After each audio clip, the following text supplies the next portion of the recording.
好，观众朋友们，大家中午好啊！这里是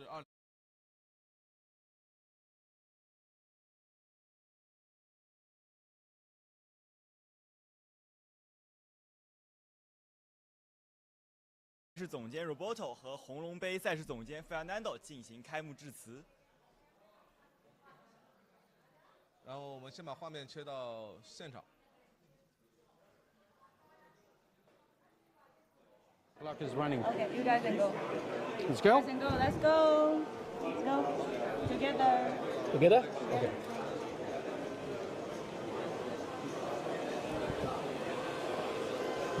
Just press the red one. No, it's not off. Here. No, it's not. Now it's on.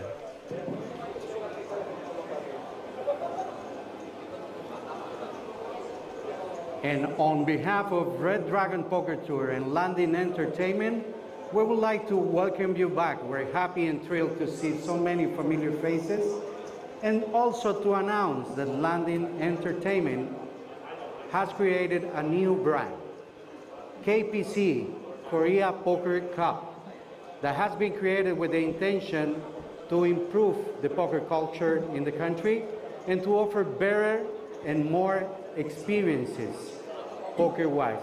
In that line of thinking, Korean Poker Cup will be hosting an event in the middle of November, co-branding with Red Dragon. So both brands will be present here in November. Schedule yourselves accordingly so you can attend. We're both working together, again, to offer more and better experiences in the poker world. Today's opening event, the Baby Dragon event, is branded by Korean Poker Cup. So this is a very good start. And again, we're hoping for more and better experiences thought for you. Our main interest is offer the poker players better and more.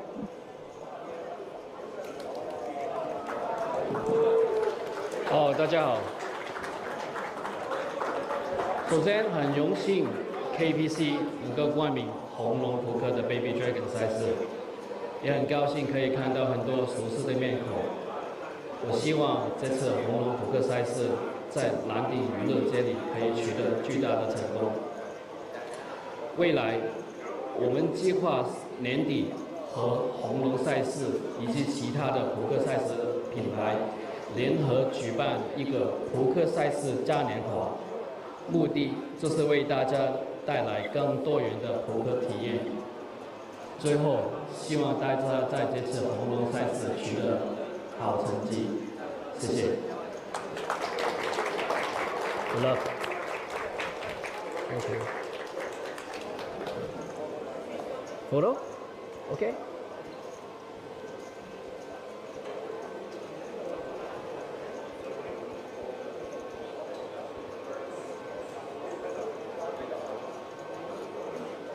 Check in. Okay. Good luck. Can we edit the audio? I can do better than that. Yeah, but the volume has to go up. Yeah.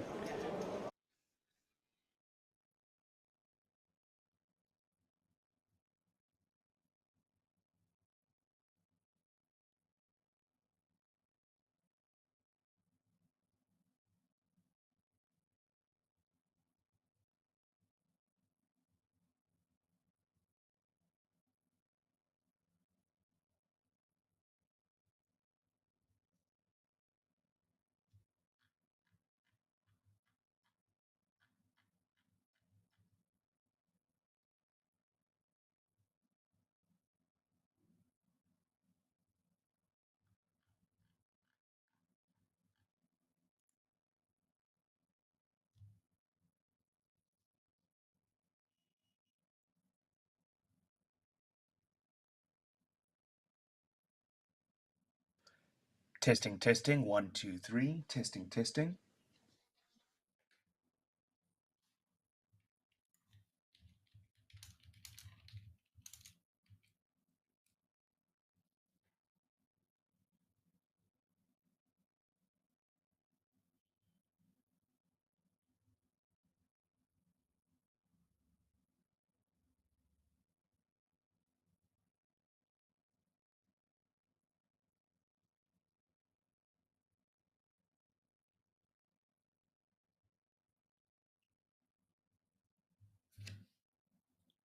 Ladies and gentlemen, welcome to Red Dragon Poker Tour here in the stunning Jeju, South Korea. Today marks the beginning of an exciting journey as we kick off the series with the highly anticipated first event, the Baby Dragon. I, Akshay Kapoor, your commentator, is very thrilled to bring you all the action, drama, and excitement that this tournament promises. Joining me in the booth is a familiar face, a man who needs no introduction. It is my pleasure to introduce my co-commentator, Richard. Richard, welcome to Red Dragon Poker Tour and welcome to Baby Dragon event. We are in for a treat today, aren't we? Absolutely, Akshay. You said it very, very well there. Thank you for that kind introduction. We here at the RDPT, alongside the KPC, are thrilled to bring you the live action coverage here of this Red Dragon Poker Tour in the beautiful Jeju Shinwa world. Ladies and gentlemen, I hope you're ready. Sit back, relax, and get ready for some sizzling poker action here at the feature table. We are bringing you the live coverage of the Baby Dragon event number 1. These players all paid 150,000 Korean won to be in this one, around about 1,000 USD if I'm not mistaken. And you can be rest assured we will be seeing a lot of familiar faces here.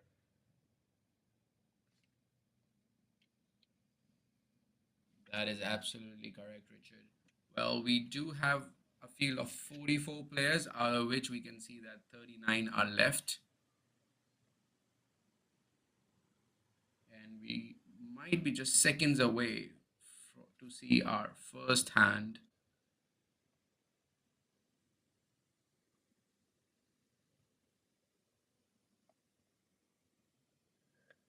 Yeah, absolutely. We are just waiting for the cards to get in the air.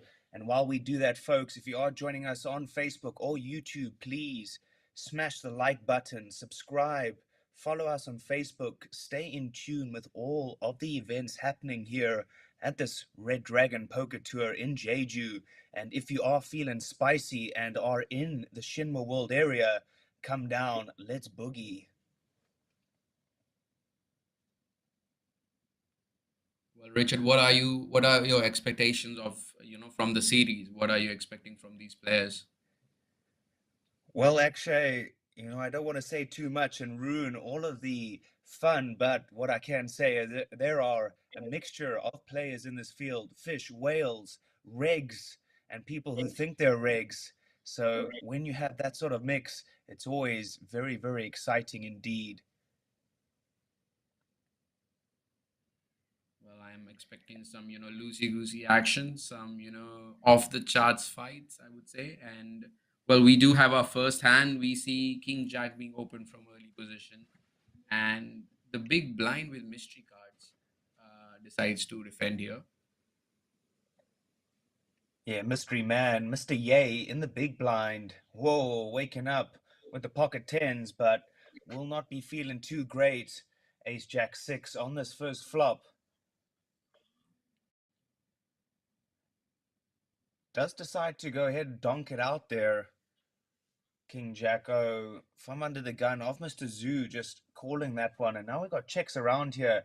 AJ, very passive play early on. Scary board and cards on their back. First one goes to Mr. Zoo. Well, a very unique approach there, like playing around 30 big blinds, just deciding to defend from the big blind, and uh, choosing very unique line again on the flop, donking on ace high boards. So yeah, very, very, very unique approach, I would say, to start off the first hand. Well, actually, I like your use of the word unique. I have a couple of other words that maybe aren't too PG, so let's just call it unique for now. 1.5 million Korean won is the buy-in for this one. We are playing and late regging up until level 8. So that's about 4:30 local time. So come down, enter, put some money into the prize pool, please. And let's get going here. RDPT and KPC bringing you a spectacle here in Jeju.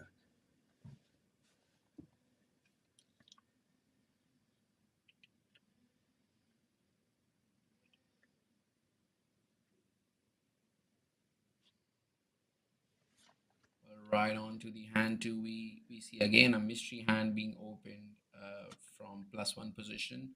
Last time it was pocket tens. What are we gonna have this time? Well, I guess we are never going to find that out. Yeah, the graphics guys keeping us on our toes here, Akshay, making sure we know what's going on before it even happens. We are, of course, fortune tellers, both you and I.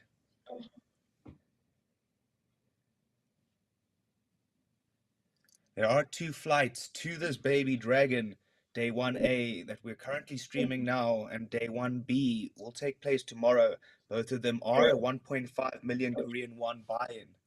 So get down to the landing casino area and come and register for this one, folks. Richard, any idea how we are gonna make on to the day two? So does that mean like we're gonna play till the money today and then we'll play till the money for tomorrow's flight and then combine both the players for the main day? Is that what is going to happen here? Absolutely, Akshay. That is exactly what is going to happen for this Baby Dragon event. And so when we come back for the day two, you can be rest assured players will tighten up as those money ladders do occur.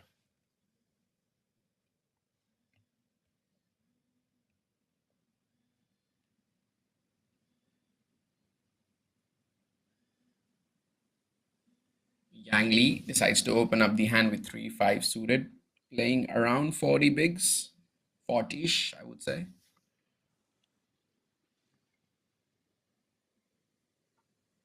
Yeah, interesting hand unfolding here. Monotone flop there. King, queen, 6 all hearts. Li Yang flopping a nice flush there. However, maybe worried about a bigger one, seeing as he did pick up the small blind pre-flop. Queen 5 suited. Interesting there. Akshay, what do you say about that one from Zoo? I mean, that is one of the best flops, you would hope for if decide to open up a hand like 3-5 suited.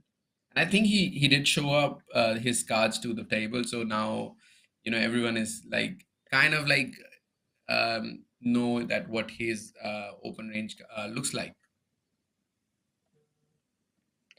Yeah, exactly. So that's always the danger of showing your cards. But little did he know, the small blind came along there with the queen 5 suited. Interesting. Interesting hand. I believe we're going to see a lot of interesting hands here today, Richard. Absolutely. Now, that's a beautiful hand. King, queen of spades from +1 position.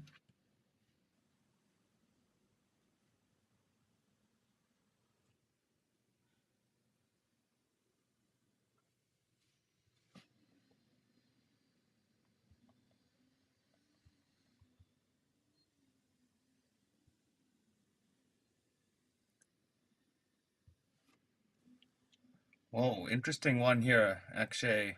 Seems that we got a bit of a family pot going on here. We've picked up 5 players to this flop. Mr. Yay with the 8-6-0 in the cutoff, deciding to go for the limp. Very interesting.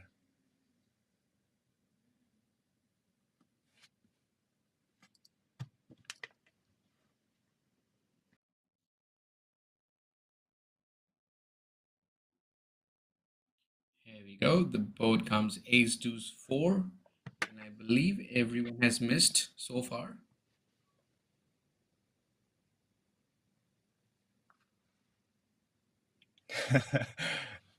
And look at that, Akshay, with that 8 on the turn. Mr. Yay picking up most equity here. This is an interesting hand.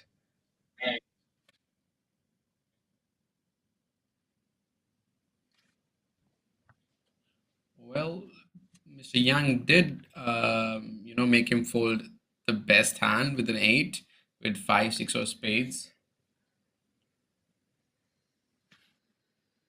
It That is seems poker like for you guys. Like, sorry, Richard, go on. Sorry, my bad. Oh, sorry about that, Akshay. Yeah, absolutely. That is poker. Aggression wins most of the time, as you know. Well, it is not about having the best hand. It is having, the courage to make somebody fold a best hand, I would say, in poker. And that is poker.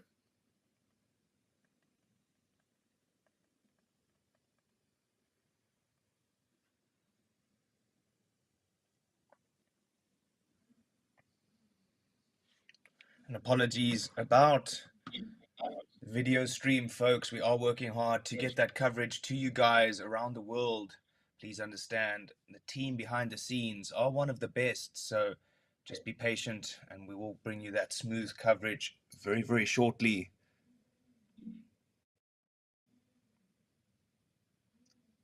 Blinds currently at 600 and 300 with the 600 ante on the big blind each hand.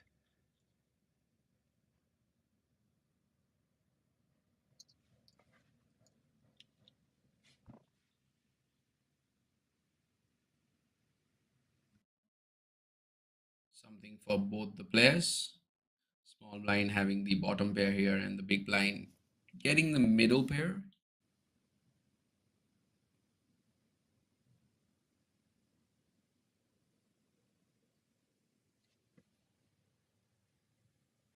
I believe there has been a bet from the small blind, and the big blind player has decided to call.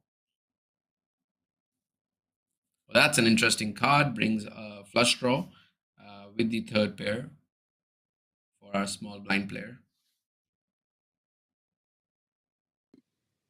Yeah, backdoor flush draw now opening up for Mr. Howe. Does improve his hand. Did bet on the turn, and wow, Akshay, he does call for the triangle, moves all in, a lot of equity. However, facing a man holding middle pair, terrible kick hand. Yep, Mr. Fan just got to fold that hand there. And we had some fireworks there right from the get-go, folks. Well, again, we see the power of aggression in poker. Not having the best hand and still, making somebody with a better hand fold, and that is poker for you guys, right? As I said again, it's not about having the best hand. It's knowing, how you can, play your hand in the best way possible. And sometimes, or most of the times, you will get your opponent to fold a better hand than yours if you know what you're doing. Absolutely, Akshay. Well said. I do agree. And the stack to pot ratio there definitely not looking too great. And so the player just deciding to run his equity.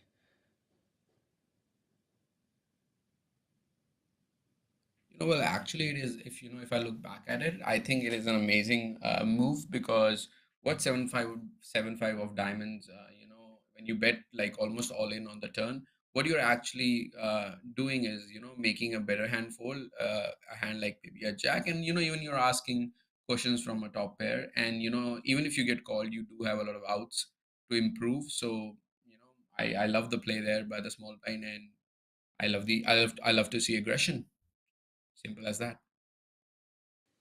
Yeah, absolutely, Akshay. If I'm not mistaken, about 15 outs there to make two pair trips, all your flush. So very, very nice move there indeed. It's what we like to see.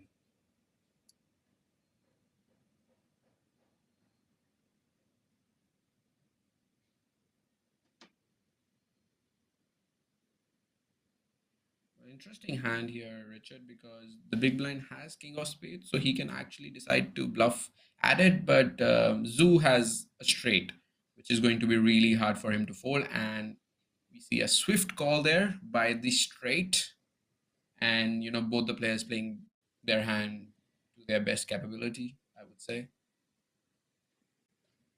Yeah, interesting sizing there from the big blind. Very, very small sizing on the river, holding that king. Maybe if he did go for a larger sizing, Zoo would have been under more pressure, but Zoo just snapping him off there with that straight. Well, see, that is the beauty of betting small and betting big, Richard. Because when you bet small, you're actually not investing a lot, and what you will achieve is probably attacking those ace eyes, those third pairs. But and you can actually bluff more when you're small betting. But when you decide to go for polarized bets, so then that is where you are either representing the super nuts or nothing. So that is like the big difference between small betting and big betting on rivers. Yeah, absolutely.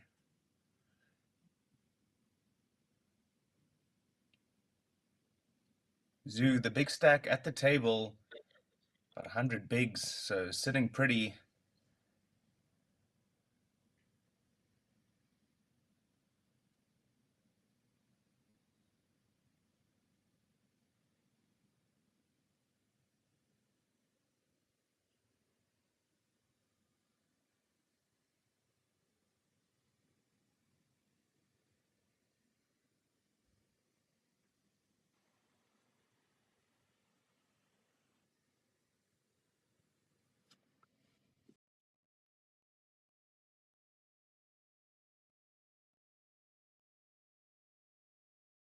Well, that's a role reversal there. Ace 3 being the best hand on the flop.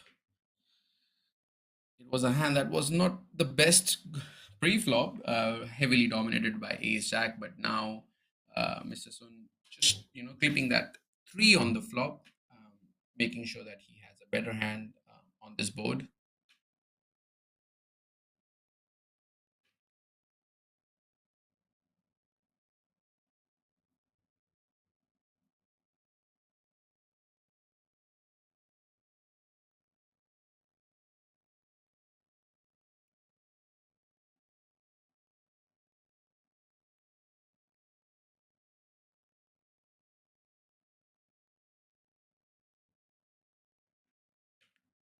Just waiting for the graphics to catch up so that we can bring the live action to you.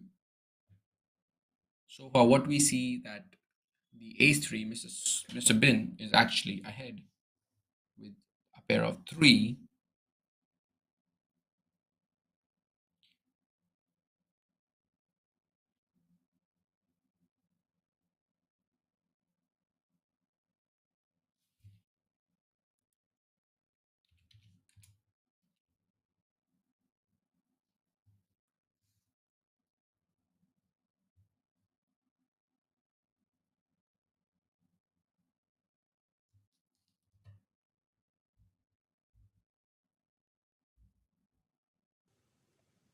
Yeah, and we do apologize for the little bit of a graphics interruption we have right now, folks. We are working hard behind the scenes to bring you that smooth, uninterrupted coverage, so forgive us while we just wait for those graphics to catch up. I don't want to be saying anything that's not true, so I'll just keep quiet for now.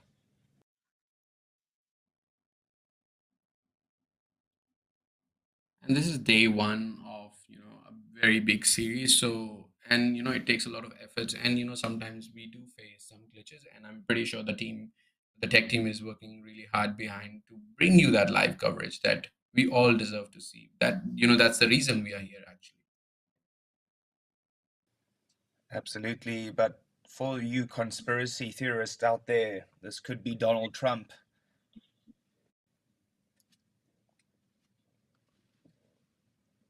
But yeah, folks, we are working on that coverage now. You can see the players already came to fight. Everybody wanting to get their hands on some of that prize money. Beautiful, juicy, juicy prize pool guaranteed in this one.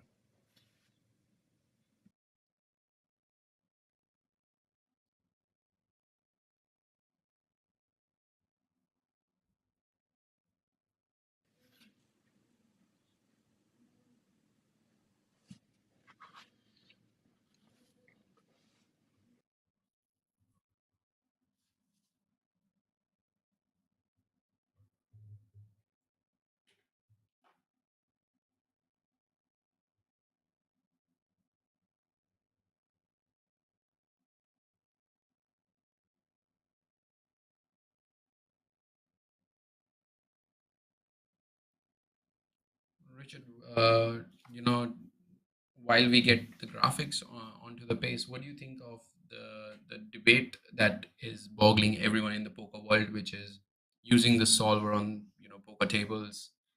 We saw that it happened during the WSOP main event. What are your thoughts? Yeah, actually, definitely a contentious topic, that one. I myself, in my opinion, I say let them use what they like. I would kind of make the reference to a boxing one. If you have an opponent facing Mike Tyson and the guy is getting tips in the corner, he still has to go out and face Mike Tyson, and it doesn't really give him an advantage. So, same thing with the solver. I don't see what advantage he really has. It's all about the opponent and who he's playing against. What do you think, Akshay? Well, I am probably on the ropes there. Well, it is fair to use that software, but I believe it should not be present near the poker tables. Like, you're allowed to use it in your own time at home, or in your lab or whatever. But when you're playing a live event, bringing a laptop, it just kind of like decreases the hype for me that somebody is like carrying a laptop, and the player in play is actually looking at the ranges. So I'm like on the fence right now, that I cannot pick any side there. And I know it's a diplomatic answer, but actually I really don't have and a strong opinion on whether you should be allowed to use solvers on the table or not. Yeah, definitely a very Switzerland answer from you there, Akshay, I must say. And yeah, but I am exactly of the same thought. I don't really care. I think they should make a rule and then everybody should stick to it. And if that rule is you can or you cannot, either way, come and play versus me. I'll take all your money with your solver or not. I mean, you can always, develop counter strategies, and I'm pretty easy. It is very easy to develop a counter strategy when you know someone, is playing GTO. It is very, very easy to, develop those counter strategies and play maximum exploit, because that guy is just gonna be, playing like a bot.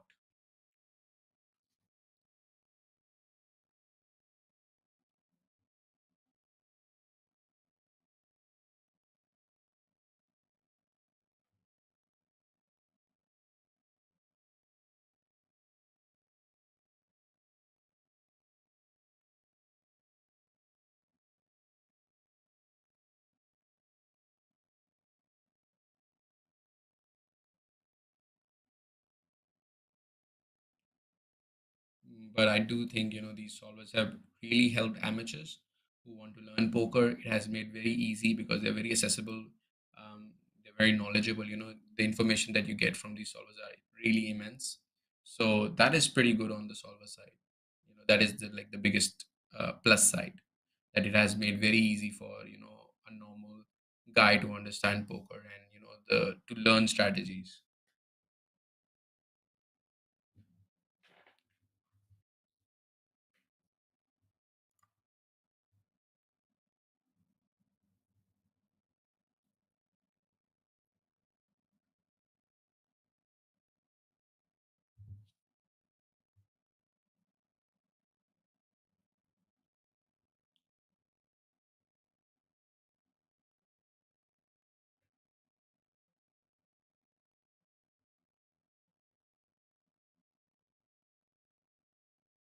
Well, trust me, folks, we are trying our level best to get the graphics running so that we can start commentating and letting you know what the action is on the table. We do know that Mr. Yang has Queen Jack, and he has the best hand here.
do believe we are back with the graphics working, and hopefully there are not going to be any more interruptions. And we see King Queen being opened from +1 position, and Ace King has decided to 3-bet from very next position.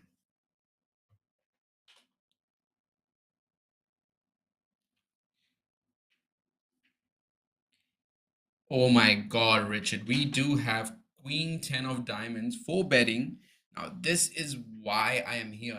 This is the reason I signed up for this commentary, because I wanted to see people fighting for the pots, and we are seeing, somebody opening, somebody 3-betting, and somebody just 4-betting with Queen 10 of diamonds.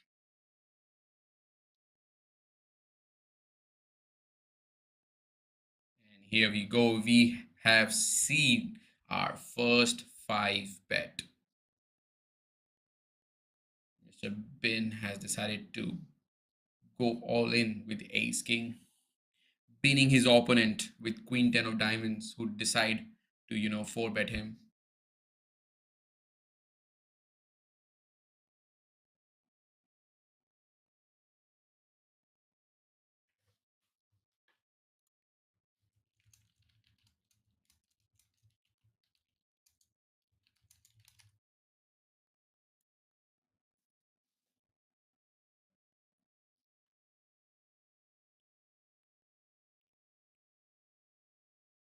What do you guys think, Mr. Yang? Is he Hollywooding here, or is he actually thinking about to call?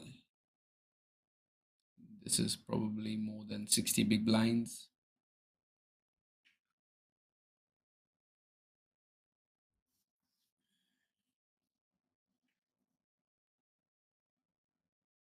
Actually, more than 70 big blinds.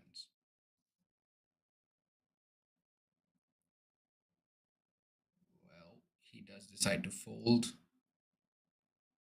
And Mr. Bin taking down the pot of 13,000 without seeing the flop. As we can see all the chip counts. Mr. Zhu probably is the biggest stack on this table.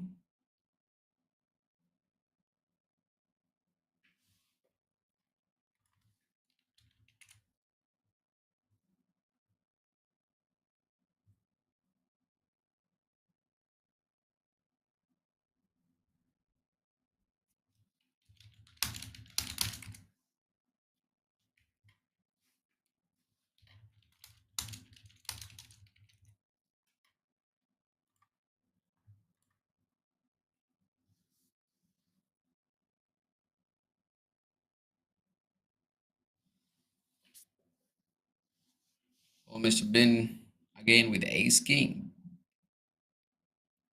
The big slick, that is what it is known by.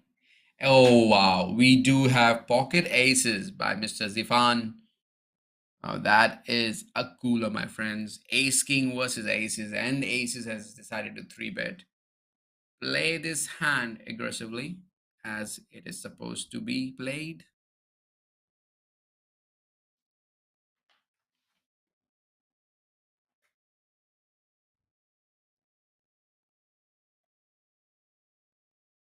Well, that's a quick all-in and a call. We do have Ace King versus aces. 95% for aces and 5%. So Ace King needs to hit 2 kings or need to, go for a straight. That is the only way this hand can win, or actually can hit a flush also.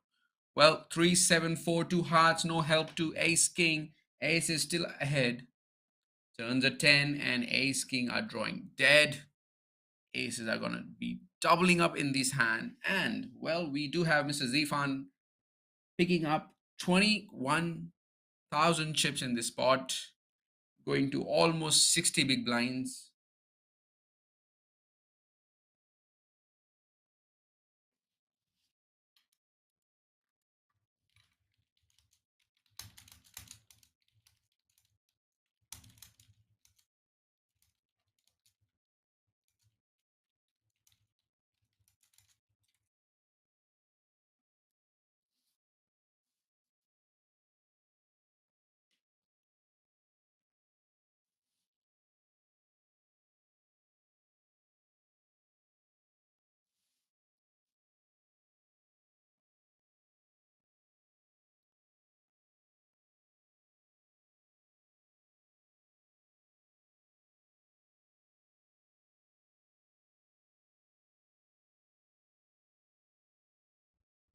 Richard is going to be joining us very soon.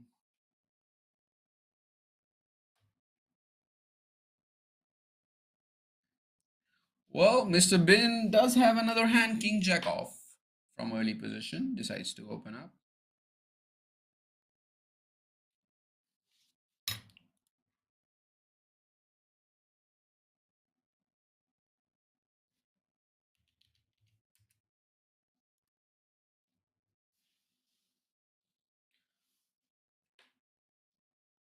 Z deciding to flat pocket eights in the small blind, and Jack 10 of diamonds is being defended in the big blind.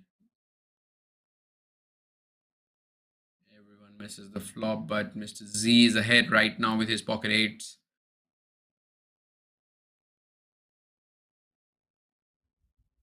Bin soon deciding to bet his King Jack on ace 9, gets a fold from pocket eights. And is going to take down the pot with just king high. Well, these are the chip count, guys. Mr. Ning has about 21% of the chips with 56,000.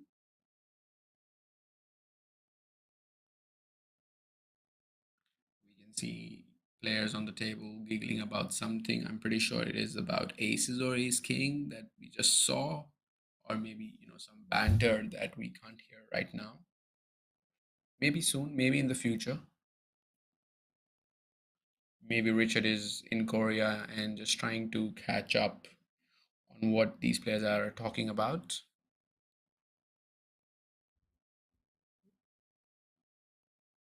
Mr. Yang gets ace king, the big slick.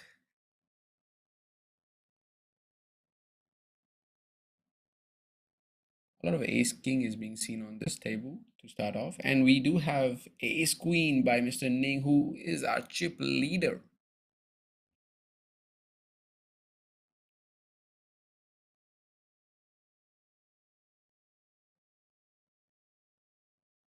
Mr. Ning decides to 3-bet ace queen off to 4.3 thousand, and we do see a quick all-in by Mr. Yang, ace king with 22,000 chips in play, asking for everything that Mr. Ning has. Well, he's covered by Mr. Ning, but still he's putting his stack all in, which is about 22,000.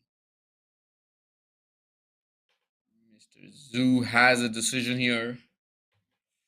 What is he gonna do? Is he gonna call here with ace queen, or is he going to fold? He's asking for a count, I believe.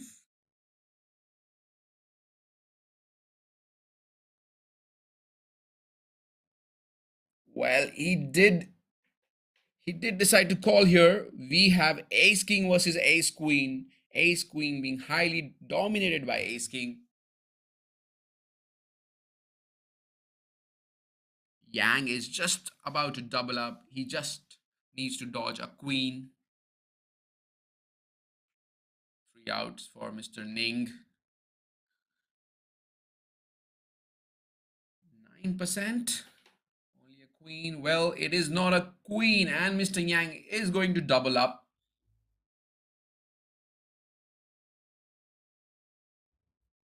It is quite an action-heavy table. We have seen 3 bets, 4 bet. We have seen 2 all-ins in 2 hands. And we see Mr. Yang becoming the chip leader of the table with 52,000 chips. Mr. Ning, who was the chip leader, is not the chip leader anymore, but he's not even the shortest stack. He's right in the middle.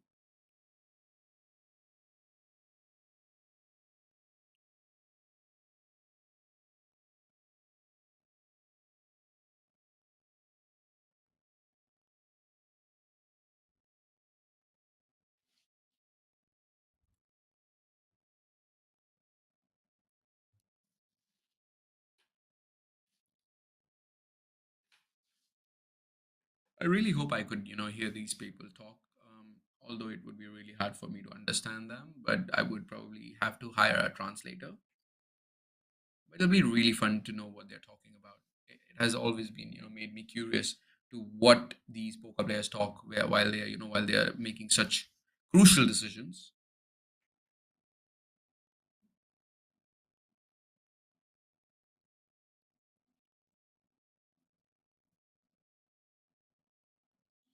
Mr. Yang with ace 10 off.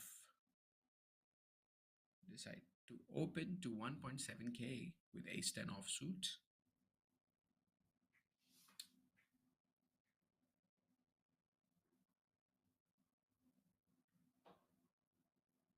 Mr. Lee with king jack. Decide to call and defend his big blind. Queen 6 deuce on the flop. Goes check, check, and turn brings the 4 of clubs. Well, Mr. Lee has jack of clubs and river is an 8. And both the players decide to check, and ace high is going to win this hand. There we go. We can see that Mr. Howe has about 6% of the chips, 16k. Still has a healthy stack of around 27 big blinds.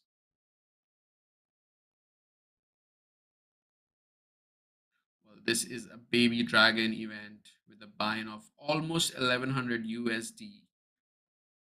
We can see that 44 players have paid that much amount of money to play this event, and only 39 people are left. As Richard told us that this is 2-day event, so this is flight 1 and we have flight 2 tomorrow. So if you're anywhere close to Jeju, make your way and play this tournament, because this is gonna be a juicy prize pool. Well, Mr. Fan with pocket sevens. I'm a fan of Mr. Fan. Well, the blinds have also increased. Now we are playing 400 and 800 with a big blind of 800.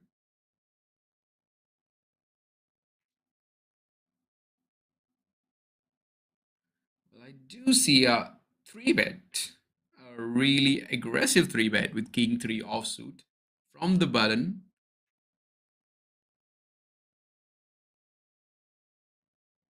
Oh, Mr. Sun did lose a big pot with ace king versus aces.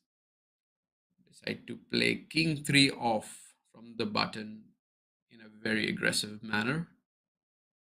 Well, Mr. Fan does decide to call with pocket sevens, hoping to flop a 7, but he doesn't. Mr. Sun with pocket, with the second pair, sorry. He does make a pair with king 3 off. Turns a 3. He does pair, like he does turn 2 pairs now, actually. Well, he did not need a 3 to win this hand, because he's way ahead of pocket sevens right now.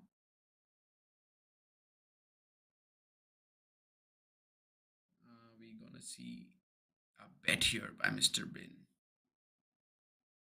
Well, certainly we do, and I believe pocket sevens has an easy decision here.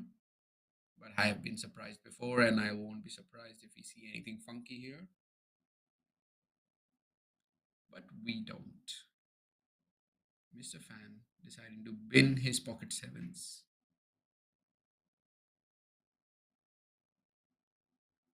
There we go, Mr. Bin Sun with 60,000 chips. Yang Lee is the second chip leader on the table.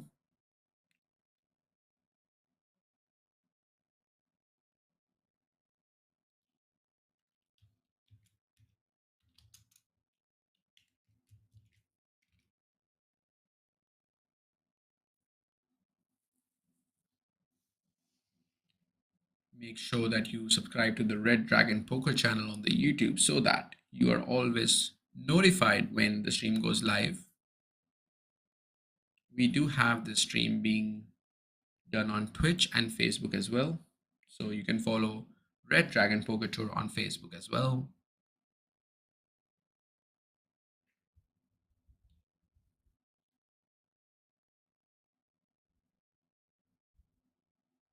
There we go, Mr. Lee with 6 deuce offsuit on the button, rocking his Burberry shirt. Tell me, chat, are you a big fan of Burberry? Are you a big fan of being on the button on the poker table? 6 deuce offsuit. Talk about aggression, guys. Talk about aggression. This is the best amount of street poker that you will ever see anywhere being streamed. Zhu deciding to defend his big blind with King 9 offsuit, flopping the top pair. Yang with 6 deuce off. Does click a second pair with a really bad kicker. There we go. Turn brings a 10 of spades. More outs for Mr. Yang now with 6 deuce off. Is he going to play this hand aggressively, or is he going to realize his equity on the river? Well, he does decide to realize his equity, and river is a 5 of diamonds, not helping either of them. Mr. Zhu with the best hand, King 9 off.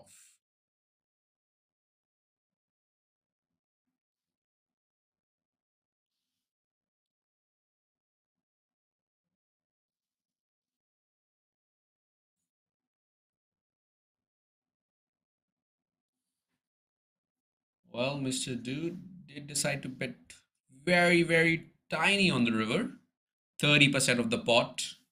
And Mr. Lee has a decision here. Well, he does have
好一点了啊，好一点就好啊。今天因为第一。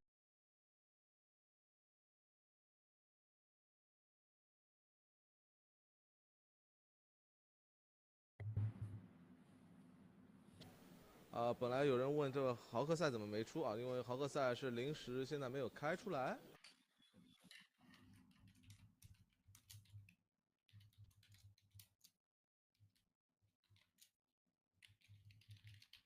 观众朋友们说。然后他们就改播了我们的青龙杯的 A 组。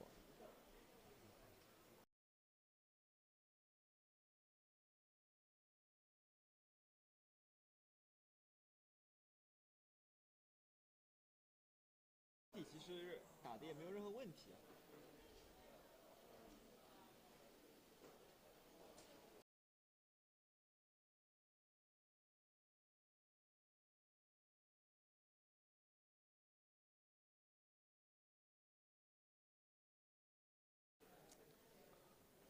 哎，樊振是不是也基本上没有见他入过职？他入7被3倍。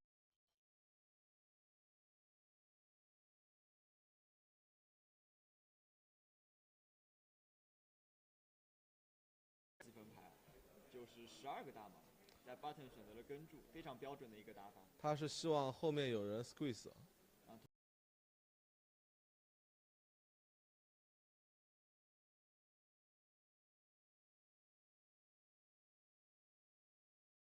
很多他的 all in 啊，或者3 bet。CO 是会直接弃牌的，类似于什么8、9苏 T 啊、10勾苏 T 啊，所以 AA 是希望留下这些弱的范围。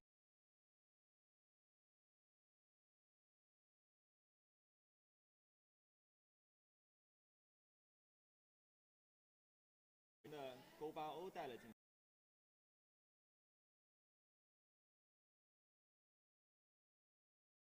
面对 CO 的开池去选择一个平跟是一个非常好的动作。首先，就像你说，首先他的马量不够，不多。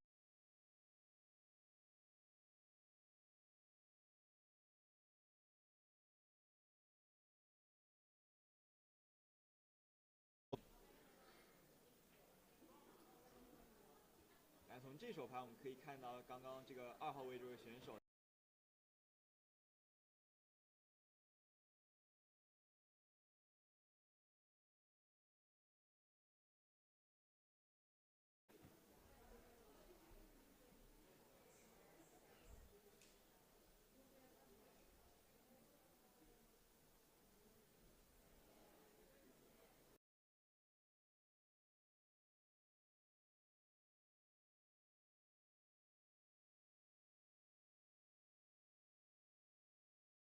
是100，紫色的是500，然后绿色的是1000。我们看到小盲也是一个桌上的深筹码。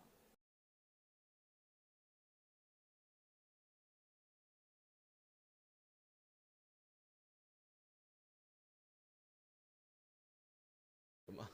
哈哈。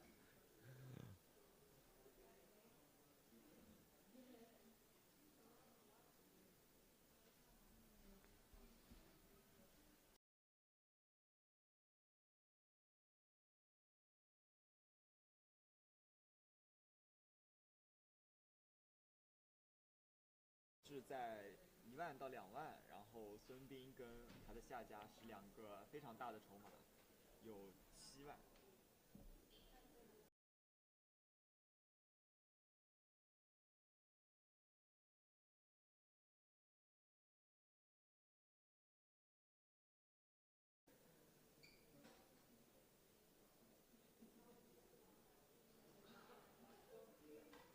hijack 这个 A8 欧他会不会开池呢？20个大盲，20多一点点，稍微有点尴尬。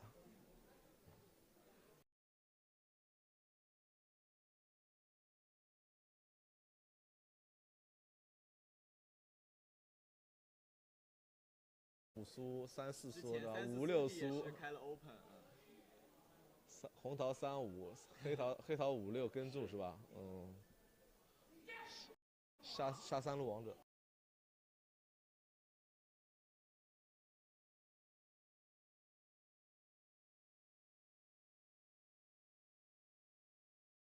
苏 T 也是进行了一个3 bet，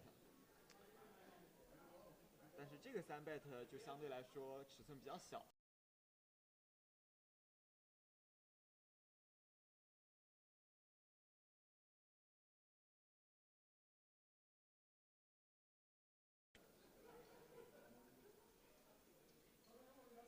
朱宁想，我这里好像4B4有点吃亏啊，因为对手的马量后手只有19000了。对。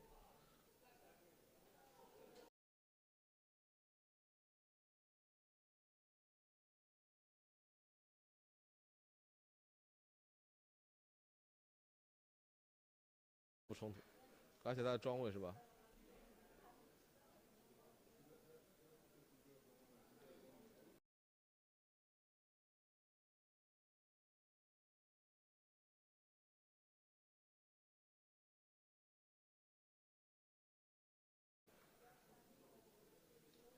这张方片钩给了前卫这位这个10K。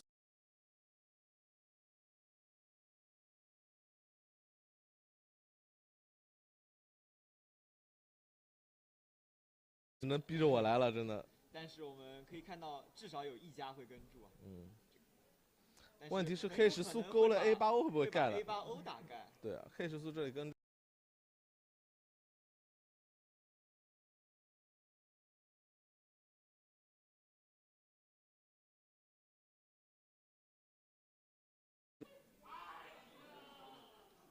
A8O 还是非常硬气啊，继续选择了跟住。那么底池来到了34000，他的后手仅剩下。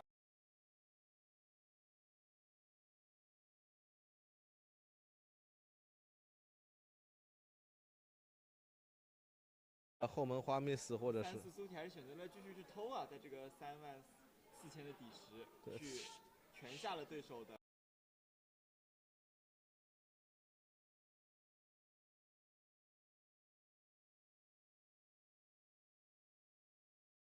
能打到河底 all in 的牌，要么就是10圈了，要么就什么都没有了。A 勾也不太会有这里，因为 A 勾翻前就3B 了，是吧？这里好像没有什么组合能在河底全下。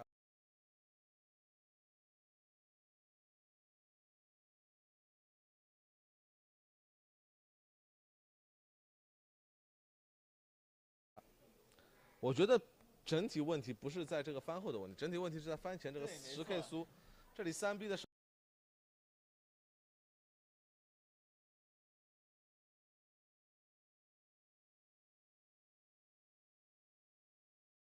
就这个3B 好像没什么意义啊。对。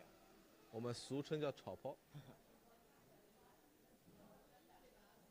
然后当底池足够大之后，对手在碰上的下注导致。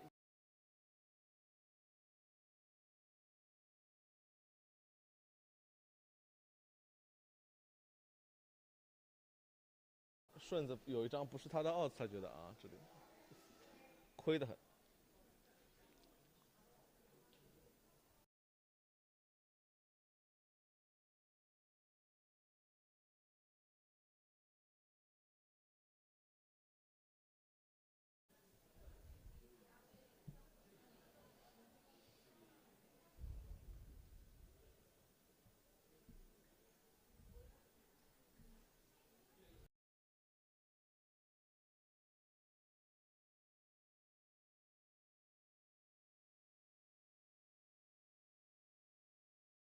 之前已经连续3手牌 open 被3B，然后没有成功收持。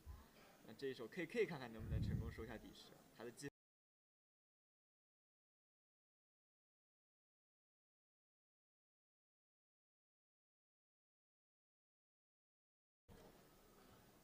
这个就比较，就像你说的，就不太运气好，好不容易摸了把大牌短码了 ，open 一下外面没货了。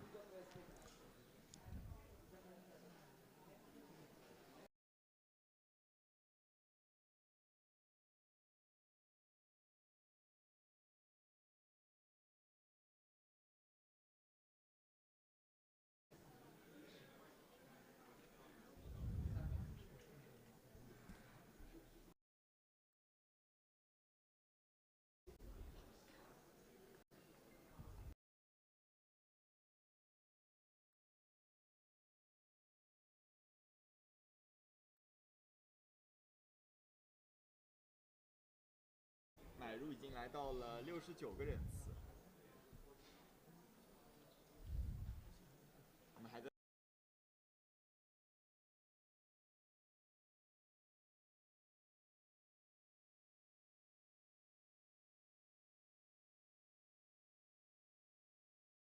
磊阳拿到了一手口袋对勾，在 hijack 进行一个开始加注。是撞上了 CO 的圈圈啊！这圈圈的后手仅限下了17个大盲，我们看看他会怎么选。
Testing, testing. 1, 2, 3. Testing, testing.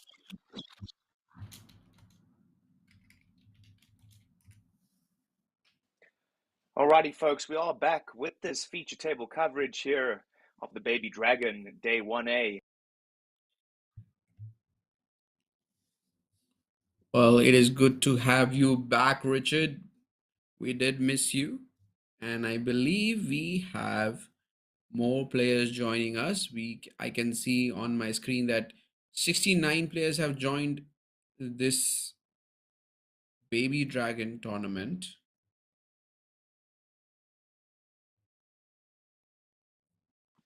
Yeah, good to be back, folks. We are working on that uninterrupted streaming. Thank you for your patience. Everybody behind the scenes working very hard. Christine and team, thank you guys. If you are just joining us here, this is the Baby Dragon Day 1A. Blinds currently at 500 and 1,000 with that 1,000 ante on the big blind active each round. It's myself, Richard Cooper, joined alongside the legend himself, Mr. Akshay Kapoor, and we are thrilled to be here. I can tell you that much.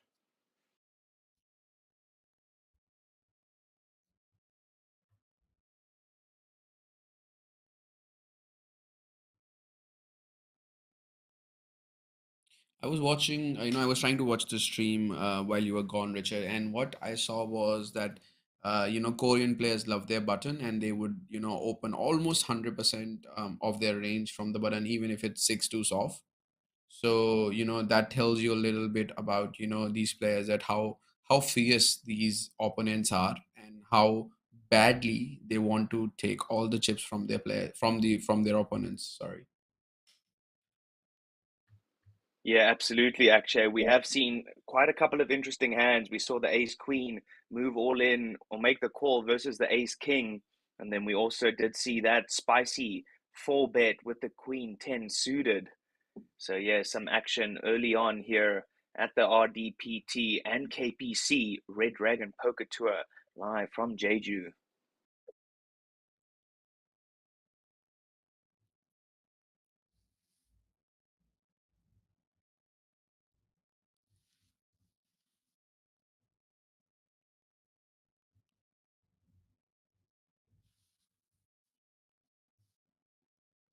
Well, Mr. Fan did decide to open up the hand with 9-8 of spades.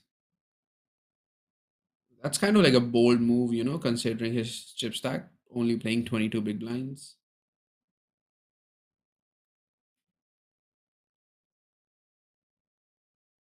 We can see that player in the small blind with 7-6 of diamonds decide to call, as well as the big blind with 9-8 of clubs. And the flop comes ace, queen, ace.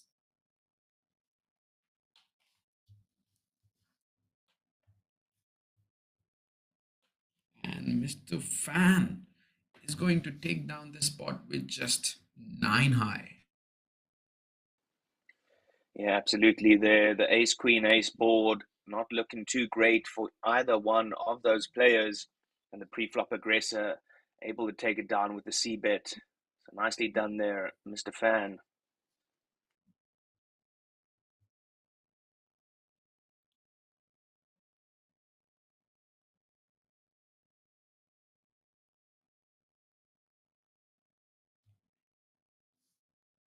We can see that there are 6 players sitting on this table. I'm pretty sure that we'll be joined by at least one player and maybe two. This doesn't seem like a 6 max tournament for me.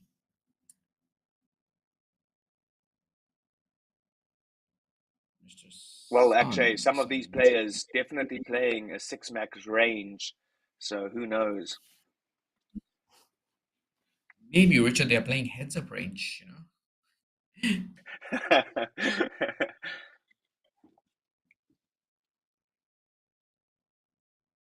Like, I don't think I'll be more surprised on this, on the stream table, because I've already been surprised for the first 30 minutes. I saw Queen 10 of diamonds 4 betting. I saw 6 deuce off being open on the button.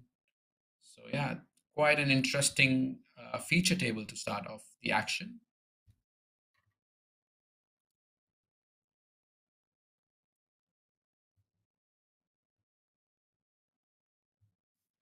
Yeah, absolutely. If I was closer to Korea, I might just take a trip down to the landing casino area and go and donate to this prize pool.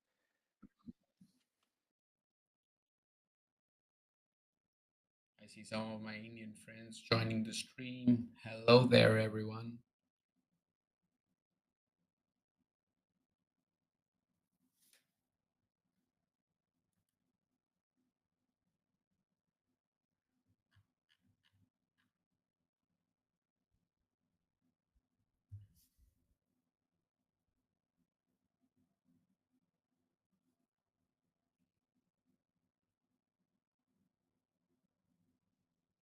Well, Mr. Lee has decided to check raise with 9-8 of diamonds, flopping the top pair, putting a lot of pressure on Jack 10 off, having 2 overcards, backdoor straight draw, backdoor flush draw.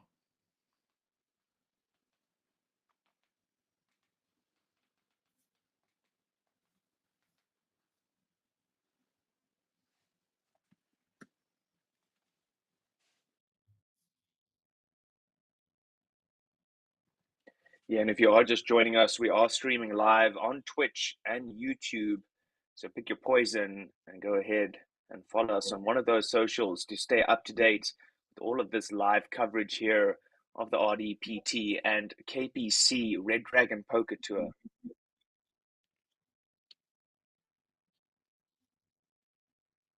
Well, we do have an interesting hand brewing. What we saw on the flop was a check raise, and then we saw 3-bet on the flop itself with just air, just backdoors. And now on the turn with the air hand, Jack 10 off, clipping the 10, becoming the best hand. But, hold on.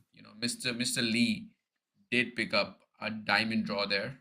So he does have 13 outs to outdraw Mr. Sun. These two players have been playing very aggressively from the start of the table. Start of the stream, they've been playing very aggressively. Whoa, absolutely. And aggressive becomes more aggressive. Triangle requested from Mr. Sun. He moves all in.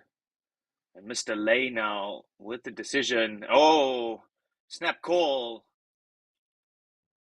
Actually, we are off here. The 9-8 suited draw, middle pair versus top pair. Oh my goodness. Just like that. Jack on the river. GG, Mr. Lay.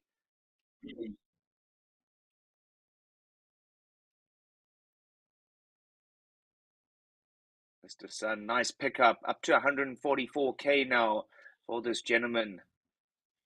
Having a great day at the office so far, one would say.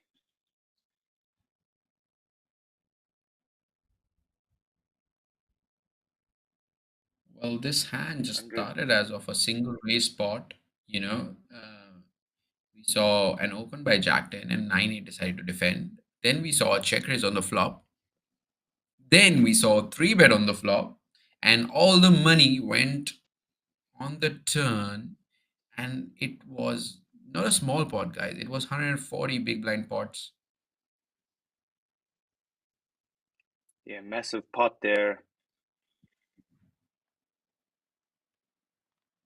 What do you have to say about that hand, Richard? Like 9-8 of diamonds, check raising the flop, having the top pair, and on the turn when the money went, when your opponent goes all in on the turn, do you call there with 9-8 of diamonds, having the flush draw, having like second pair? Well, actually, pretty tough to say. I wouldn't have played any part of that hand, how these gentlemen played it. So I must say, I'm going to reserve my thoughts there. I don't want to be saying anything that is not PC. And we can see one of those cards being flipped over there. So unfortunately for Mr. Fan,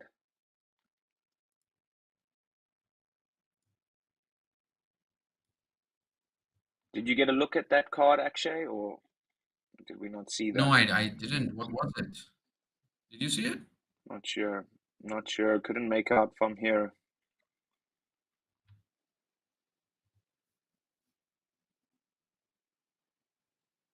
Well, we do have pocket nines of Mr. Fan. And Mr. He decides to 3-bet with pocket sevens. And I believe Interesting we're going decision. to see a 4-bet. Yeah, we're going to probably see another 4-bet here by Mr. Yang with ace queen off. Wow. Very, very big 4-bet indeed. Akshay, button player, Mr. Lay, 24K into the middle. So it's a 4x 4-bet. I mean, this gentleman came to play all in. Oh, sorry, just 16K. It looks like it. He's doing the old 8 big blind behind.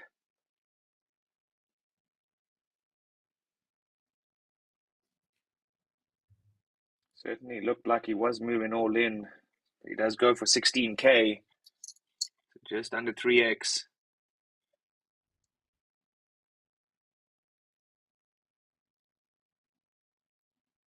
And yeah, Mr. Fan with the pocket nines, not folding. All in. Snap call by Mr. Lay, sticking those 8 big blinds into the center. Ace queen versus the nines. Oh, interesting flop indeed. And just like that, Mr. Lay, we do say GG to you. Showers, sir. Mr. Fan, nice pick up there. Up to 73 bigs now.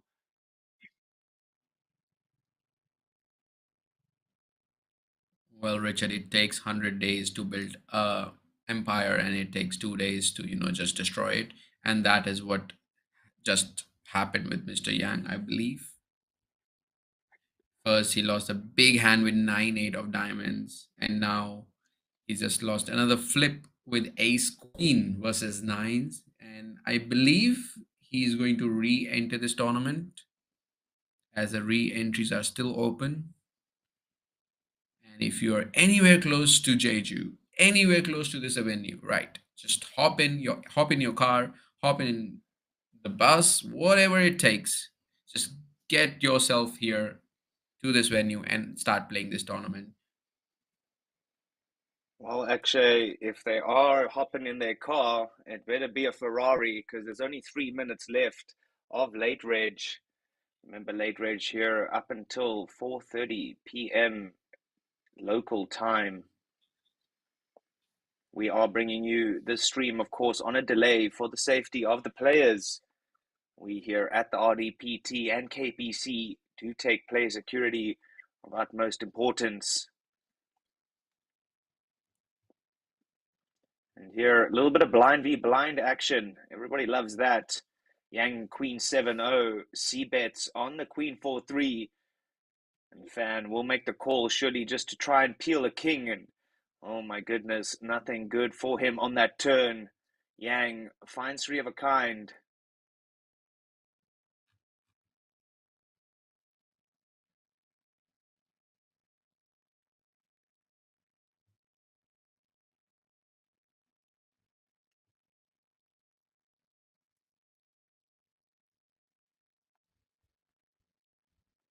And big pots being played for no real reason.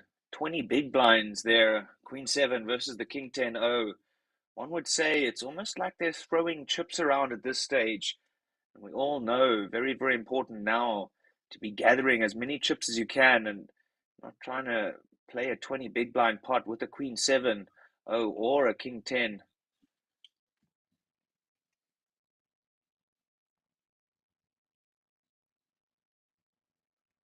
Great camera angles here from the camera team. RDPT, KPC, putting on a spectacle. All the guys backstage, myself, Richard Cooper, Akshay Kapoor in the commentary booth. We're absolutely thrilled to be here. If you're just joining us, this is the Day 1A flight of the Baby Dragon. Day 1B will come at you live tomorrow. And then the Day 2 coverage starts the following day. So all of these players playing for that trophy as well as some of that juicy prize pool.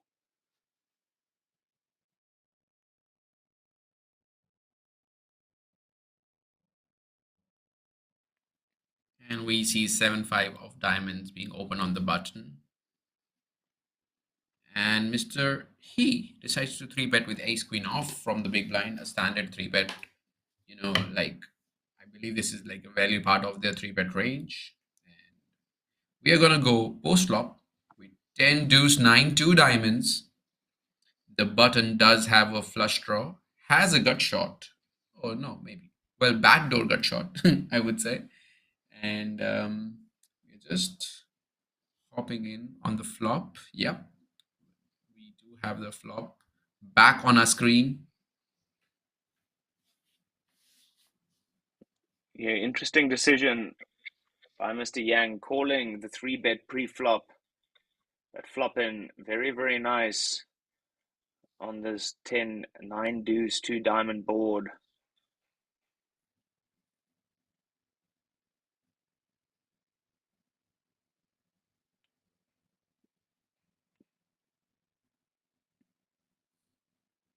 Mr. Yang deciding to play his flush draw in an aggressive manner, going all in. It is a pretty standard move. If you ask me, like the big blind is going to range bet all his 3-bet range. And when you pick up some equity, you really don't want to bluff on later street. So you want to put the maximum amount of chips on the flop itself and realize your full equity. 100% agree with you there, Akshay.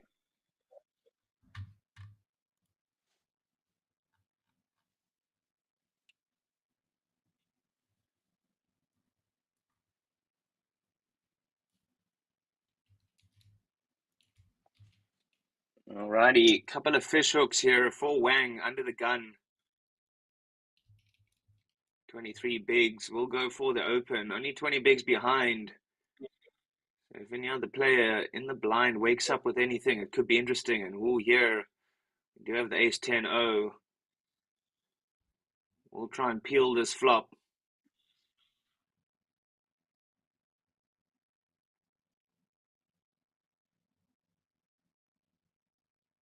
King 10-4. Middle pair for Mr. Hay. But Wang will see bet.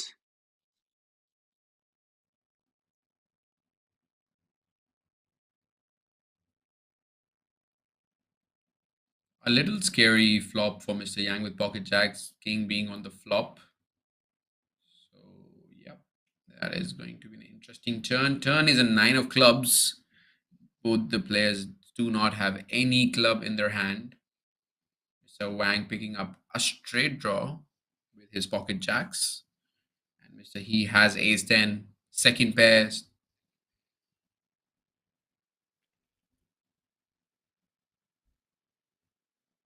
River's a 4. Doesn't change anything.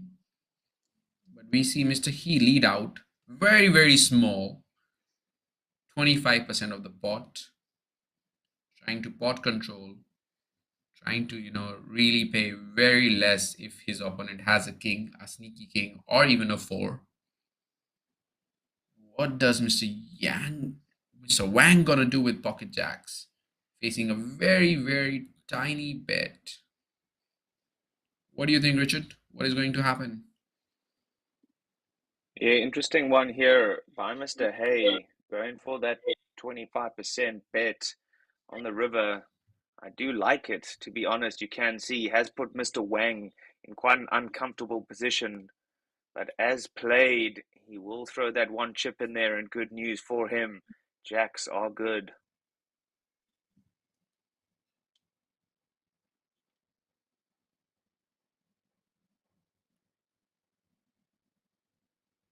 Obviously, stack to A pot really tough ratio call there not on the looking river. good there. Go on, Richard. Sorry. Apologies, actually. Go on. Yeah, no, I was just about to say the stack to pot ratio not looking good there for Mr. Hayes. So the small bet working quite nicely sometimes there. Unfortunately for him, though, Mr. Wang able to sniff that one out and make a good pickup.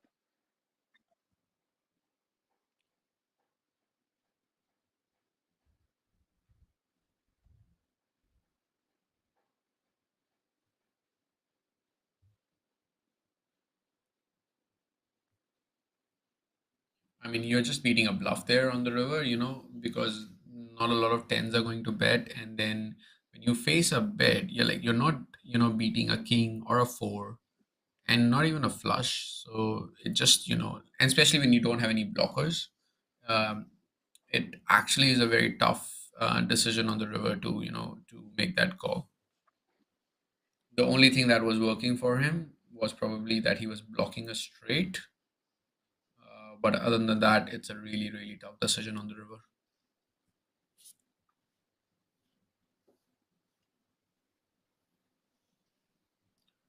Well, on to the next hand we go, and we see a flop of King 10-8.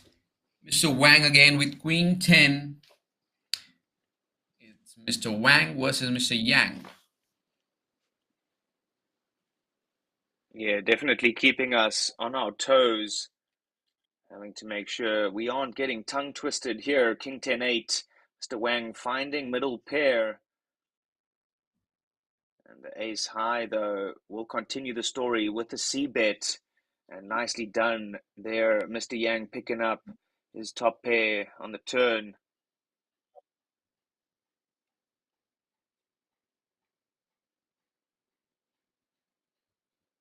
Interesting sizing. Just 30%. Oh, excuse me, no. Just under 50% there from Mr. Yang on the turn.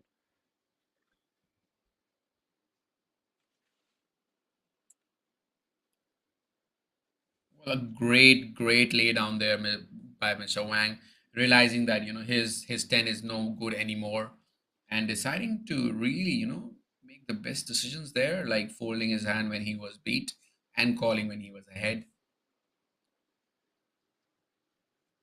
A sign of a champion there, Richard. You could be looking at your future champion here. And remember, folks, this is a friendly reminder that the RDPT and KPC have issued something very, very special to the winner of the main event, and that is a Red Dragon Poker Tour jacket.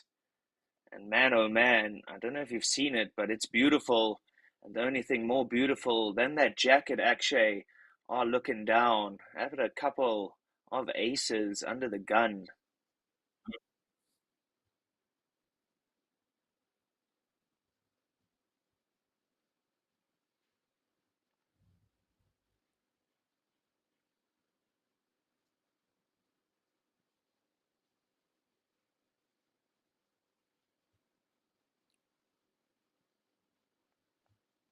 Well, Free one bet thing, Mr. from Sun, Mr. Sun.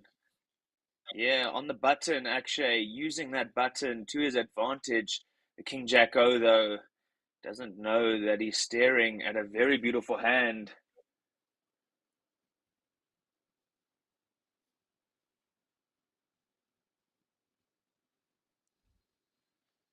man, these Korean players really take their button very seriously, not letting any opportunity go.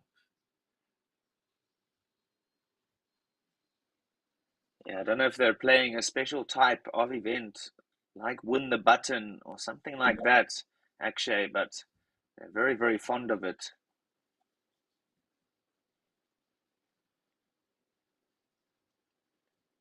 Mr. Sun rocking that black Richard Mill. Wow, beautiful watch, sir. Not a beautiful hand. Does make the good decision. Oh, Mr. Sun correctly playing his hand, like three betting pre-flop, which he's supposed to do versus UTG, and then correctly laying it down when he's facing aggression by the aggressive players, because that range, when you open from early position, you're opening a very condensed range, and then when you face a four bet with that condensed range, you're actually facing very limited hands. I believe you have about one or two bluffs, which would be probably, let's say, ace five suited or king jack suited. And most of the times it's going to be aces, kings, queens, and jacks. And then, when you have king jack, you're really blocking that king jack suited part. So, actually, a really tough decision to, uh, fold that hand. But, when you actually go and, revisit that hand and see what the actions have happened, it actually becomes easier, because as I said before, you're facing a very, very small range from UTG player when he decides to 4-bet, and it kind of makes your decision easy in the end.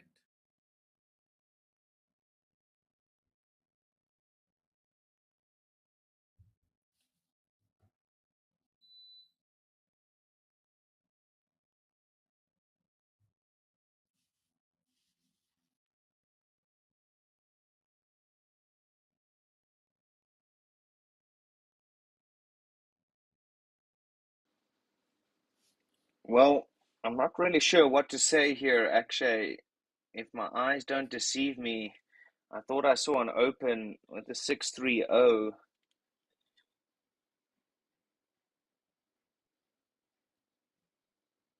Yeah, even I'm Yeah, surprised and speechless on what to say about that. But these are the chip count guys. Mr. Sun having 109K, which is about 109 blinds, an easy level for commentators like us. We don't have to really count the big blinds because the blinds are so easy. It's like 501K. Probably the exactly. favorite blind level by commentator alive. Absolutely, Akshay. I can't count past 10, so I definitely can tell you these 1,000 blinds make it very easy. I can tell you how many big blinds they have very, very quickly.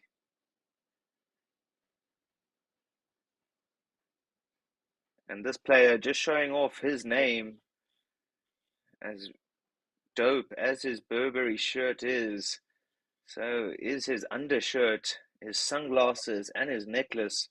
I must say, fashioned out, straight off of a Hollywood set, one would say. He's back for vengeance, Richard, because he was knocked out. Few hands. He lost ace queen to nines, then he lost 9-8 to jack 10. So he's back for revenge. Maybe that is what he was showing to other players. I have re-entered. I want my chips back. I want my reputation back. I want to win this tournament. Simple as it is. Wow, Mr. Lay doesn't believe Mr. Hay and just gonna go ahead and make a call with the ace 5-0. I mean, actually, they do say use your blockers, but I don't know if Mr. Lay understood that saying correctly.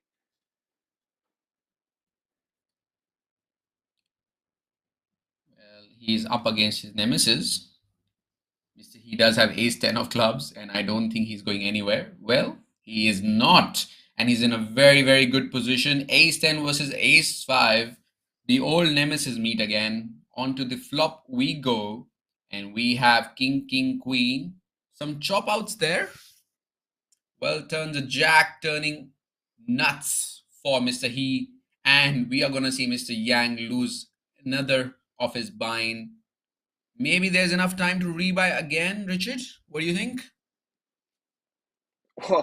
Well, according to the chip counts, actually, Mr. Lay somehow has two big blinds. And you know what they say, all it takes is a chip and a chair. But Mr. Lay, interesting decision. Ace 5-0, good enough to make an all-in call.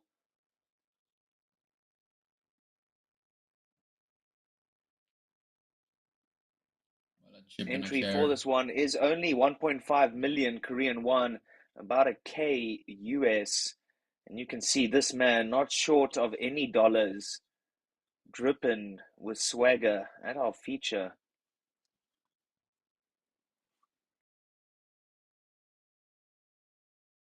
He's not short of fashion as well, rocking that shirt, that beautiful Burberry shirt with that beautiful necklace.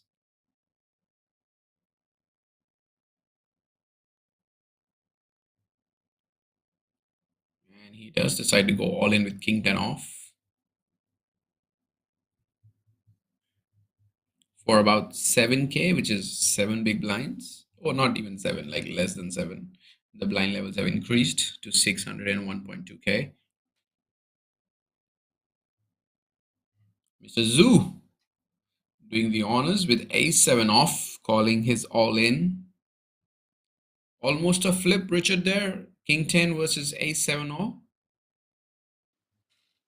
Yep, definitely a little bit of a flip here. Only 2% in difference. Oh, two diamonds, queen 6-5. Third diamond, can he find it?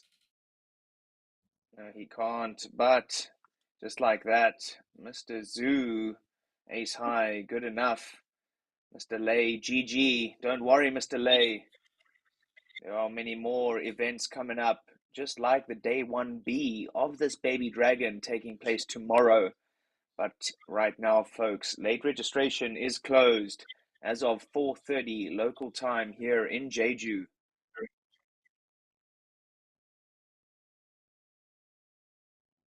Have you been to Korea yourself, Richard? Not yet, Akshay. I do love a good Korean barbecue, though, so I'm excited to go soon. What about yourself? No, I don't think so, but I would be traveling soon, especially after watching this live stream. I think they have a series very soon after this as well. So if not, like if I was not commentating on throughout the series, I would probably pack my bags right now and just fly there.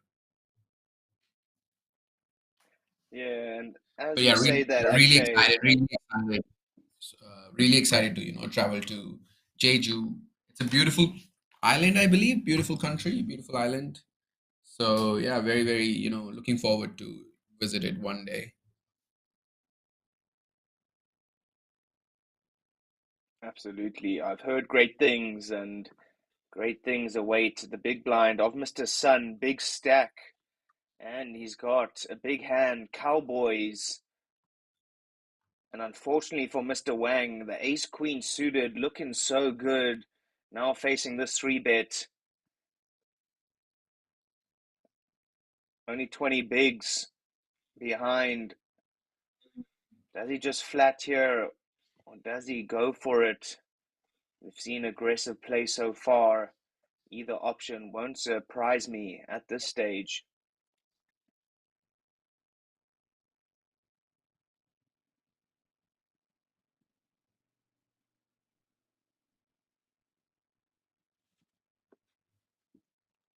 It really depends on, how you see your player and how you player profile them. But we have seen Mr. Wang going all in with ace queen of hearts, and he is up against pocket kings of Mr. Sun, sorry. Well, it is pocket kings versus ace queen.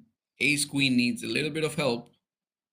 Oh, and there is the help. Ace on the flop. Oh my goodness. Just like that. Mr. Sun takes a big knock to that big stack. Full double up for Mr. Wang. Ace Queen, good.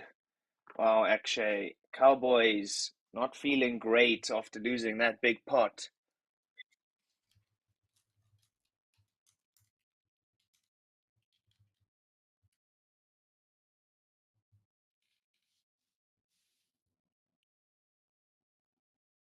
Well, they always say when you are up against, when you have pocket kings and you're up against ace queen, and ace always comes somehow.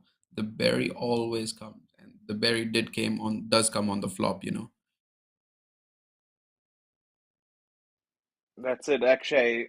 Mr. Barry Greenstein, always one card away on the river.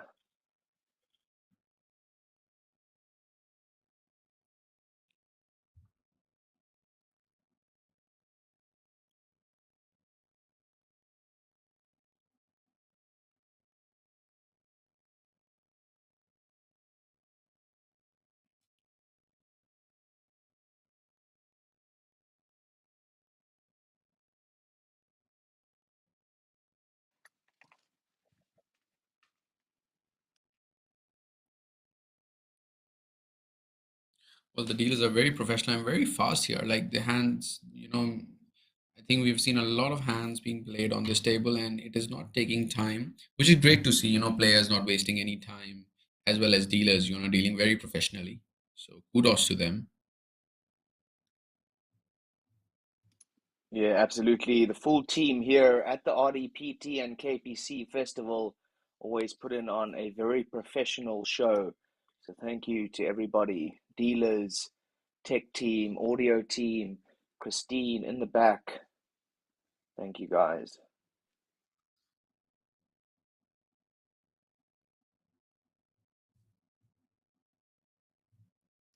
And of course, a special shout out to the main man himself, Mr. Chris the Broho, definitely keeping us updated with all things media coverage, good photos, good videos.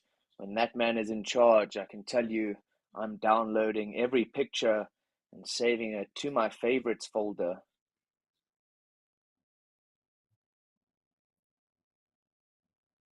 Well, I've seen some of those photos, Richard, and these photos are really beautiful. I saw, I think, a couple of yours. Uh, Maybe Chris took it or not, I'm not sure, but those were really beautiful photos. Yeah, absolutely. Chris, always the reason I look so handsome in my photos, actually. Nothing a little Photoshop can't fix, as they say.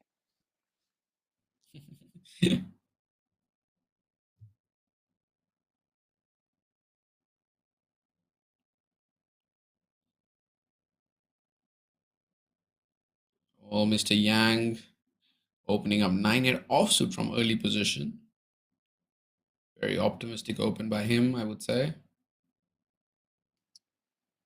Yeah, I guess just trying to use that big stack while he still has it, but definitely a bit loose, in my opinion. Well, nothing is loose here, Richard. Everything is, everything is approved by the Korean poker charts. I mean, you can open anything, any two cards will do as long as, you play with aggression and you win the hand.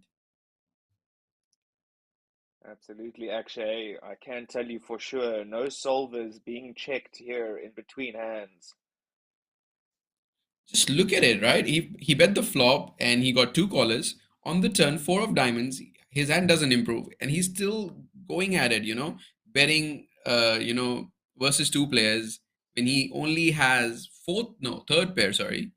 And just the sheer fearness these players have is just quite it deserves my respect, at least, because a lot of players actually do not have this level of aggression. So I respect Korean players and their heart. Yeah, absolutely. Mr. Yang must be repping the deuce and the three when he does bet on that four of the turn. And, interesting, if he is repping that hand, the five does give him his straight in his mind, but no, does go ahead and give up.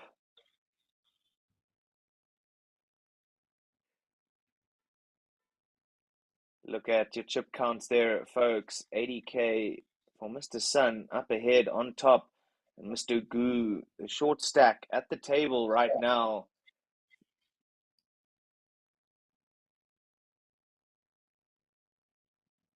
25K starting stack. These players all paying an amount of 1.5 million Korean won to enter this day 1A of the Baby Dragon. Late Reg now officially closed.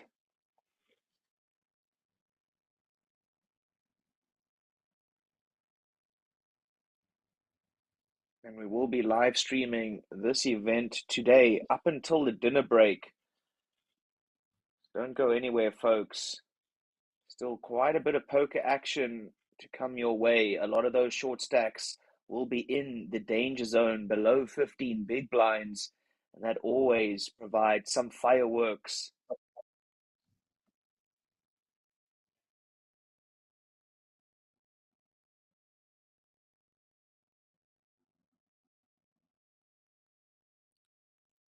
Mr. Fan opening up the action with pocket sixes, and Mr. He does have a decision here with Queen Jack of Hearts. I mean, he does have all the options to three bet, to go all in, or just to call. I think folding would be out of the question. But hold a second. Mr. Zoo has pocket kings, and we are definitely going to see him squeeze this hand. Well, the squeeze amount is 9.5K.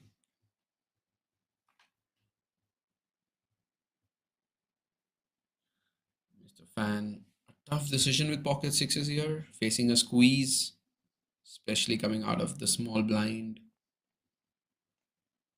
What do you I'm do sorry, here with actually, pocket did the sixes? sixes open and then hey just flat? Or what happened? Yep, that is exactly what has happened. Mr. Fan did open with pocket sixes and Queen Jack of Hearts. Did decide to call there, and now is in a really, really tough spot. It's like his hand is sandwiched, like he decided to call and open, and now the small blind had decided to squeeze, which he could do with a lot of hands, but this time it was pocket kings.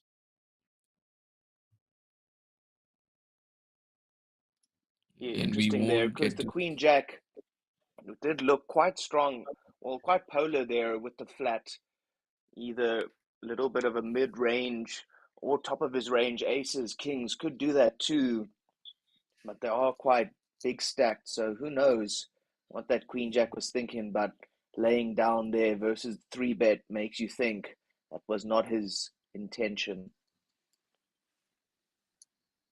A very disciplined fold by pocket sixes down there, facing a squeeze. You're in position, you can just call, but a very disciplined fold by pocket sixes, and maybe analyzing the player profile of the small blind, and analyzing that, how his range is playing from the small blind when he's up against two players out of position. So he has to be really, really strong, And maybe that is why he did decide to fold his pocket sixes.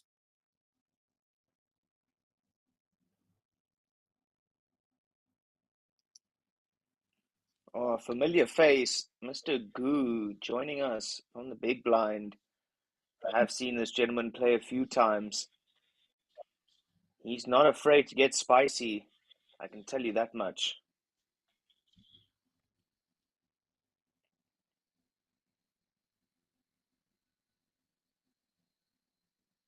No wonder all these Korean people love spicy food, you know. They're very spicy in nature. Yeah, well, actually, a good old-fashioned Korean kimchi will leave you looking for the milk jug. That stuff can be real spicy, I tell you that much.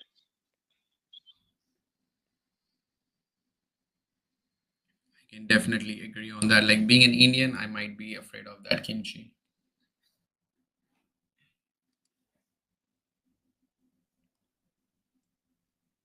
Yeah, and just the same as you are afraid of that kimchi, Zoo, afraid of that straight, an open-ender, good enough for a bet, and then a takedown. So nice and easy.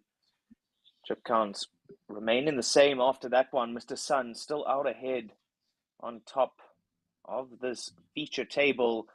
Red Dragon Poker Tour. This is event number 1, the Baby Dragon, day 1A.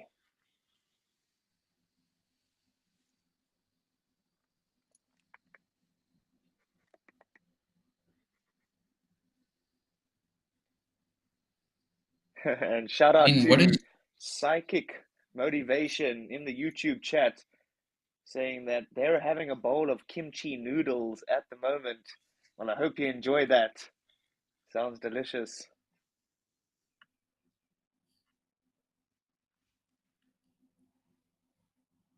I mean, Richard, if you were playing like a series, like a live poker series, what is your like morning routine? What do you like to do before, before you go in and fire that first bullet of the tournament? What is your daily schedule? What is your morning schedule to start off? Well, actually, I think, I am a bit of what they would call a gym rat. So my morning schedule always consists of meditation, gym, steam room, and then a little bit of poker, pre-grind study, and then straight to those tables. And there you will find me splashing about just like the true whale that I am. What about you, Akshay? What is your go-to?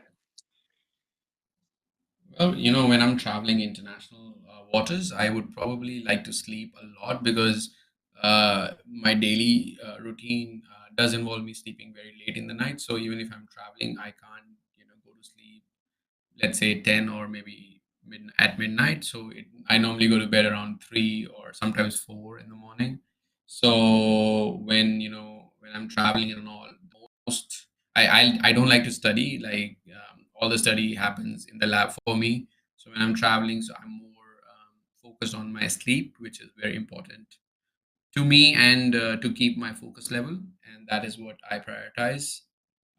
So I would like to get at least 6 to 7 hours of sleep before any poker tournament, then having a decent a meal, not too heavy, and then I would just start to grind.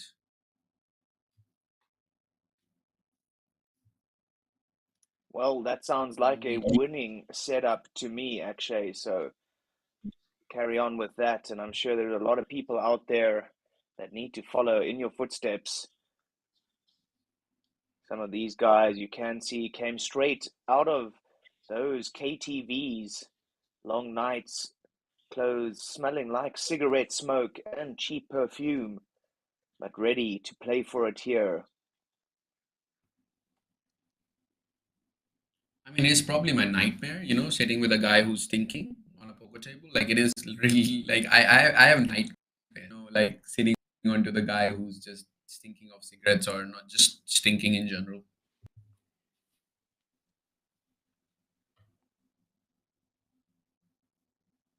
Well, the only thing I stink of is Tom Ford, and that's what you can be graced with when you sit next to me at the poker dream tables or the poker tour tables, whichever one you find yourself at.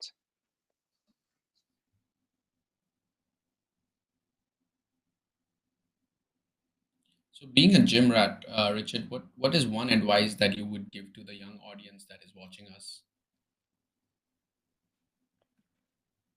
Well, actually, the one thing I can say is please never ever do bicep curls in the squat rack. That is a big no-no. Do Well, you go to gym no bicep yourself, curls. Akshay? Well, I've started like this transformation journey, but as soon as I started it, they decided to close my gym. Oh my So I goodness. couldn't I couldn't continue my journey. But well, today is the first day after this stream ends. I would hit the gym. They've like remodeled it for myself and others. So really looking forward to that as well. Well, good luck on that journey, Akshay. And if you do post it on YouTube, let us know. I'll be happy to follow along and share in your journey. I love fitness, and everybody's journey in there is so beautiful. So good luck to you, sir. Well, thank you so much, Richard. We do have Mr. Fan opening up pocket tens from cutoff, a real opening after a long while. Yeah, definitely one of my least favorite hands, the pocket tens. Maybe I'm just scarred. I have a lot of bad beat stories surrounding these.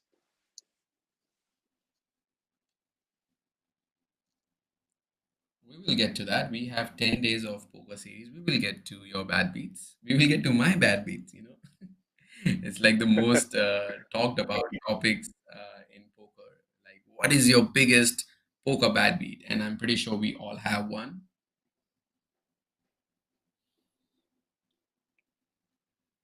But Mr. He deciding to three bet his ace nine off. I am telling you, Richard, these guys are taking their button very, very, very seriously. Not letting go of any opportunity. I am not sure if they're like, studying their charts or not, but they're definitely reading something, and that is about, defending your button either by calling, by three betting. And they don't take it as a joke. Yeah, well, somebody told me that if you win a pot on the button, you do get some free chips in the casino. So maybe those guys looking for a bit of a degen after this feature table ends. Who knows, actually? But certainly very valuable, it seems. Jack six deuce. Very dry board. No flush draw, no straight draw present right now. But we do have one overcard to pocket tens. And Mr. Fan deciding to play very cautiously and just calling pocket tens pre-flop as well as on the flop.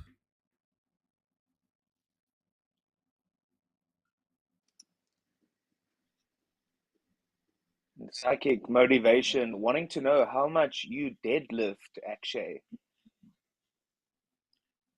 I think he's asking you and not me. Because you're the one who's like a gym rat, and I am just starting my journey. But hold that thought, because we do have a turn king that is probably one of the better cards for Mr. He if he wants to bluff at it. And Mr. Fan might have to fold his pocket tens here. And Absolutely great card beautifully, for Mr. Hay. beautifully, Mr. He did decide to bet 9K here, playing his stack to the perfection, putting maximum pressure on pocket tens. I mean, what do you do if you have pocket tens here? You have a jack there, you have a king, and all about that buttons three bet has a lot of king X. You have king queen, king jack, ace king. And if you move on to the suited parts, you do have king six, king seven suited. And Mr. Fan did decide to fold pocket tens. And we see ace nine again, a worse hand, taking down the pot with just pure aggression. Nothing else but pure aggression. Yeah, absolutely. The king, a beautiful card there for the ace high. choosing a right time to be aggressive, takes that one down there. Pocket tens obviously facing a lot of king X combos, and yeah, just having to make that tough fold. And folks, just like that, I do think we will be taking a short break. So don't go anywhere. We will be right back.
Alrighty, welcome back, folks. We are bringing you the feature table coverage here of the Baby Dragon event, day 1A. It's myself, Richard Cooper, joined alongside in the commentary booth by the man himself, Mr. Akshay Kapoor. And it's been fireworks so far, so sit back, relax, and get ready for some great Red Dragon Poker Tour action. Well, we do have some new faces on the feature table, Richard. But before we go deep into that, somebody from the chat did ask you, how much do you deadlift?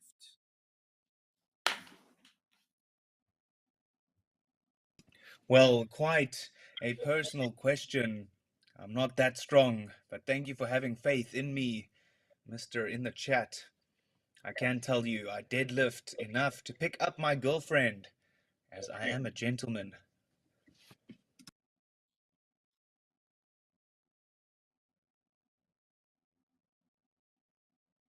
Truly said there, Richard. It is not about how much you can lift. It is what kind of person you are. If you're a good person, if you're a gentleman or not.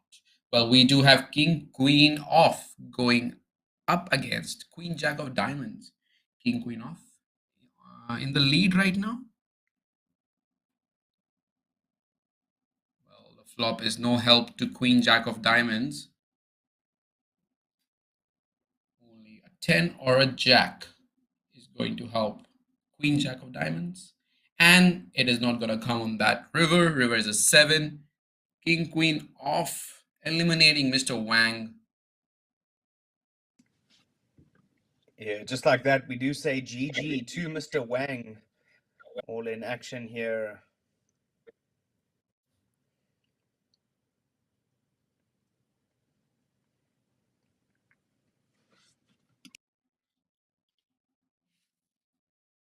So if you are joining us, blinds currently at 1.5K and 1K. And that is because we currently are on level 11. Excuse me, level 9. And so we do have 3 more levels of play before this one does end. And wow, welcome to the feature table. A very familiar face indeed around here at this Red Dragon Poker Tour.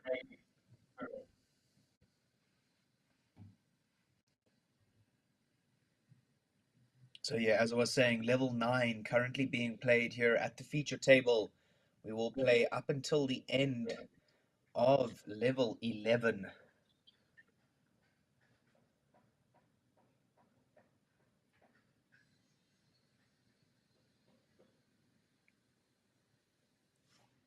Some different personalities joining up on the feature table. We do see somebody wearing a hoodie. I think this is the first time I'm seeing somebody on the feature table wearing a hoodie. But a lot of stylish people, I would say. We saw a Burberry shirt. Now we are looking at ash color hairstyle. I mean, definitely some unique personalities on this feature table. And we do have a Portugal supporter who's wearing a headband.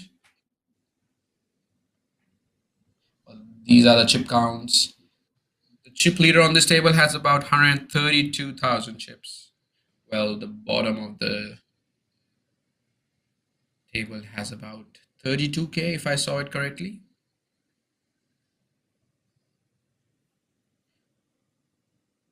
Still a lot to play. These stacks are not shallow anymore, and I believe that you can call yourself a poker pro if you know how to play small stacks. That is like the best thing that you could do, because most of the times in tournaments you're either going to be middle stack or small stack. So if you master playing the small stack, I mean that is a real skill edge that you develop versus your opponents.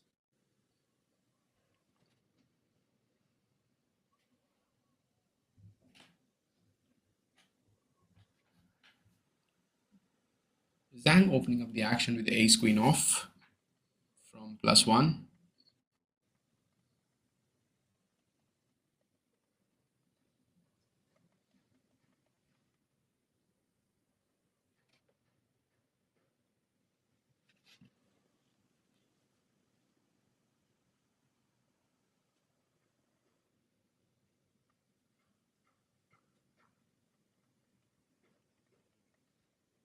Mr. Bao deciding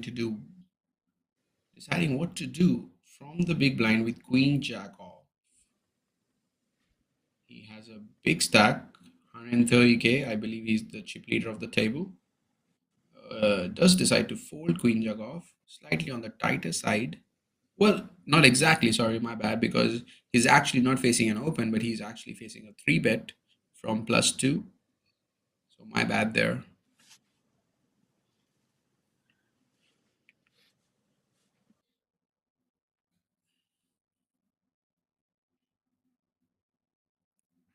Yeah, interesting 3-bet. King Jack O here. It's spicy, one would say.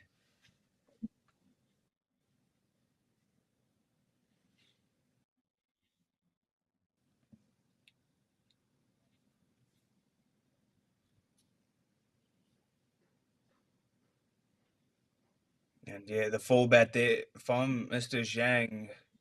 Good enough to put that pressure solidly on Mr. Z, or she. Excuse me if I'm messing up the pronunciation. But either way, he does have 52k, so just over 2 starting stacks for that gentleman.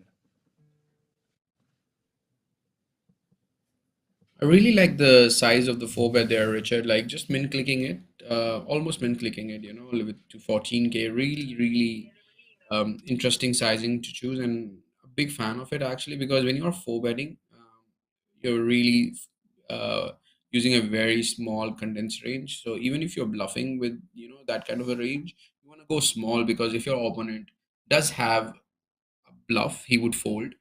And if he has something close to value, he can always continue to call or go all in. So a really good sizing being showed, and it is a kind of like sign of a good player if he knows his sizings and all. So looking forward to seeing a lot of seeing more things from this player. Yeah, absolutely. Great sizing. So we can just make a judgment there and presume that this player of real quality. And oh well, king suited meets the king queen O. Mr. Cheng all in and at risk, looking for a queen. Oh no, king jack 4. Ace king good so far. So needs a miracle. Excuse me, Chang needs a miracle at this point. And wow, as we said, needs a miracle and finds it on the river. Runner straight. Good enough. And Mr. Zhou crumbled to a mere 1 big blind now after losing that one. Big pot.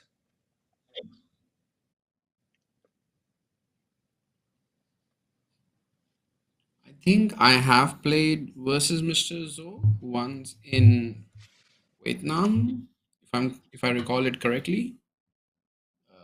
A very decent, like a very good opponent. Like he's a thinking player, slightly on the needier side, but he's actually a very, very good player. Yeah, definitely no stranger to the poker scene here in Asia.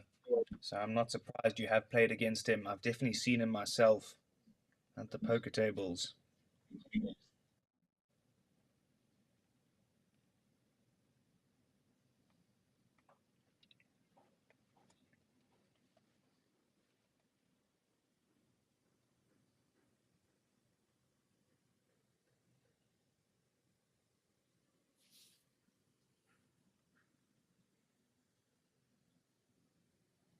Do you follow any sports, Richard? Apart from poker, actually, not much, just a little bit of NFL, American football. What about yourself? Well, I've been following a lot of lawn tennis lately, along with cricket. So that's about it, I guess, for me as well. Not a big into like I'm not really big into sports. We do have ace three of clubs going against king eight off.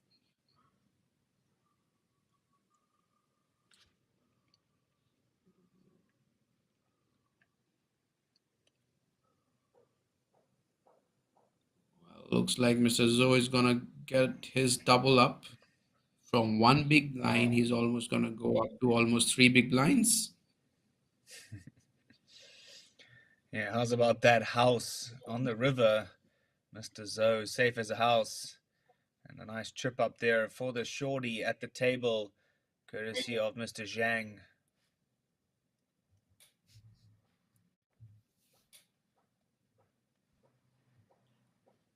I mean, it's always the scenario, you lose a big pot when you have a very big hand, and when you when you go all in with a short stack, even if you're behind, most of the times you win that hand. Like it has happened with me, I believe, a lot of times actually. Like when I really need to hold, I don't hold, and when I really don't want to hold, I hold. So yeah, that's the funny side of poker. The funny side of how luck favors us when we actually don't want it. Well said, Akshay. Absolutely. And that example, a clear example of it. Oh, a familiar face here at the table, Mr. Quan Zhou.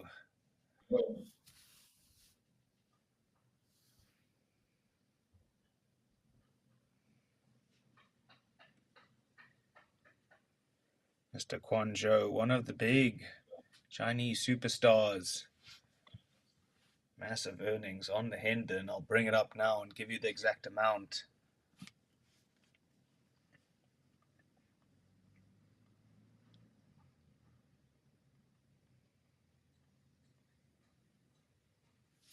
Deciding to play really coy with pocket jacks and not overplaying it, decides to call from the small blind, keeping the pot very small.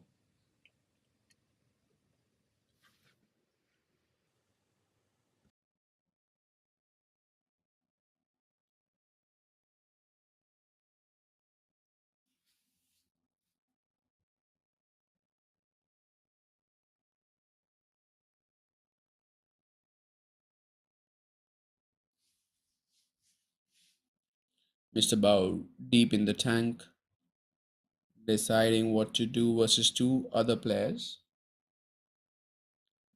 does decide to go for a bet. Well, it's a strong continuation bet from this player, and he's representing a real big hand. Well, Richard, am I seeing this correctly? Pocket jacks being laid down on 944. This can't be right. That's a shocker. I mean, if he has pocket jacks and he's folding on a 9 high board, I mean, he must really not like pocket jacks. Well, they do say pocket jack's one of the toughest hands to play in no limit hold'em, so who knows what went on there.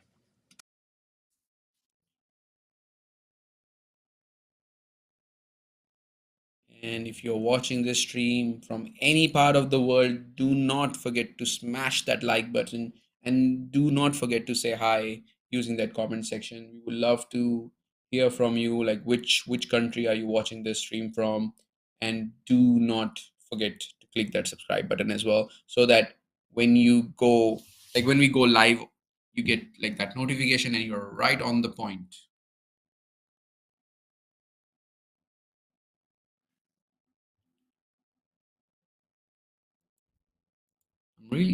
I'm still stunned to see pocket jacks being laid down on 944.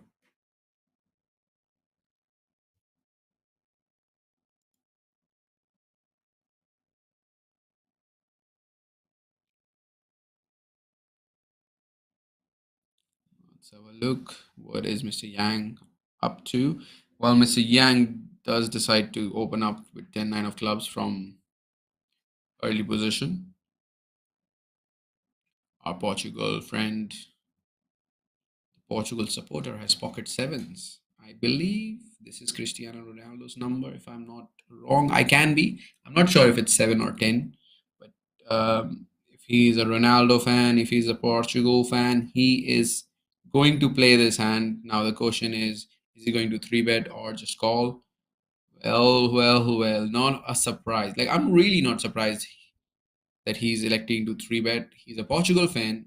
He has pocket sevens. That's Cristiano Ronaldo's number, right, does decide to 3-bet, and Mr. Zhao with king queen off decide to go all in for his remaining 4 big blinds. And well, what we are witnessing is a bit of strange actions. The action is on the big blind and he has pocket jacks, but Mr. Yang has already showcased that he would have called his all in. So now we have the floor being called to actually evaluate that what is the right course here, like what is the right action that our player can take. Mr. Yang obviously did not do this with any intention. Sometimes, it happens when you're playing a poker table and you kind of like miss out on some action, and he does apologize to the floor, saying that, he wasn't sure and he obviously didn't mean it. And Mr. Chung has decided to go all in. And now our Portugal fan with pocket sevens, Cristiano Ronaldo's number, just like hating life. He's like, I had pocket sevens. I could have just seen the flop. Why did I go for a 3-bet? Why can I just not call?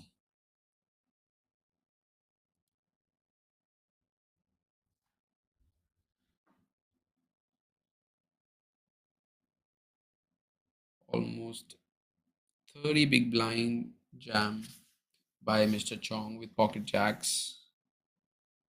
Mr. Bao, a Portugal fan, Cristiano Ronaldo's fan, has pocket sevens. On the other hand, Mr. Zhao with king queen, really in a good position. He has 2 overcards, 2 jacks. He has 2 overcards, 2 sevens. So he just need to hit a king or a queen to actually secure a triple up.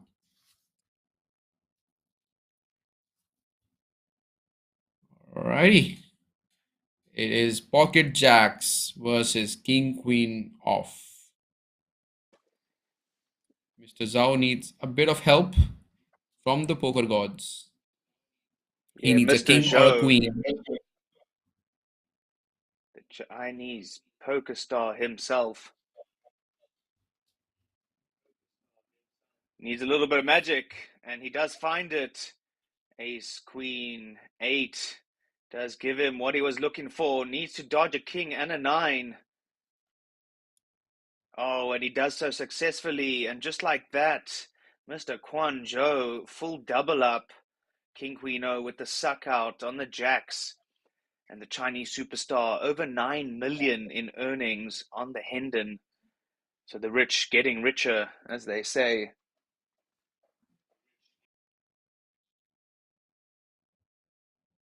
Mr. Zhao has 9 million earning in Hendon Mob.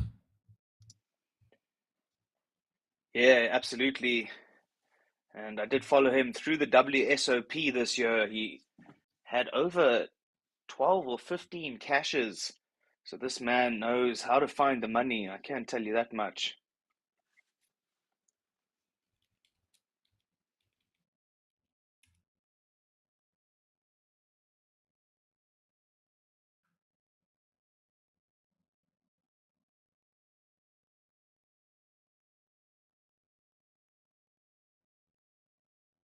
Mr. Quan Zhou opening up here from the hijack ace 9-0 with that new little bit of a chip stack he managed to find. 12 big blinds. So interesting decision.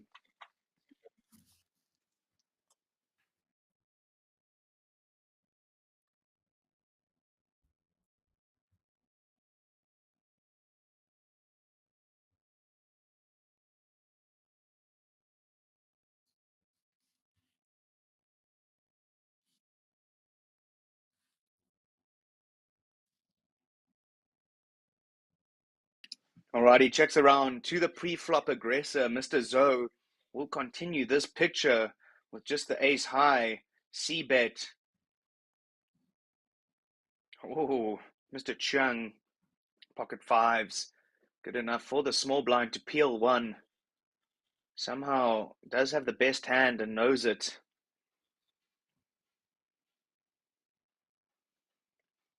Actually, pocket fours now just have to get out the way. Short stack Zoe, less than a 1 SBR.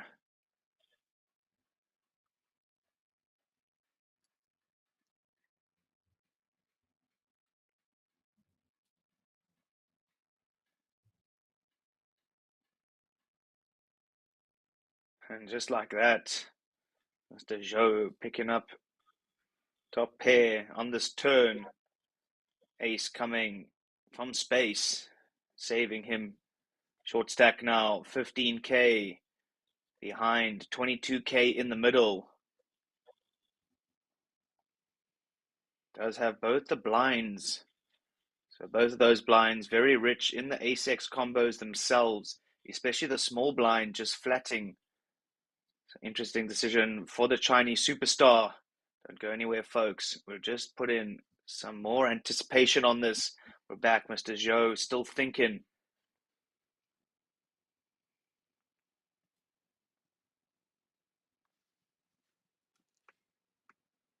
Ten bigs.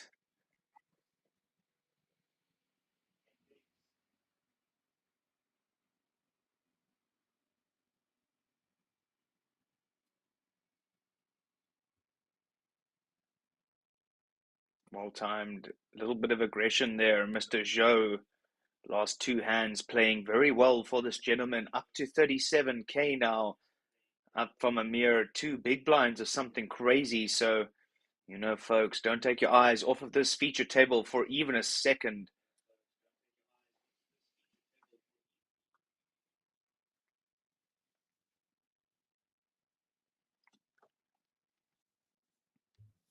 I mean, if Mr. Zod is, ends up winning this tournament, we can easily call chip in a chair. He literally had like one and a half big blind, and now he's sitting comfortably with the middle stack. Has about, how many big blinds does he have? 1.5K is about 40. So almost 25, 20, like maybe 30, not 30, but like anywhere between 25 to 30.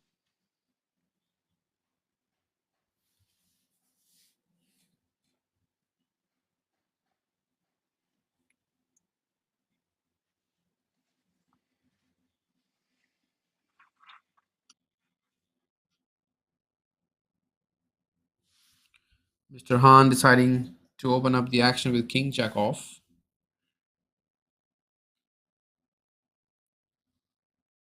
We see a lead from the big blind with the King 8 of diamonds, and is actually going to make the best hand fold.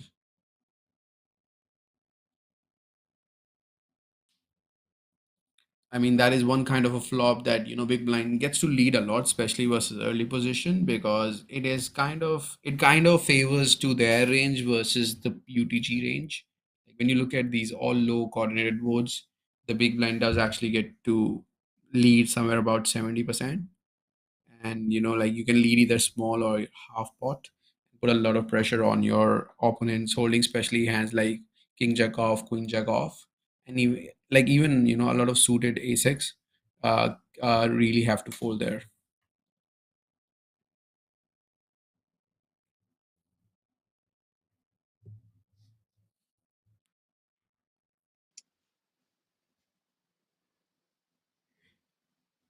Yeah, interesting poker being played at this feature table are the PT and the KPC newly formed partnership, bringing you this live coverage of the Baby Dragon Day 1A.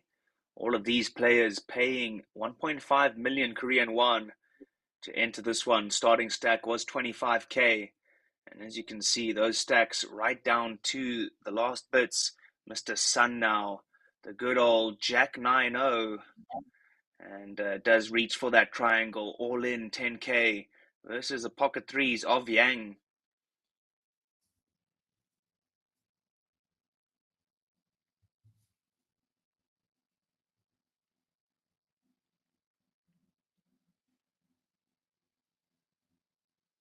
And just like that, some outs for Sun turn in to an over pair. And courtesy of Mr. Yang is a double up for Sun in the small blind. And he lives to fight another day. 15 bigs now for him, still very much within that danger zone.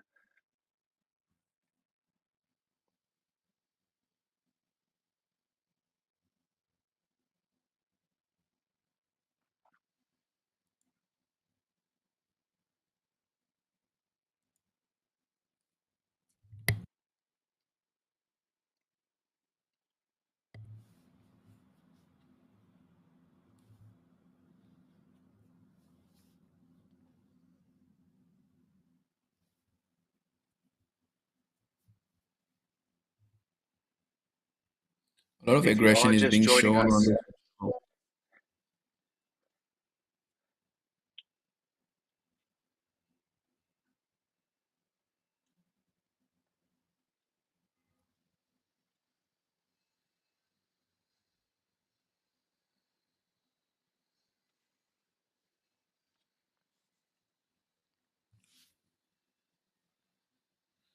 Well, we do have Queen Jack off opening up the action from hijack, and Mr. Sun going all in with ace 4 offsuit on the button, taking his button very, very seriously. I actually believe there is like some sort of side bet that, if you win a lot of your buttons, you will actually get like some reward or something, because that is what the player has been playing like. They're defending their button a lot by either 3 betting, by either calling, or even, 4 betting it. So yeah, quite interesting table to start off. A lot of action, a lot of aggression. And Richard, what do you make of this feature table? yeah, certainly a very interesting one, actually. Like you said, the player is definitely showing some affinity to that button, some sort of side bet going on that we are not aware of, but I can tell you a lot of these guys love those side bets, and the side bets can add up to even more than the prize pools. So let's see how this one unfolds.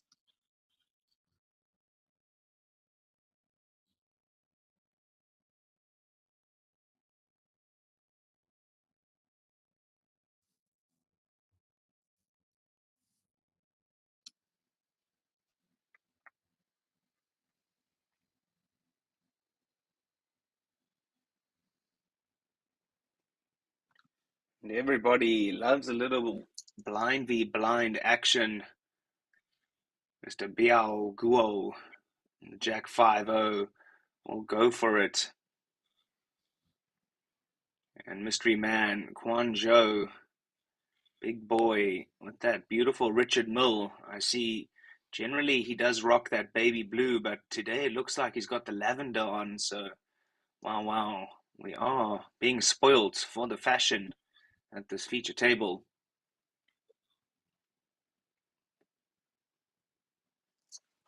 Well, I think fashion has become a really big part of all the poker players, especially like high stake poker players, because like most of the times we see them, representing a lot of different brands, whether it be Gucci's or the Burberry's. So yeah, I mean, like, poker players, especially the high stakes community, is a big fan of fashion and showing off their bling.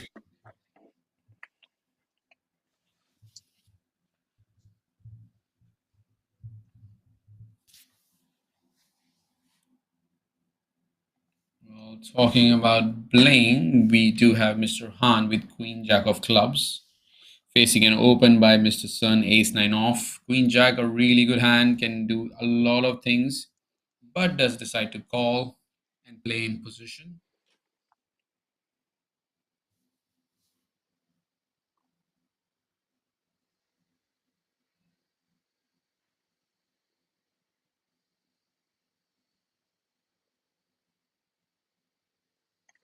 Any idea of the chip denominations, Akshay? Well, I believe the green ones are 1K, and the red and yellow, I'm not really sure. It can either be 500s or like 5Ks. Mm, and then there's purple. So purple is 500. I just got a glimpse of it. Greens are 1K, and I believe the brown yellow or the red yellow could be the 5Ks. Okay, great.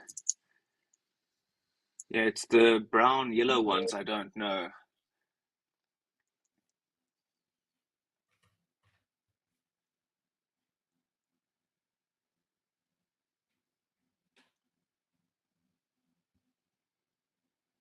Well, Mr. Han getting lucky on the river, spiking that queen. Now the question is, can you value bet your queen here? Like there's a flush that has just completed on the river, but your opponent has checked. So like if I was Mr. Han, I would be really, really tempted to value bet my queen here and get calls from, some ace size, some pocket pairs, hands like fives and sixes. So yeah, I'm a big fan of this bet. I think it's bet about 8K. Yeah. So yeah. So Richard, that brown yellow or the red yellow chip is actually worth 5K. Perfect. And yeah, like you said, value bet, very, very thin there on the river, but always so tempting and nicely done there by that gentleman.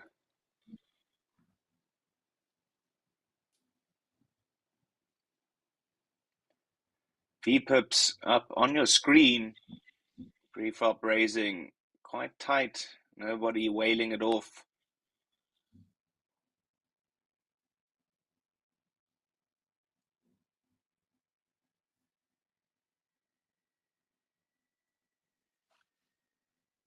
On to the next hand, we go and we see Mr. Chung fold ace eight of hearts, folding a suited ace, telling that he's going to be playing very, very tight and then on more on the nittier side. He's like almost the middle guy here with his stack. So like I mean, I'm a little bit surprised to see him fold, but I actually don't blame him. Maybe he's like, as we have seen on this feature table, that the button guys are really playing it very aggressively, and maybe that was the reason he decides to fold his ace eight of hearts.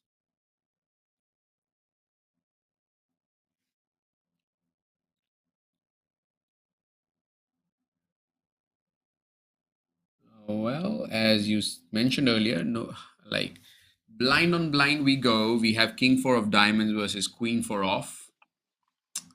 King four being the better hand, obviously, spiking a king on the flop itself.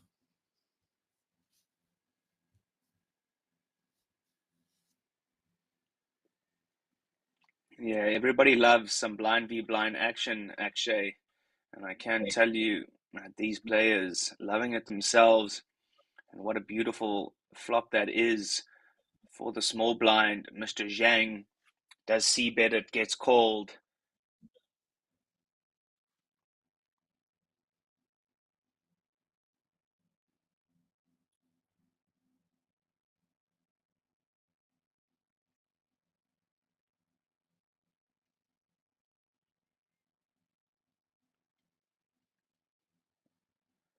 Big bet on the turn.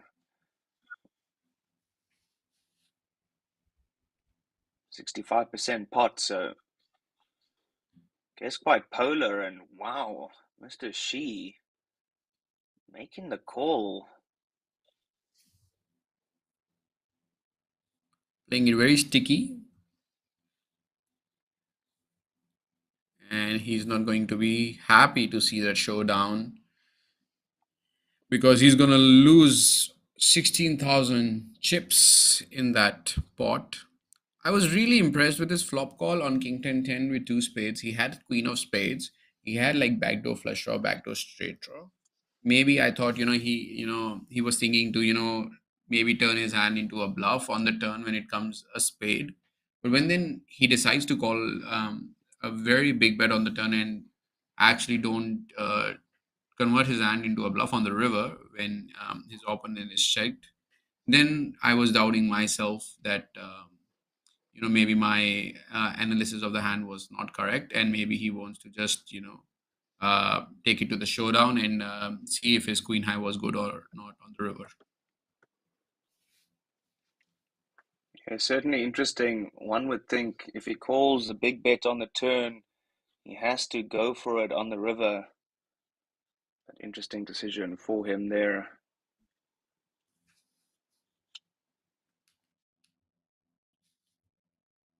I mean, he could be good sometimes because his opponent could be betting 9-8, 7-8. A lot of hands, like when it's a limp pot, your opponent, is playing about 80% of his range. So he could be ahead of a lot of those hands on the river when he checks. So, I mean, it's a very tough decision to actually, give you an exact answer. If that river check was correct or not.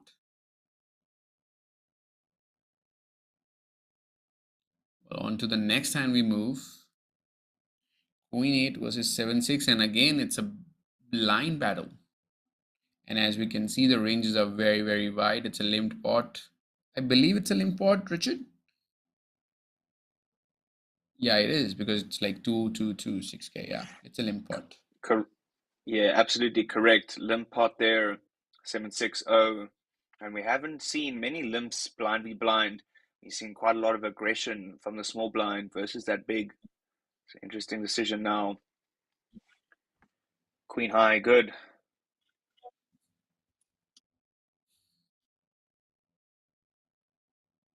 Sometimes queen high is good on the river.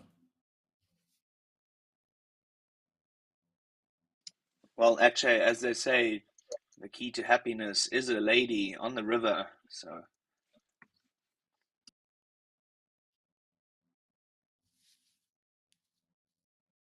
Maybe I have to find some river in Korea then. I'm sure there are many ladies and many rivers in Korea.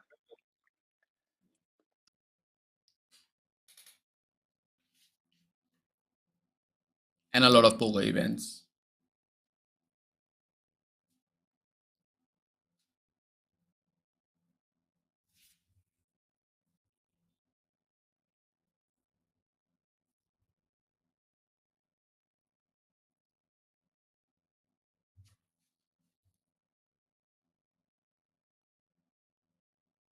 Alrighty, we move on to the next hand, and we see Mr. Han with pocket sevens. Well, we've labeled Mr. Bao a Portugal fan, a Cristiano Ronaldo fan, when he decided to three-bet his pocket sevens earlier. And Mr. Zhang with his jacket, with his green jacket, I believe it was Vietnam's flag on that jacket representing his country.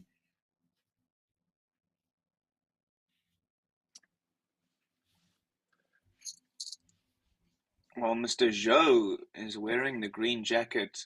He's definitely from China, so I'm not sure if he's just using somebody else's jacket or what it is, but he certainly seems to be a little bit cold at this feature table. Somebody not feeling too cold.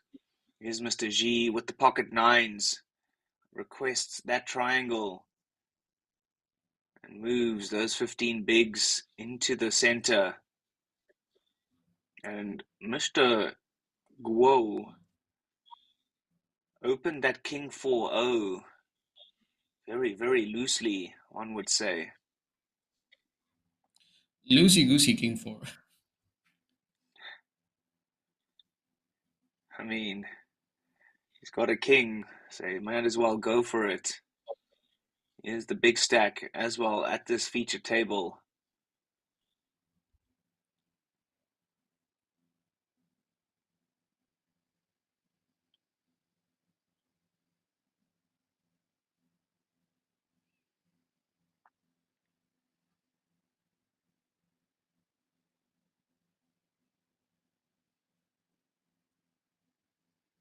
And some great camera angles coming in there. Wow.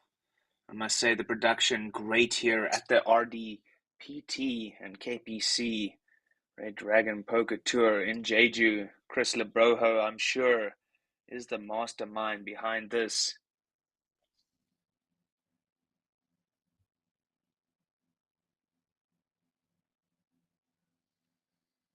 And the ever so active big stack of Mr. Biao.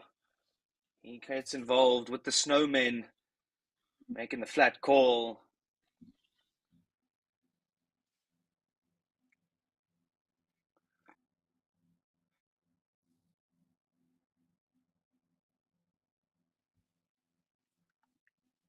Well, for those people who are wondering what KPC stands for, it stands for Korea Poker Club, and RDPT is actually Red Dragon Poker Tour.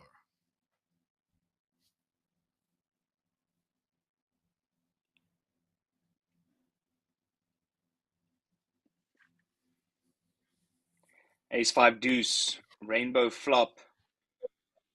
Now, C-bet from the king-queen O of Mr. Han.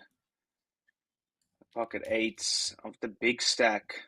Definitely a little bit uncomfortable, but a pretty standard C-bet for the pre-flop aggressor. Ace-high, good flop to C-bet on. Bet call. Turn us gently, dealer. Wouldn't an 8 be spicy?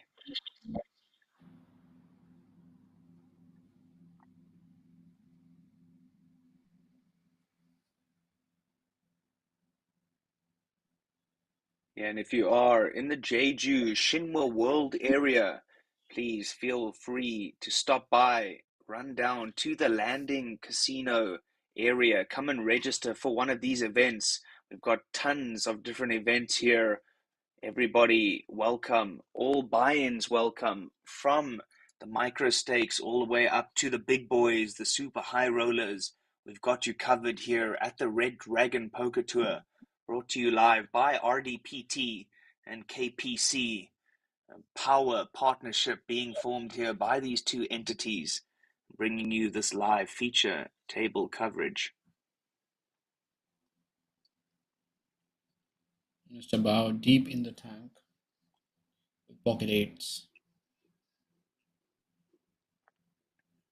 Decides to fold, and yet again, worse hand making the better hand fold on this poker stream.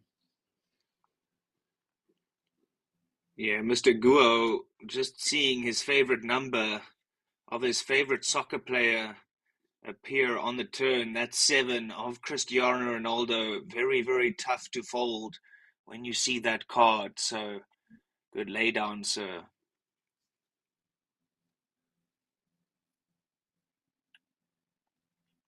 And we can see he's fully committed to this outfit, Akshay, rocking those shorty shorts to match his football jersey and the headband he's got on.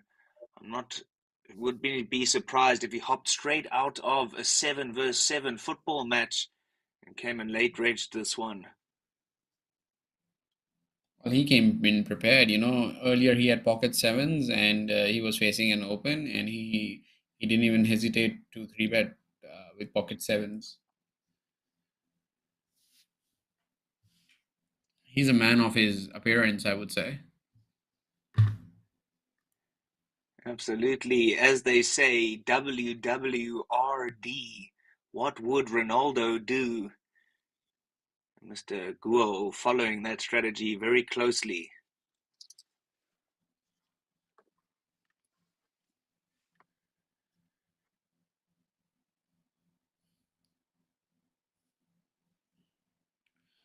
Well, we do have an all-in here, Richard. We have King 10 versus King Jack, and 10 on the flop, making Mr. Sun ahead of King Jack.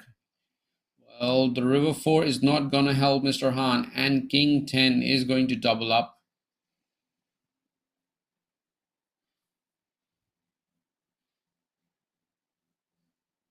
And these are the chip counts for the feature table. We see that Mr. Bao has the chip lead with 105K, and as I said, the blinds have increased from 1K to 1.5K to now 1K to 2K. We have a deep structure poker tournament happening here. Like, even if you have around 15 to 20 big blinds, you feel like you have 40 big blinds, because the structure is so good here at Red Dragon Poker Tour.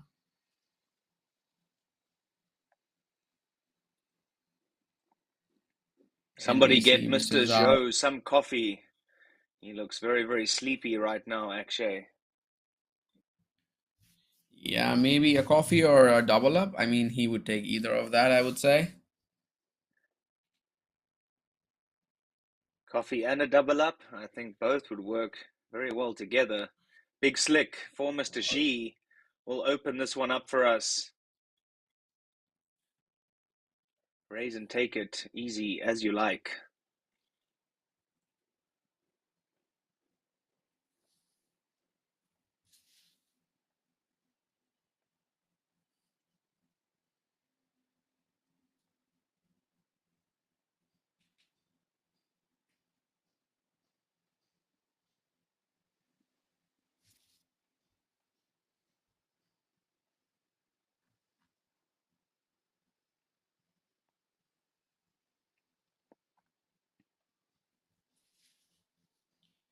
A lot of players are feeling sleepy on this feature table. Probably it is pretty late and they just want to go to bed now.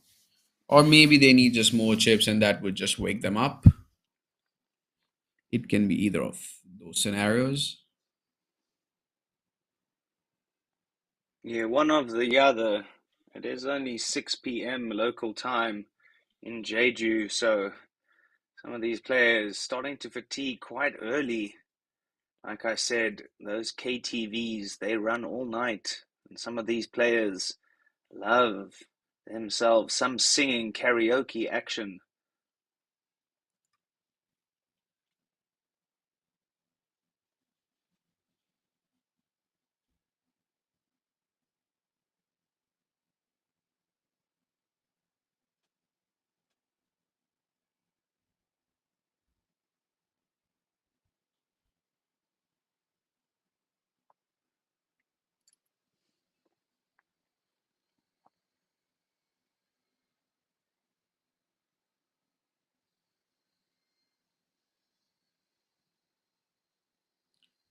As we see dealer deal his red cards to all the players.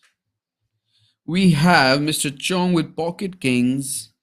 Chong has been playing on the tighter side so far on the feature table. And now he does pick up some good hands, pocket kings. Certainly one of the better hands. Actually, one of the best hands, other than pocket aces.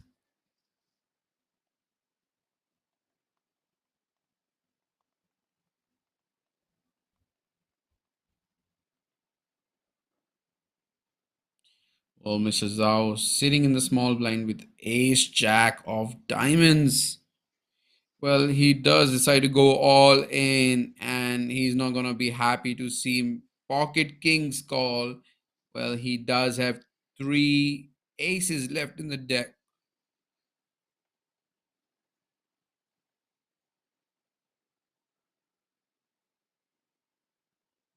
This is pocket kings versus ace jack. Ace jack needs a little bit of help. Mr. Zhou needs that ace. Well, he does not find an ace, but he does find a jack. The turn is no help. River card. River is a 10, and what we're going to see is Mr. Zhou being eliminated from this feature table. Pocket Kings finally finding that double up. Finally, they are being held. There is no ace on the flop, no ace on the turn, and definitely no berry on the river. And I might be wrong here, but Mr. Zhou is not eliminated. He had more chips than his opponent, so he's he still will hold his position on this table, and maybe he will spin his stack again one more time, baby. Absolutely, Mr. Zhou, the covering stack in that matchup. Is Ace Jack not able to overpower the Cowboys? Full double up for his opponent, and now just down to a couple of crumbs. However, we did see him short stacked earlier on, managing to chip up very nicely. So, Chinese superstar, as we've said, over 9 million in earnings on the Hendon mob. No stranger to the feature table, no stranger to the bright lights. So all eyes on him. And yes, he does. Sorry, I was incorrect earlier. He is wearing his signature baby blue Richard Mille. Like I said, can never miss him when he's got that around his wrist.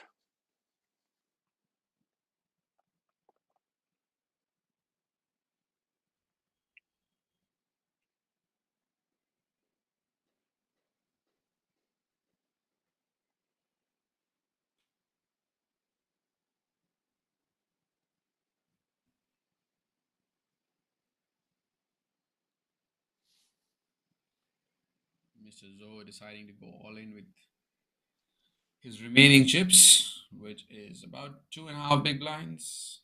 Queen deuce off. And Zhang has a decision here with ace eight off from the small blind. Does he want to call or does he want to raise and increase the price for the big blind?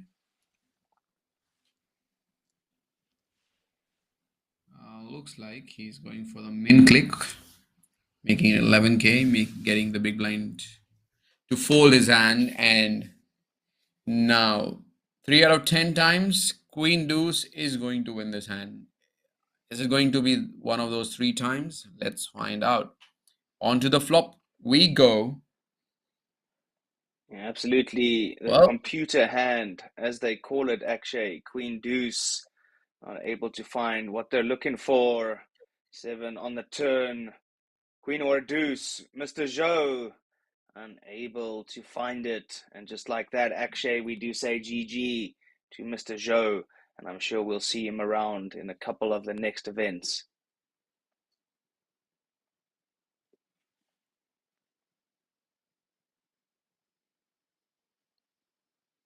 Mr. Zhou, a really tough opponent to play against. So I'm pretty sure all these players on this table are happy that he's not sitting on the table anymore and he's eliminated from this tournament.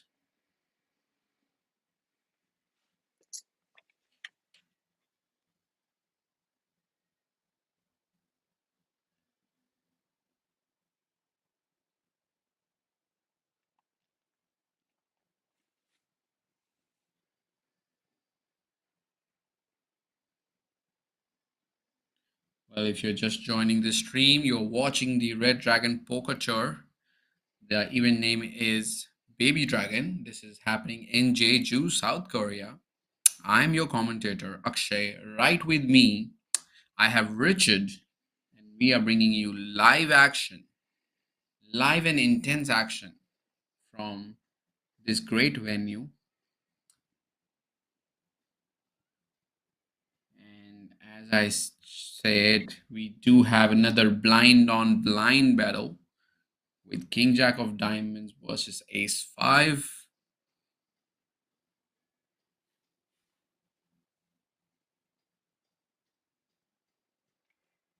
Yeah, blind v blind action going down here at the feature, Akshay. And Ace 9-7, good board for the small blind to see bet on. However, not choosing to do so, and Mr. Chiang obviously picking up top pair. His bet will be good enough to take it down and steal what are turning into very, very valuable chips at this stage. Those blinds 1K and 2K with the 2K ante active on the big blind each round. The short stack's getting shorter.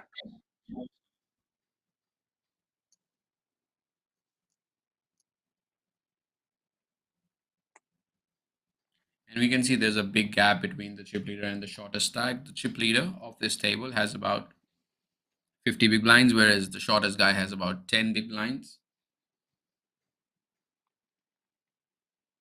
Yeah, absolutely. And that is a recipe that does bring a lot of fireworks. So let's see how this one plays out now.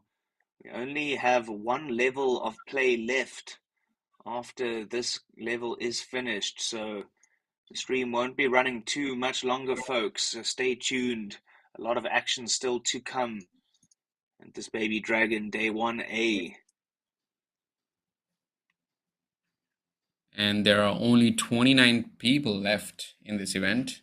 We started this event with 77 players, only 29 remain. And players who are going to survive this flight and the next flight are going to meet on the final day of this tournament and eventually fight out for the first prize, which is yet to be disclosed. Absolutely. That first prize will be juicy, but what everybody came for, Akshay, is that beautiful RDPT Winners Trophy. So each event coming with a great little trophy, some bigger than the others. And of course, then everybody playing for this very special prize, the RDPT and KPC have brought a winner's jacket for the main event champion here a little bit later on in this week. So folks, if you are in the Jeju Shinwa World area, make your way down to the Landing Entertainment Casino area. Come and register for one of these events or the main event if you're feeling lucky. A big guarantee for that one. So all eyes on this live stream. We are live streaming every day on Twitch and YouTube. So pick your poison, smash the like button, subscribe, and follow myself, Richard Cooper, on Facebook, as well as Akshay Kapoor, and we will keep you updated with all of the events.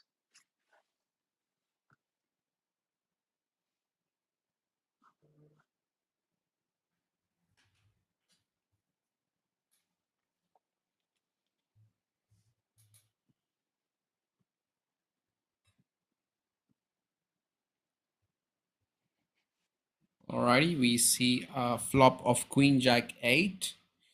Jack 3 flopping a lot on this board with middle pair flush draw. Decides to check raise this flop, making ace 5 fold. I mean, these types of hands, like when you have a pair and a flush draw in the big blind, you can either go, either you can go on the aggressive side, which is, going for a check raise, or you can call and keep your opponent in the pot so that you can take more chips from them on the later streets, because you have a lot of equity. So I mean, when your opponent has bluffs, you are like more incentivized to just call flop, call turn, and analyze on the river. And you have so many outs to improve. Like you have a second pair, you can make two pairs, you can hit a flush and build a pot. Then raising it on the flop. But raising on the flop is still not a mistake, because obviously you are denying your opponent a lot of equity.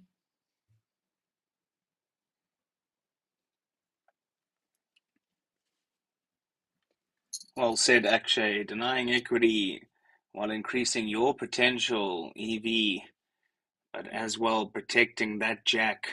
So a bit of everything there. So good move in the end. Able to take that one down. And now, interesting here, Mr. Guo, raise and take it. Not finding any challenges. Pocket sixes good enough from under the gun. VPIP still quite tight, actually. Top VPIP only 23%.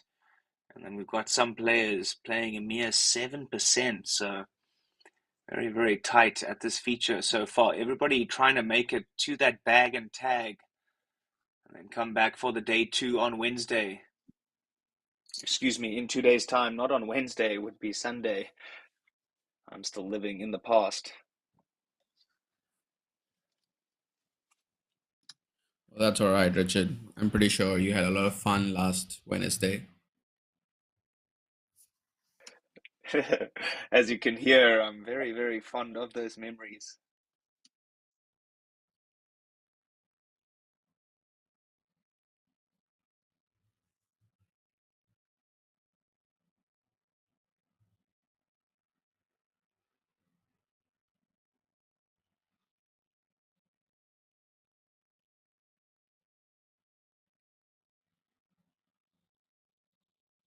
I'll talk about blind on blind battle. We have one more, and we have Jack Deuce raising his option from the small blind versus our Portugal fan, Cristiano Ronaldo's fan. Decides to call with ace 3 of clubs. He is still good. The question remains, what is he going to do when he faces aggression from the small blind? Mr. Han has Jack high here. No connection on the flop.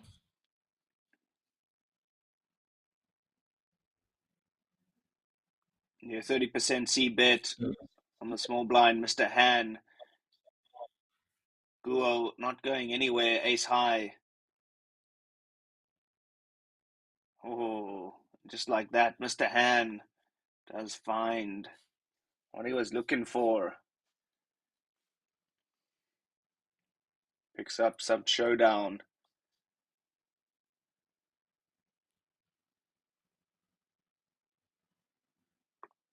Does Guo just decide to go for it here on that jack with the backdoor flush draw getting there?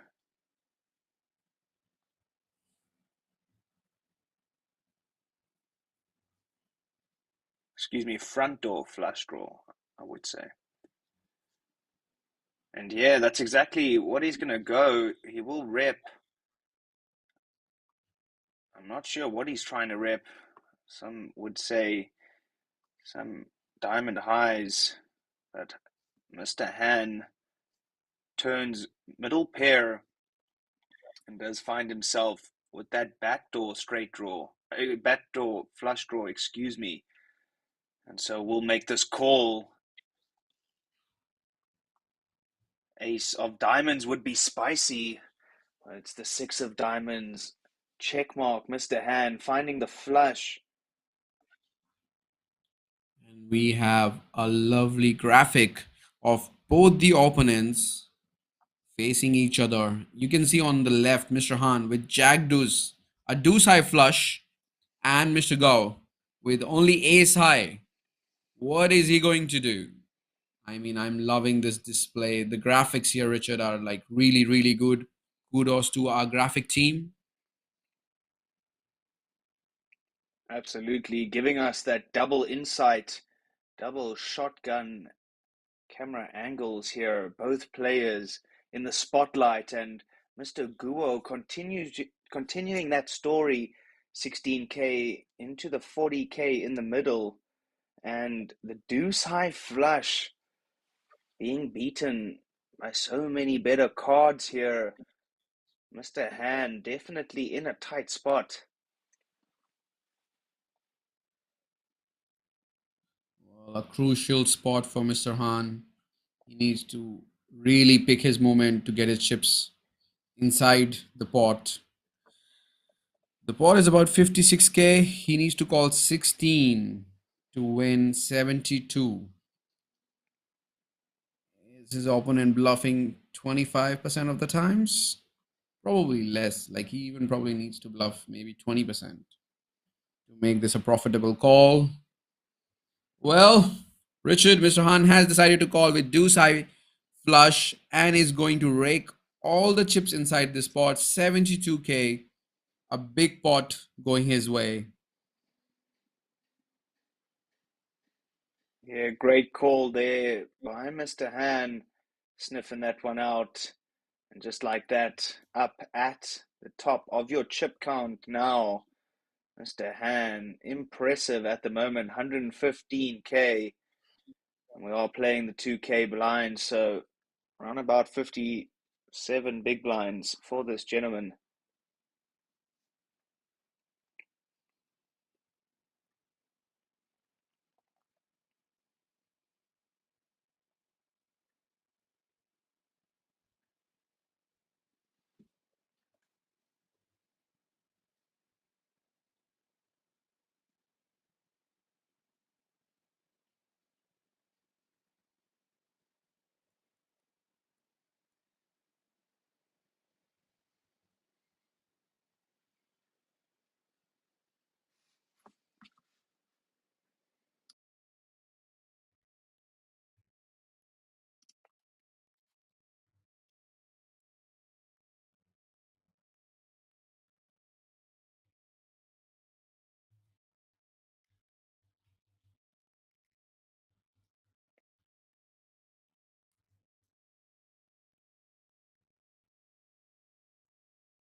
Alrighty, we move on to the next hand.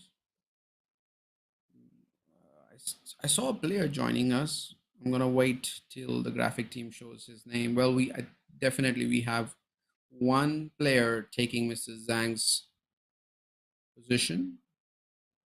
Actually, make it 2. We have another new player on this feature table, and he is gonna have pocket aces. Mr. Yang going all in with 16k is not going to be happy to see pocket aces of Mr. Sun. Well. Talk about cooler. Mr. Han waking up with pocket jacks, and in front of him, he has an all in of 16k, which is about 6.5 big blinds. Then he has a flat call by Mr. Sun with pocket aces. He has about 40k behind, and now he has pocket jacks. And talk about coolers, we have pocket jacks by Mr. Han, who decides to go all in. Well, it is going to be a 3-way all in. Yang needs a lot of help. Han hoping to spike that jack and give a bad beat to Mr. Sun. Let's have a look. The flop is very crucial. Well, it is no help to pocket jacks or ace queen. Well, turn card is a king and river is a 9, not helping either of the players. Mr. Sun going to secure a triple up with his pocket aces. And we do have an elimination, guys. We're going to lose one player from this feature table.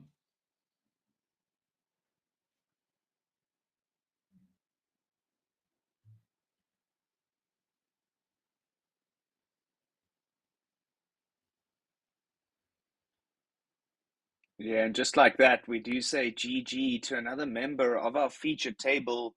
Like Akshay and I have said before, don't take your eyes off the screen for even a second, folks, because you will miss some of this action.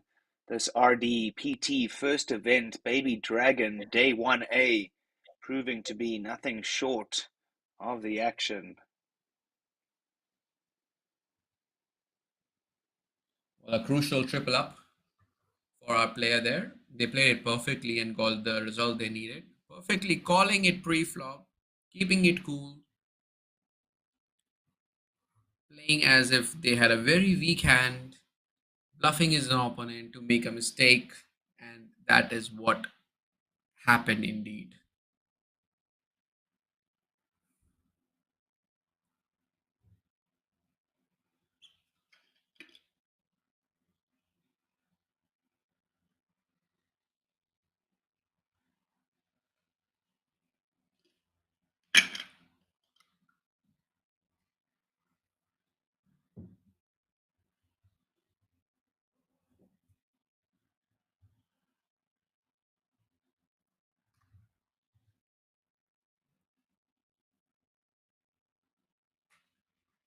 And there we go. Blinds have increased now. 1K, 2.5K is the new price of poker, with the 2.5K ante ever so active on the big blind each round.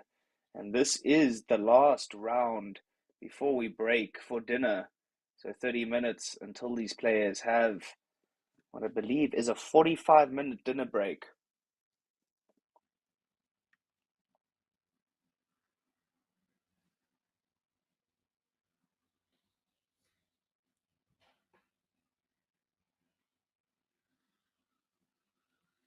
Man, I feel bad for our Portugal fan Richard. Like he's trying to win chips, he's trying to open up the action, and every time he does decide to open up, he faces like more aggression from his opponent, and he just has to just give up that spot. I think I've seen that multiple times now, and he's going to be really frustrated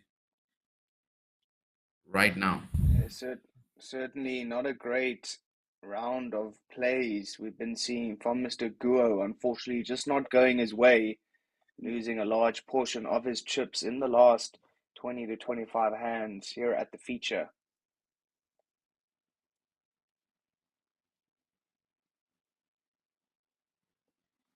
"77 entries into this one, including the rebuys.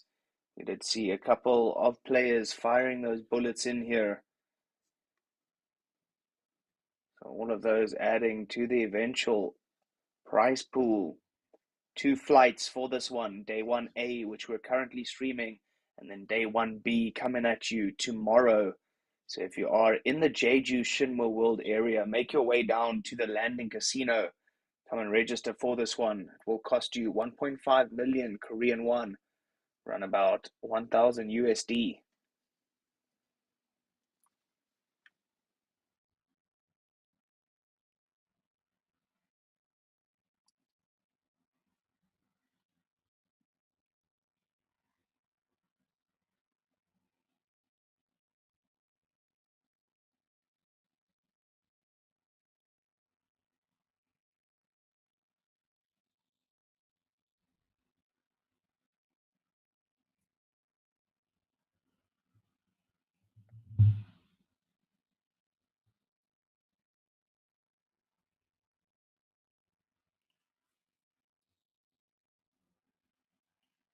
Mr. Shi showing the 10-3, not defending there. Obviously, just showing the table that he isn't tight. Just can't play that one. 1K, 2.5K. Oh, the blinds with the 2.5K ante ever so active on that big blind each round. The short stacks getting shorter. Players just starting with 25K. So those starting stacks down to about 10 bigs. I mean, it is very important to build, a player profile on the table. You want to have a player profile so that when you have a value hand, you get paid. If you have a tightish or a nittish player profile of yours, people are not going to give you action, and it is going to be really really hard to get value when you actually have a value hand. So it is very important. Like sometimes, you show some weak holding so that the players come at you, and when you have a value hand, you can be paid off very easily.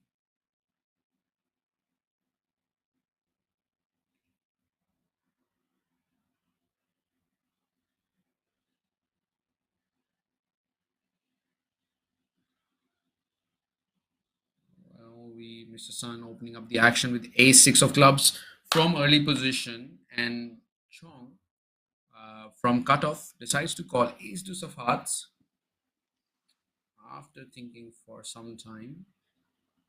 Well, Mr. Zhang with a7 of diamonds, a perfect hand for squeezing from the button. Let's see if he does elect to go and choose the aggressive route. Well, indeed he would, I believe, or did he decide to call? Well, let's wait for the graphics to catch up, and he has decided to squeeze with a7 of diamonds. Well, Mr. Phi with pocket jacks in the big blind, deep in the tank, a crucial spot for him. Well, Mr. Phi deciding to go all in with pocket jacks. A quick fold by the two opponents, and Mr. Zhang with a7 of diamonds. Yeah, Likes Mr. to Chuang fold. not wasting any time. Snap all in with the pocket jacks. And good enough to take that one down, knowing very well when he needs to be aggressive and playing his pocket jacks very well there indeed. Good chip up for him.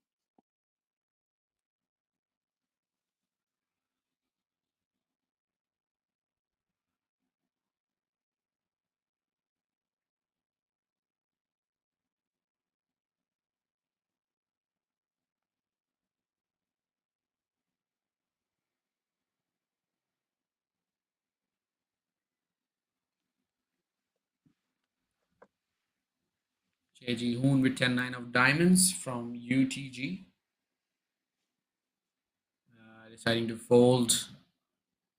Well, he's the new joinee of our feature table, still evaluating the players.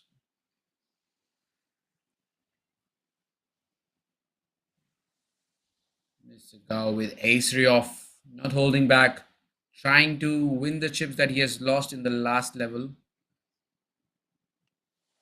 Richard again. He's gonna face a 3-bet, and he's not gonna be happy about it. Like every time he has opened in the last blind level, people have 3-bet him, and yet again he has decided to open with the ace 3 offsuit, and Mr. Chong with pocket jacks is 3-betting him.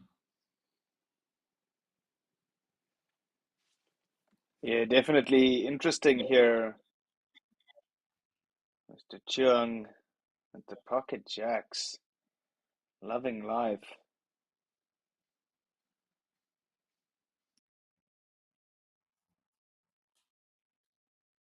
Aggression seeming to be the way to play at this feature table so far.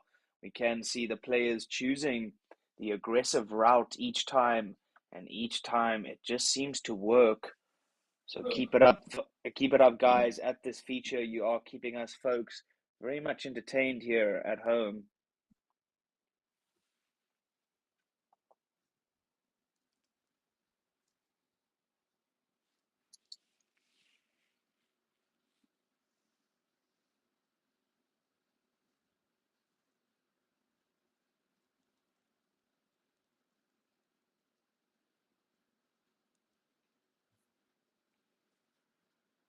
Well, if you are just joining the stream, this is a 2-day event.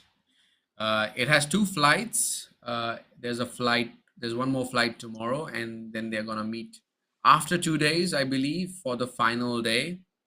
I'm your commentator, Akshay. Right with me, I have Richard, and we are bringing live action from Jeju. We are covering this Red Dragon Poker Tour series, and we are gonna be bringing you action from here for the next 10 days, I believe. And yeah, Richard, what do you have to say about that? 10 days of poker action live from Jeju, South Korea. Well, Akshay, when it's so exciting, doesn't even feel like a second goes by, does it? All out action so far here at the RDPT and KPC Red Dragon Poker Tour, brought to you live from Shinwa World. Beautiful place on this Jeju Island. Currently just 20 minutes until 8 p.m. local time. So these boys have been playing for quite some time already. They will be taking a dinner break shortly, and then we'll come back for the rest.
Alrighty, we have 7-8 of hearts going against King 9 offsuit.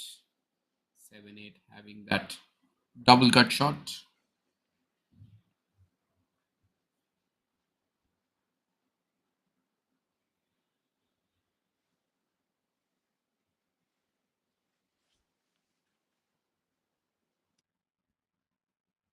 Well, check on the turn and river. King 9 is good, but can he take it to the showdown? Mr. Hoon just with 8 high on the river knows that he's beat, knows that he has to bet to win this hand.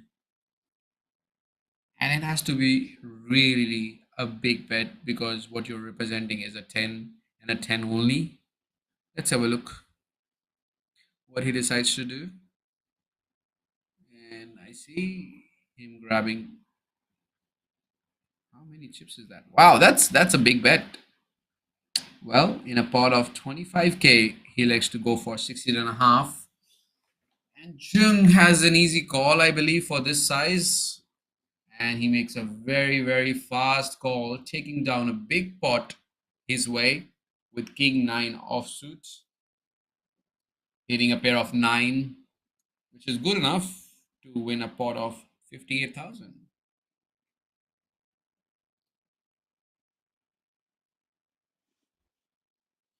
And if you're watching this stream on YouTube, please like the stream so that we can continue to bring you live and free footage from South Korea. Make sure that you subscribe to the Red Dragon Poker Tour channel so you are always notified when the stream goes live, because you really don't want to miss any second of this live stream.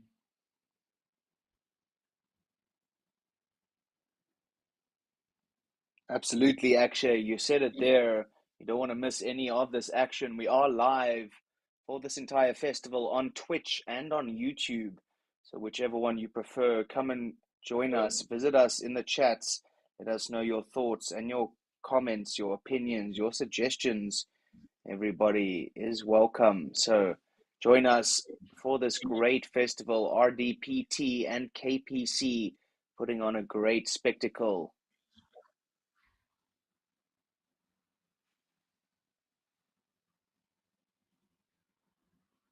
And I mean, don't be afraid to ask us any questions that you might have about the stream, about our lifestyle, about what we do.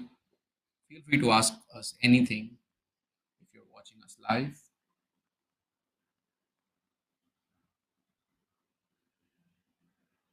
And as Richard mentioned, he's a gym rat, a very fit guy from South Africa, right? Loves to play poker, call himself a whale, which I really doubt he is. And he's a big fan of Tom Ford. Well, nice summary there, Akshay.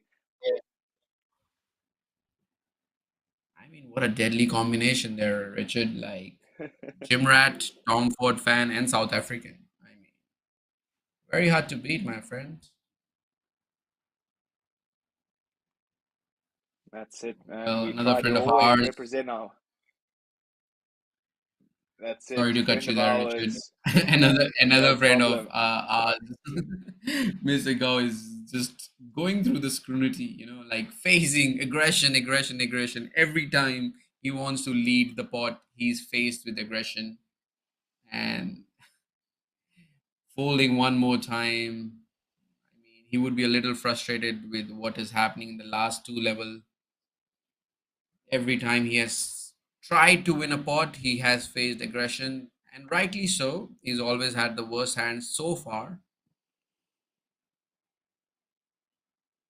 Yeah, definitely not going Mr. Guo's way at the moment, Akshay. We did see him with a stack around about 100K. Now he's down to only 46, so needing some run good. Send him your run good in the chat. Let him know that you are rooting for him and that you do believe in Cristiano Ronaldo.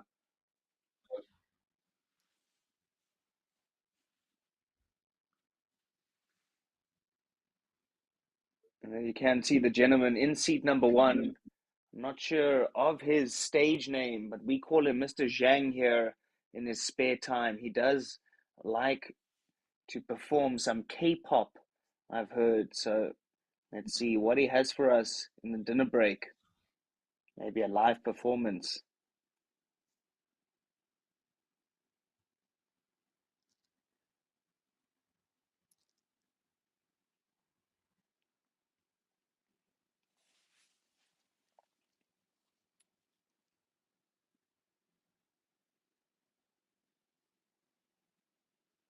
And the familiar face of Cheung will make the call, defend that big blind, King 8. Oh, definitely not a flop. He was looking for Queen Jack 4, two hearts. Mr. Han should just c-bet this one and take it down quite easily. Queen eye flop, not really favoring that big blind.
Well,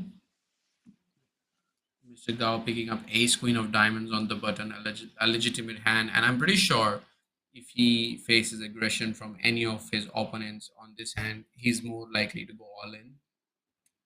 Well, but nobody is picking up a hand. Six deuce by Mr. Zhang. I'm not sure if he's going to defend it. Let's find out. He's Yep. Well, Mr. Gao finally winning a hand after a long, long wait. Yeah.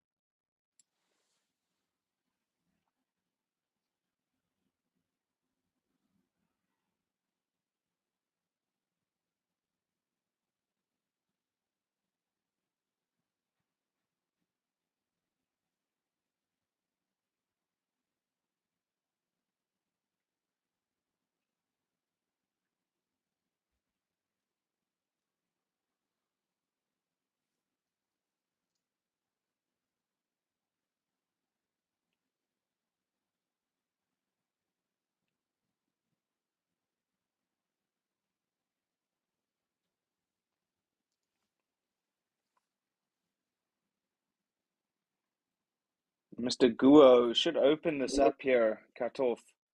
King 9, good enough. Maybe right on the cutoff there, but good enough to open.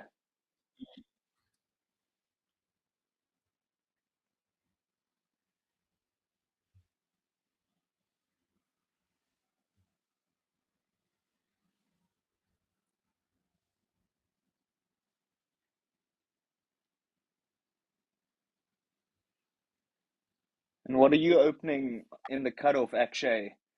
20 bigs deep here at this feature table. King 9-0, good Somewhere enough with about you? Yeah. So the thing is, when you are kind of short stacked, let's say about 20 big lines, what you really want to do is you want to open like blocker heavy hands, like let's say king 9, king 8, king 10 off, and you want to open almost all ace X, even if they are offsuit. And you really don't want to open hands like, 7 6 suited or let's say 5 6 suited. Because what would happen is like those hands are really strong hands when you're playing deep poker tournaments, like when you have about, let's say, 40 big blinds or 35, 30 big blinds. But when you have 20 big blinds, you really want to have like, you really want to hit that top pair so that you can stack off versus your opponents. So that would be my strategy. If I'm, let's say, 20 big blinds and cut off, I'll be opening all hands that has some blockers, which would, let's say my bottom hand that I would open from cutoff would be, let's say, king 8 off, if there is no ICM in play, and if there is no like very big stack sitting in the big blind. But yeah, king 9 off definitely making it in my 20 big blind opening range from cutoff, and then probably opening ace 4 off plus, and yeah, that is going to be my range. 100% What about agree with you yourself? there. Yeah, absolutely, Akshay. Couldn't have said it better myself. Some players getting attached to those suited connectors, but short stack, not a sort of position you want to be playing them in, and rather play those blocker heavy combos. And yeah, King 9, King 8, pretty much my range there on the cutoff. So 100% agreed with you. Jack 4 suited being defended by Chung in the big. Does call the C bet as Han has middle pair. Maybe now just happy to get to showdown. Good equity. 3 spades on the board. Chiang, of course, with the check mark flush. Ooh, interesting.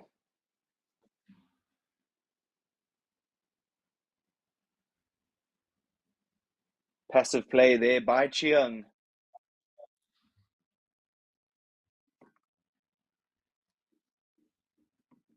I mean, if you're a fan of live poker, like this is a very good example, like what you can actually pick from your opponent. Like, in in the last hand that we saw, the player with Jack four of spades, his eyes literally lit up when he saw a spade on the turn, and the way that he was looking towards his opponent on the river actually was signaling a really strong holding. And these are the things that you have to look for when you're playing a live poker.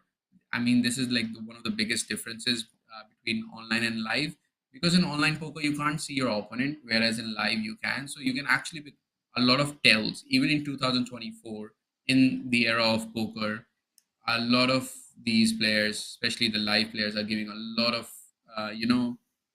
signs of being strong or being weak, which you can easily pick if you just look at them, if you just observe them during the hand.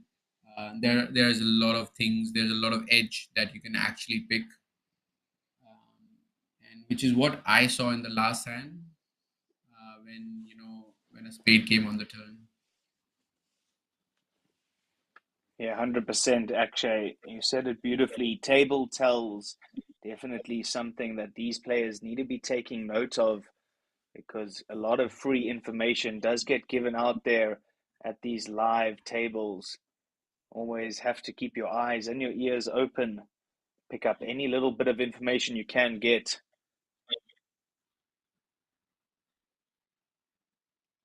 And Richard, like the fun part of this table is like nobody is using their mobile phone. I'm not sure if they're allowed or not, but like literally no one is using their mobile phone, which is great sight, because when you take away the mobile phones from them, they only have two things, which is play poker, observe people, and like talk to each other, which is going to create different scenarios, different situations. I'm loving it. Like I'm loving that I'm not seeing any mobile phones being used on this feature table. Yeah, absolutely agreed.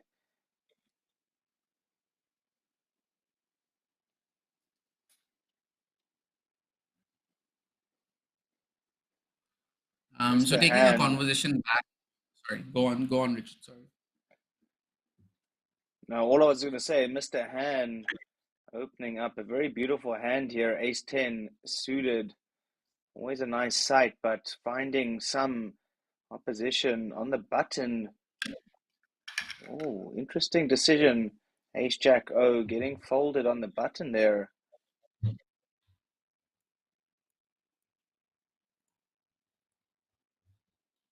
Well, we must be close to the dinner break Seven. then, Richard. Yeah, everybody wanting to go on that dinner break, but somebody who doesn't want to go on the dinner break is Mr. Hun Ji with the 7 deuce.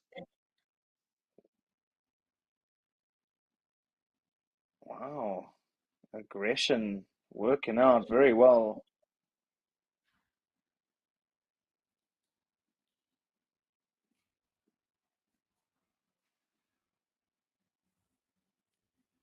Yeah, so taking a conversation back, when you're short stack, let's say about 15 to 20 big blinds, and you're considering how to construct your range. So basically, how you construct your range is having uh, hands that can flop a lot of strong top pairs.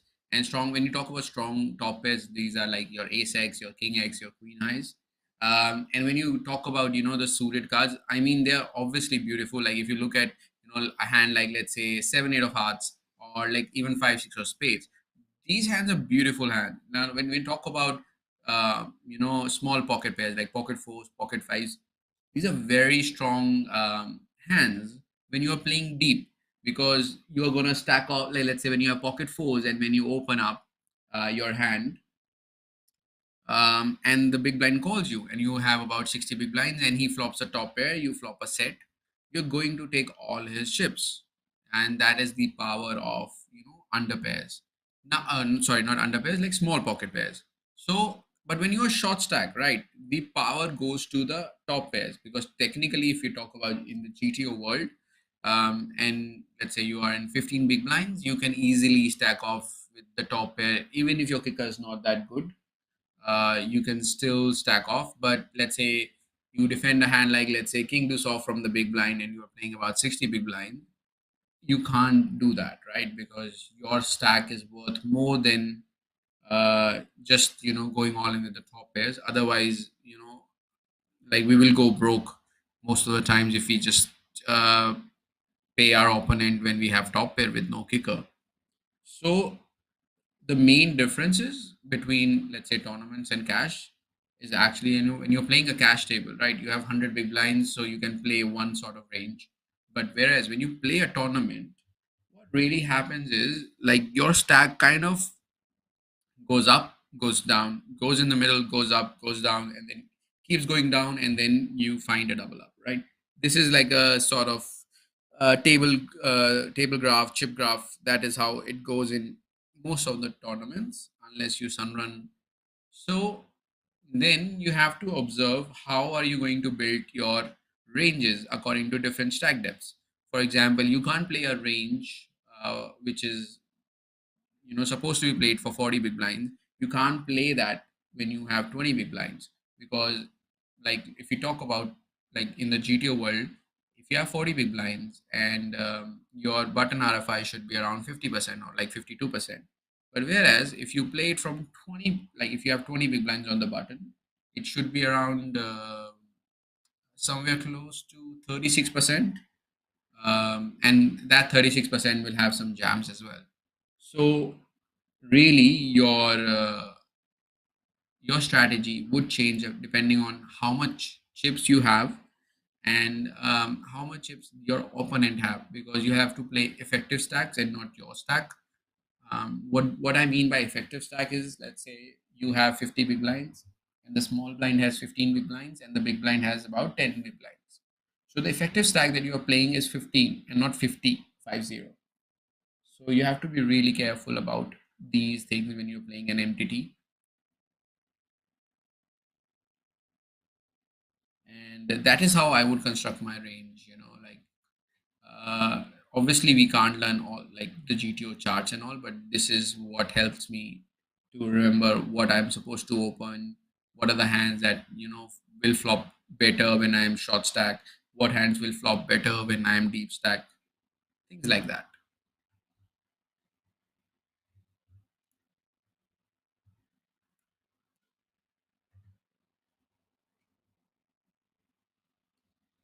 And the blinds have increased. The blinds are 1.5k, 3k with a big blind ante of 3k. And we see Zhang going for all in, all the chips. I think he's keeping one big blind behind. And he's going to take down the pot, grab 7.5k chips from the pot.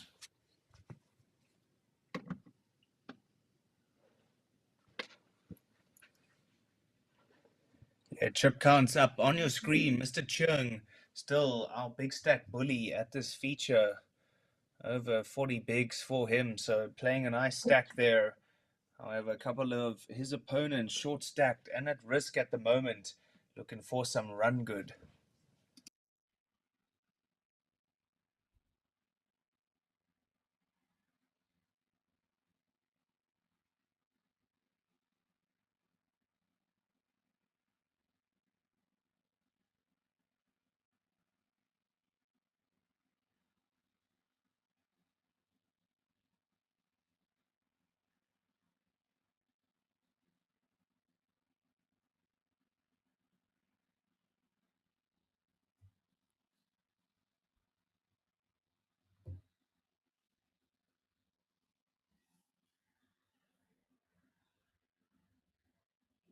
Shahun with a stack of 48,000 chips, opening up the action with King 10 offsuit.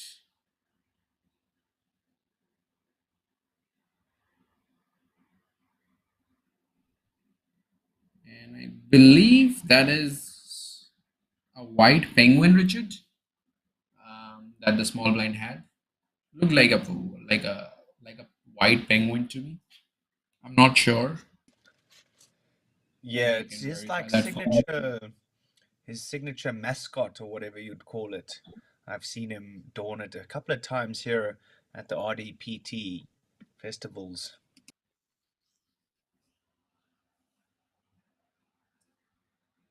Zhang defending his big blind with Queen Jacko from the big blind.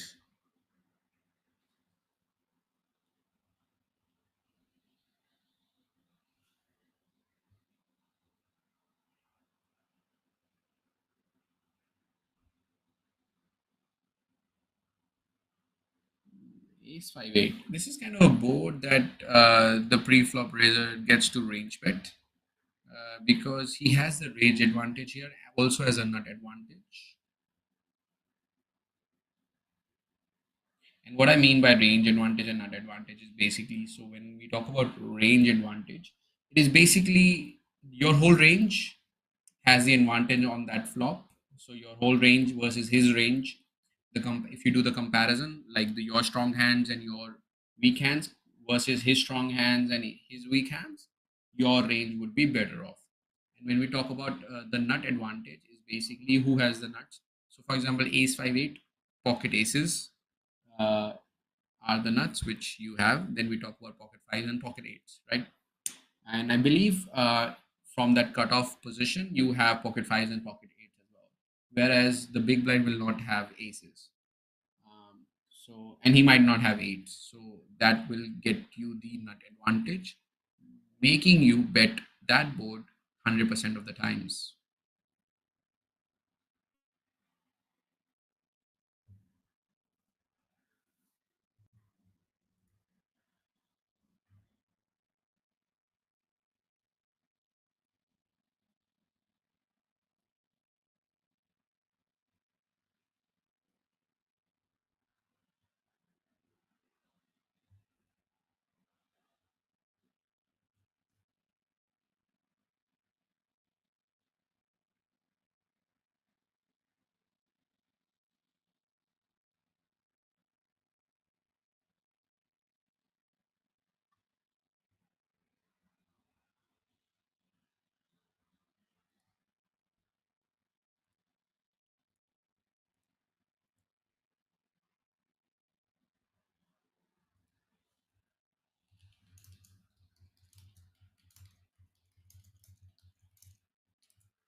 Zhang, asking a couple of questions here with the king six suited in the small blind. And if he just does flat this, I'm not sure I like it. Short stacked, not a hand you want to be playing with lightly. But if you do play with it, I think aggressive is the only way.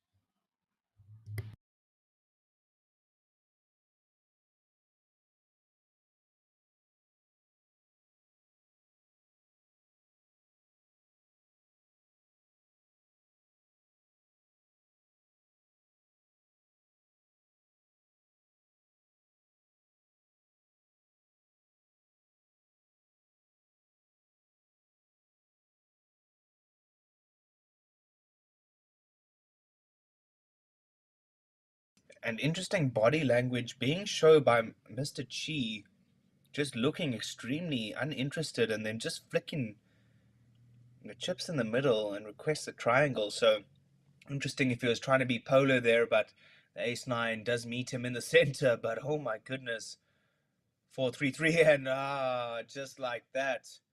Turn me gently, dealer. Very, very nice turn for Mr. Shi. Full double up, making his straight. Yeah, maybe just knowing what was coming there. A little bit of fortune telling being done.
Alrighty, bit of a battle unfolding. Mr. Sun raising it up under the gun, King Queen O, and finding resistance in the hijack, the pocket kings of Guo.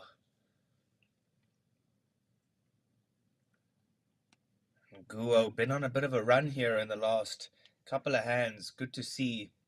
We saw him not running too well earlier on at this feature, but now managing to chip up again, up to 63k. So playing a stack around 20 bigs.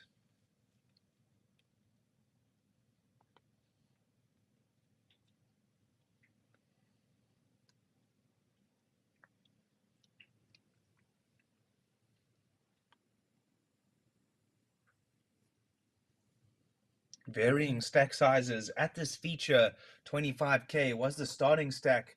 Some of the players very, very close to that, and some of them way below.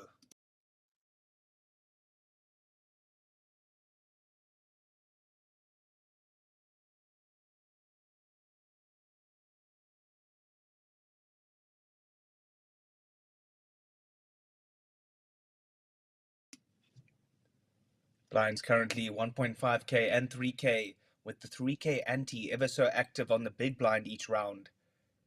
Poker getting more expensive as the rounds go on, so those bigger stacks need to apply that pressure to the maximum, as this is the time. Remember, we play and then we bag and tag at the end of the day.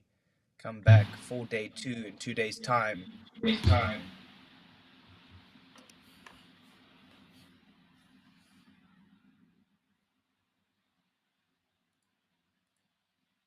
There we go. Mr. Shi will request that triangle. King, Queen O, good enough. Put his life on the line, and great time to use that aggression. Chung just having to fold the ace-8-0. Nice little bit of chip up for Shi.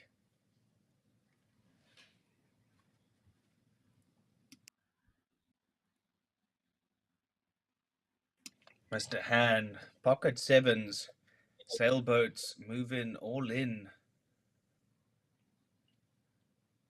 About 13 big blinds.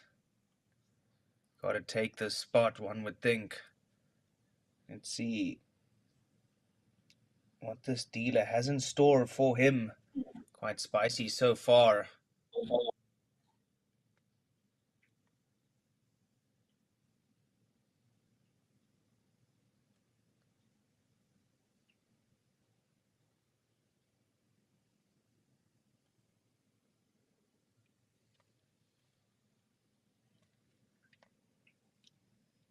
No contenders, and as they say, good enough to take that one down. Live another day. Pocket sevens playing very well. Well, Richard, we have a great start to the series. We have, in the other event, in the tag team event, which is the third event of this series, we've had 15 entries, and that registration has been closed. And for this event, the total number of entries we have had is 77, and the registration has been closed for this event as well. And there's a lot of VIP players who have arrived to play Red Dragon Poker Tour this time around. Peter Chan, one of those guys.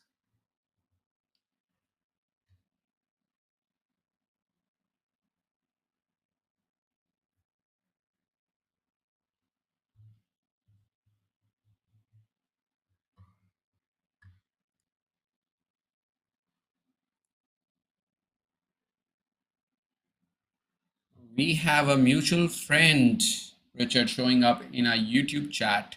Fitness Farang, Mr. Grant, coming on to watch the live stream, to watch us commentate on this beautiful event.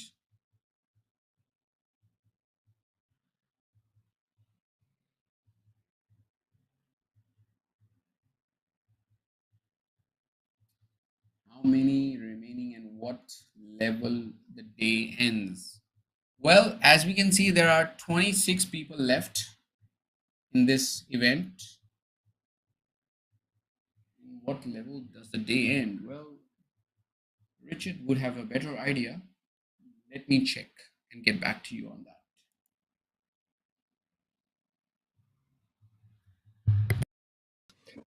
Yeah, we were thinking initially that play would end after the dinner break, but looks like we will be carrying on till about 11 p.m. local time. So we're chonging along. Join us in the chat. Let us know what you're up to while you're watching the stream. Fitness Farang. Shout out to you.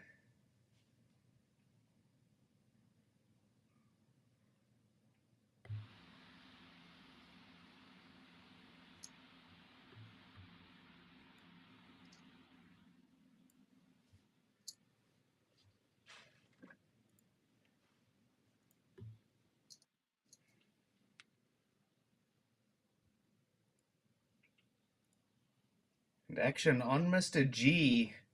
Thinking long and hard. Ace deuce. Thinking about the call, and Mr. Han. Very, very aggressive. Queen 10-0. Shoving it in his opponent's face.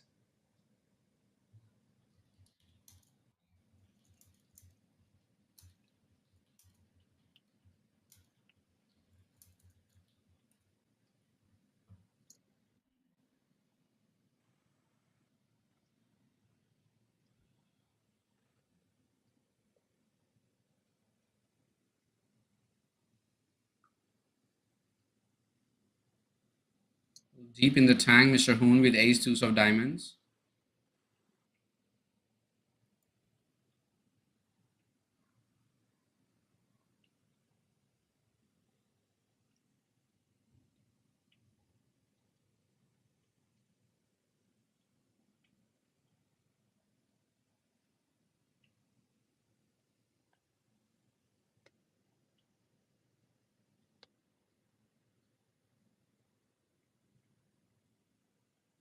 Well, Mr. Hoon deciding to fold his suited ace X from the small blind, and Hoon's aggression taking down the pot. What do you have to say there, Richard? Folding ace deuce of diamonds in the small blind, going for a limp, and then facing aggression from the big blind. Yeah, interesting there, Akshay. But like we've said time and time again, this feature table, very surprising today.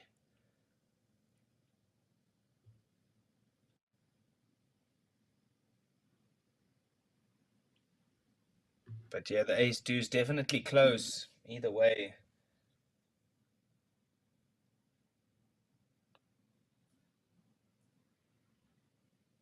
And Dwayne Fernandez asking, where can we get information on the full field? If I understand you correctly, I could refer you to the player guide, and then that will give you an understanding of the levels and the structure of the tournament. But in terms of the full field, you're going to have to go down to the casino itself in the Shinwa World, Jeju, and check on the boards around there, because that information's not up for display around here, sir, unfortunately. DKNZ7 saying K. I'm not sure what code name that's for, but welcome to the chat, sir. Psychic motivation, keeping us entertained.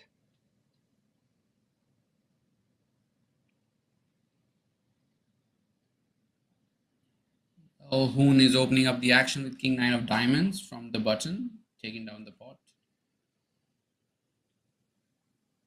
Well, Richard, what kind of player are you on the poker tables? Are you like one of those aggressive players, or you are like more on the calmer side, waiting for aces to come, playing coy, playing passively? What kind of player are you on poker table?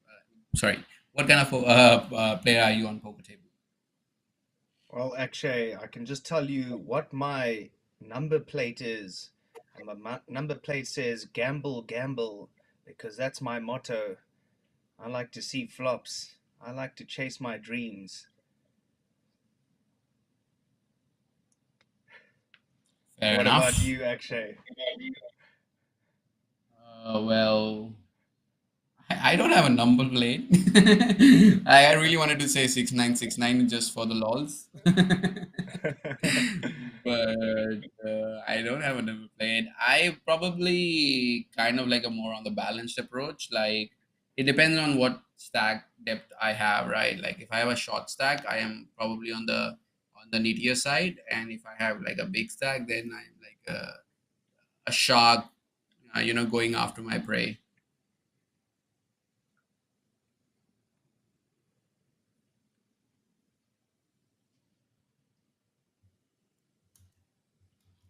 Yeah, that's a great strategy to have.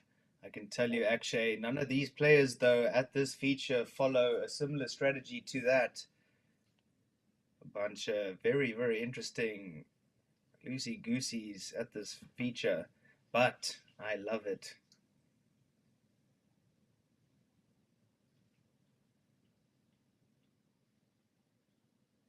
Are we going on a And dinner that's break, Richard? absolutely correct. I was just about to say that that is the dinner break. And just like that, psychic motivation, we will leave you in anticipation and not answer your question again until after the dinner break. So come back, stay tuned for the feature table action when we return. Myself, Richard Cooper, and the gentleman Akshay Kapoor. Peace out. See you in 45 minutes.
Alrighty, folks.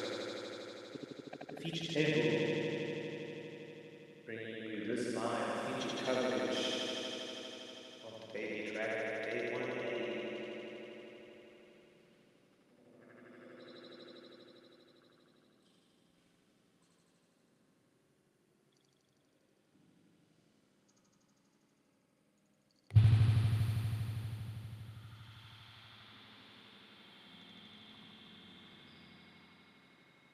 Welcome back.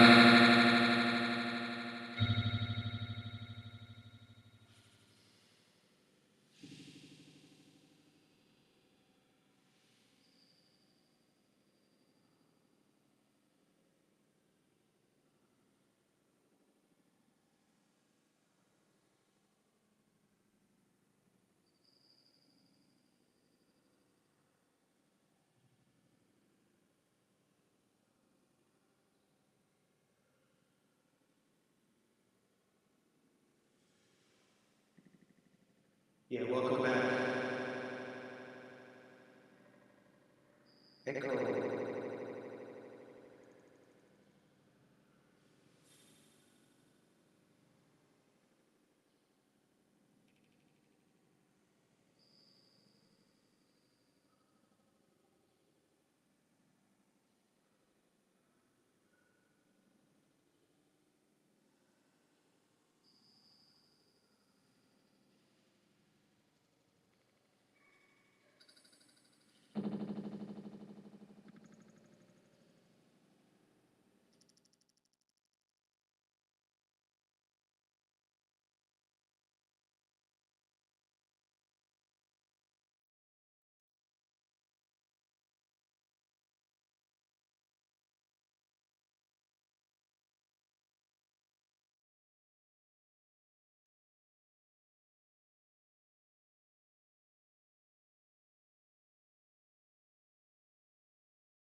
Testing.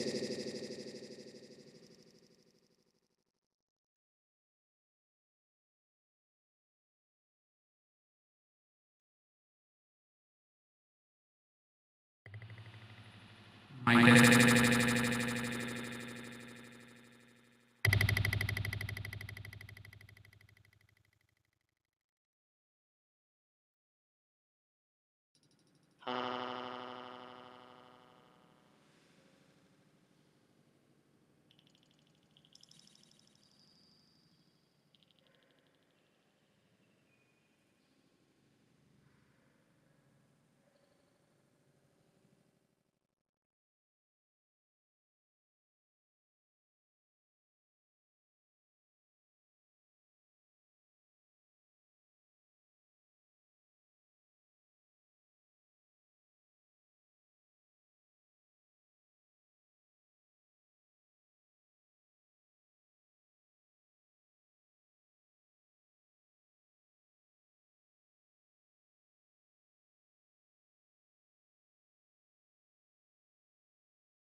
Hello.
Hello.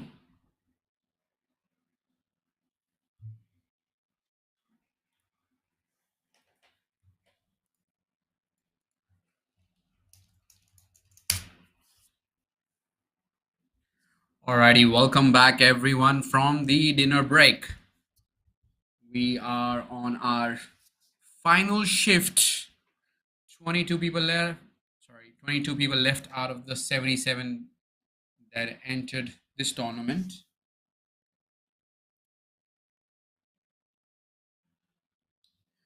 It's only going to get more intense from here. Every decision is critical and the pressure is unmatchable.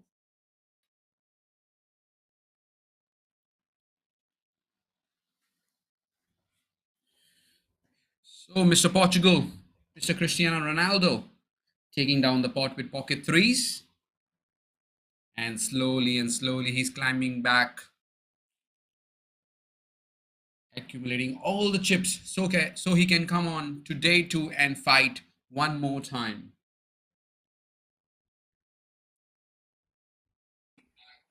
Richard is going to join us very, very soon.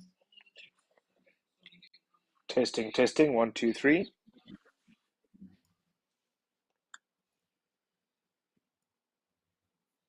Here we go. Talk about the big man, and the big man is here.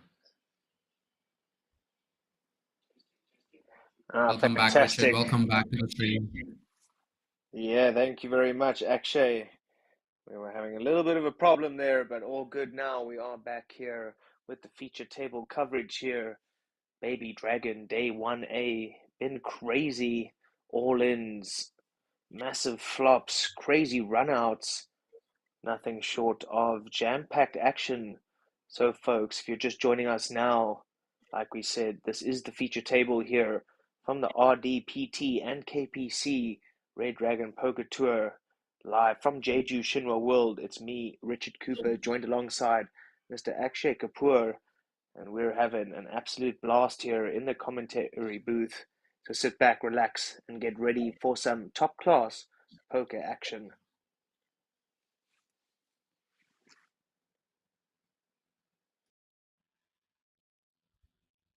So, Richard, while we were joining the stream again after the dinner break, one of the players actually forgot to remove his AirPods. So the floor was called so that because I believe the rule is that he cannot have any electric device on him. So he was forced to take off his earpiece. So you can't even listen to music while playing poker, which is why I love this stop. Because, like when you're on a poker table, most of the players are listening to music, not interacting with each other, and making the game kind of boring, right? But when you are like put in a spot where you cannot use any electronic device, I mean, it adds a lot of glory to the event. Well, we do have a fight of king, queen, and 6-7 of clubs. King, queen right ahead, and gonna ahead, getting that much needed double up. Yeah, absolutely, Akshay. Well said there about the cell phone and technology at the feature tables. Not only does it interfere with the RFIDs for those cards, the whole cards that we can show you, but it also does just affect the gameplay. But myself, when I do play against an opponent with earphones in, I see it as an advantage to myself because they might not be wary of all of the tells that gets said around the table. So yeah, myself, I like to be fully dialed in, eyes, ears, nose open.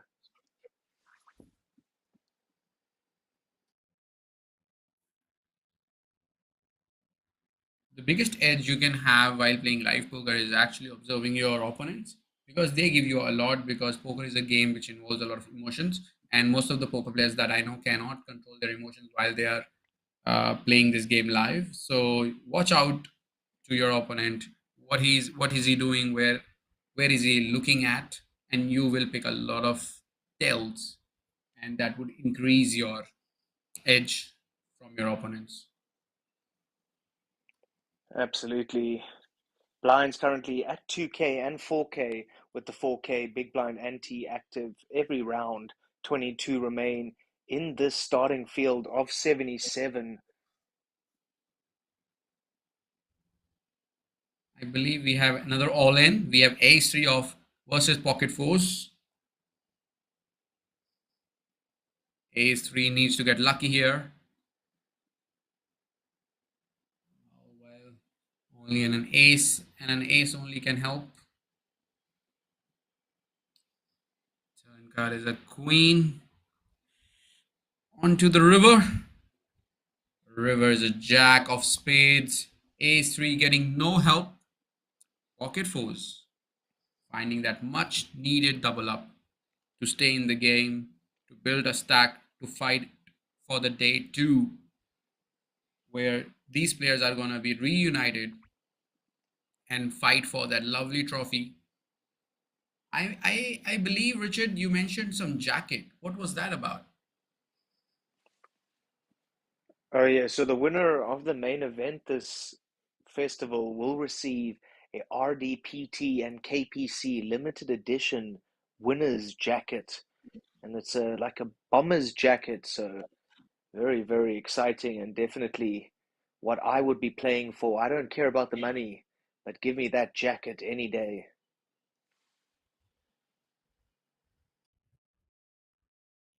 Well, that's one kind of a jacket. That jacket cannot be bought by any money whatsoever. It's a limited edition piece, only given to the winner.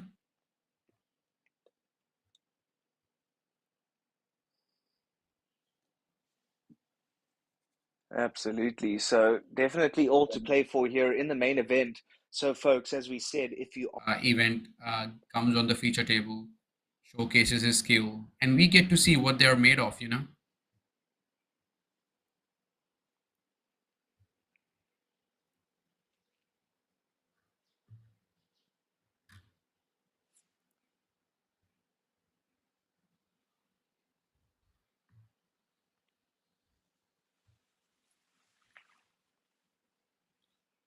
He's wearing a Ronaldo jersey as well. Number 7.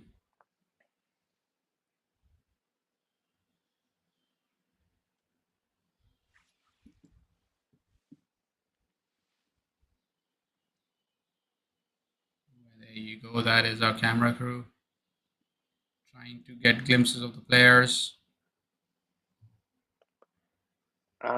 it's final 18. That's what it is. Final 2 tables.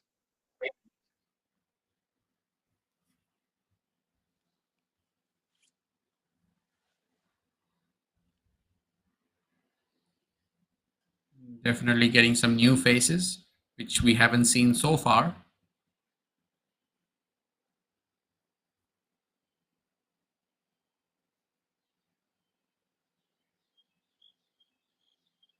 Yeah, it looks a bit like Nevin Chang in that white jacket and black cap. That's very far. And we do have our first female joining us on the stream. And I'm not sure how she's going to feel when her phone is taken away from her.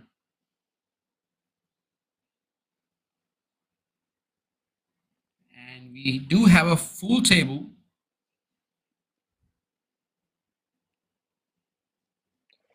Yeah, full ring action now. Only 18 players remain, so full ring action at these final 2 tables. All to play for here.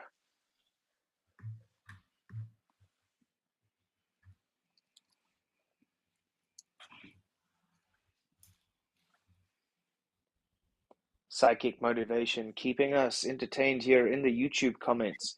We appreciate you. New table, new faces. Let's go, indeed.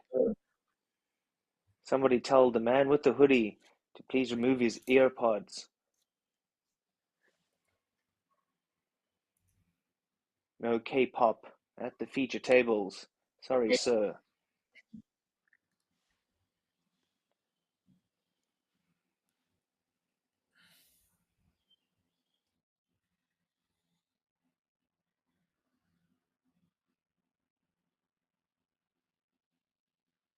I think we're going to pick some new viewers as we see the first female joining the feature table. Richard, what do you think?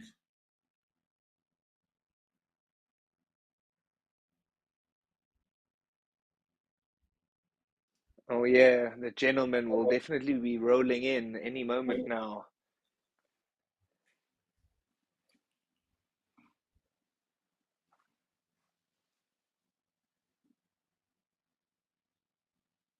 We are just getting details of all the players so we can, when that information can be relayed to us so that we can commentate on them. And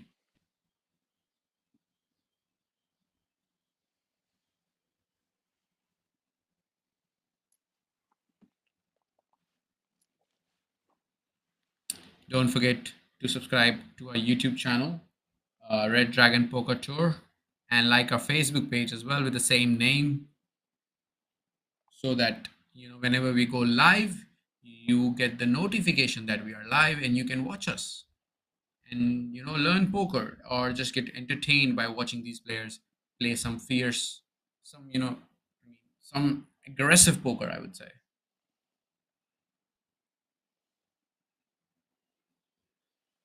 And one thing, Richard, one thing that I've analyzed from all these players, none of them play scared poker. Absolutely not, Akshay. Nobody's scared to pay for a flop.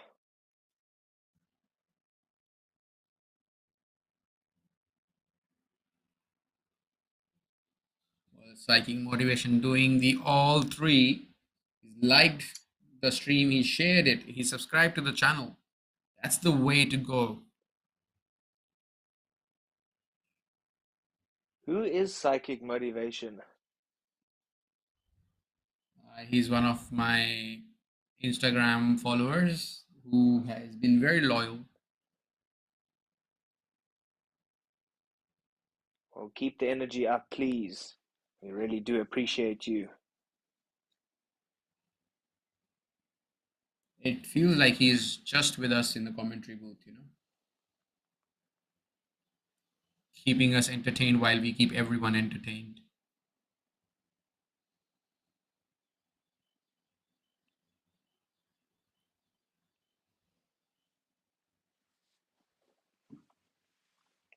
Well, folks, 12 players make day 2.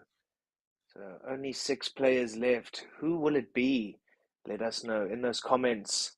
We have a couple of familiar faces here at the feature, as well as a couple of new ones.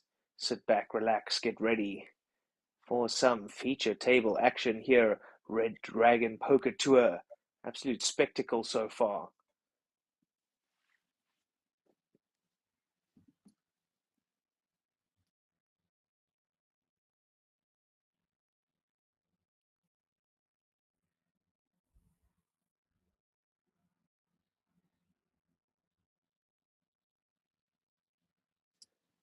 It's going to be interesting to see how these players develop their strategy. I mean, do they go big or do they go home or do they just want to play and conserve their stack for day 2?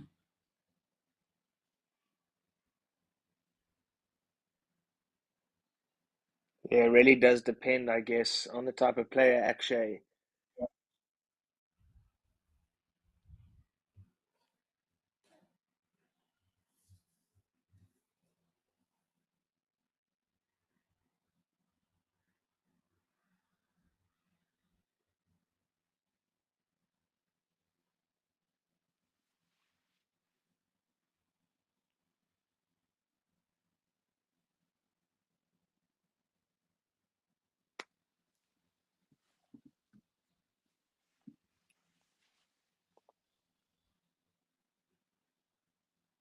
Almost 85,000 in the prize pool in USD, if I'm correct.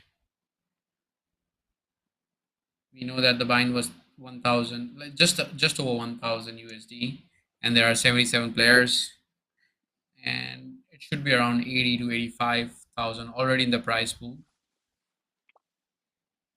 Setting up for a juicy prize pool.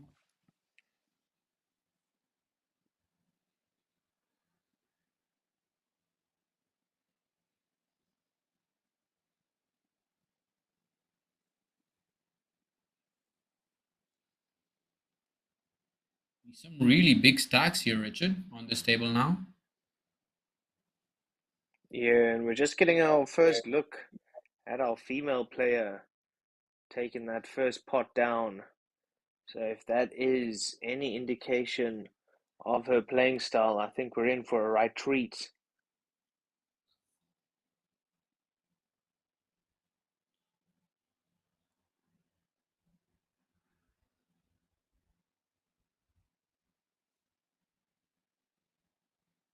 The player in seat number one, very, very much covered up, not giving away any tells. You can see the chip counts up on your screen.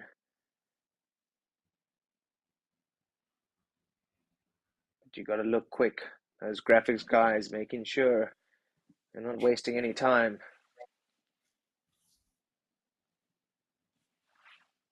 But wow, look at that camera angle, actually. Beautiful cinematography right now. Right up close. There we go. We see players helping each other, getting used to the feature table. Not a lot of them, have the experience to play on the feature table, playing under the lights.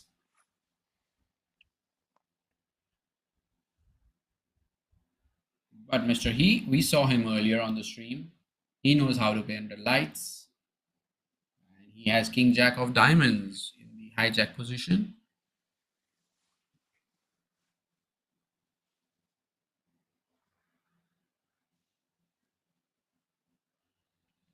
Yeah, good enough for the open, Mr. Hay. And now the King Jack. Find in top pair. 2 diamonds on this board, so a lot going on for Mr. Hay. Mr. Sun will call the C-bet, as he does have those threes. 6 not helping Mr. Sun at all. And let's see if Hay does continue. A lot of equity on this board. Top pair. Great draw.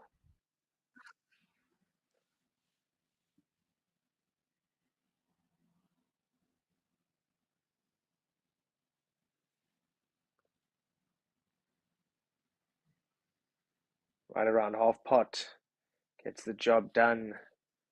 Mr. Sun has to muck those 2. That's a beautiful watch that he's carrying. I believe that's Casio. One of the old gem watches.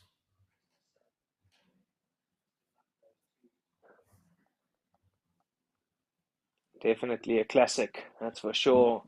Mr. Chen, though, talk of the town at the moment. Big step bully, 284k for him. Followed by Mr. Guo, 127.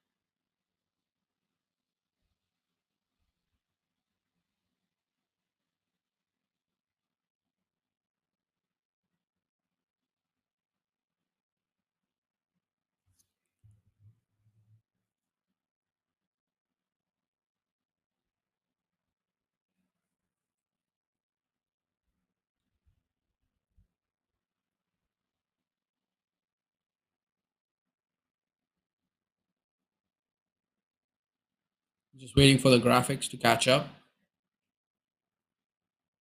There we go. Mr. He has pocket queens. Decides to open up the action to 8k.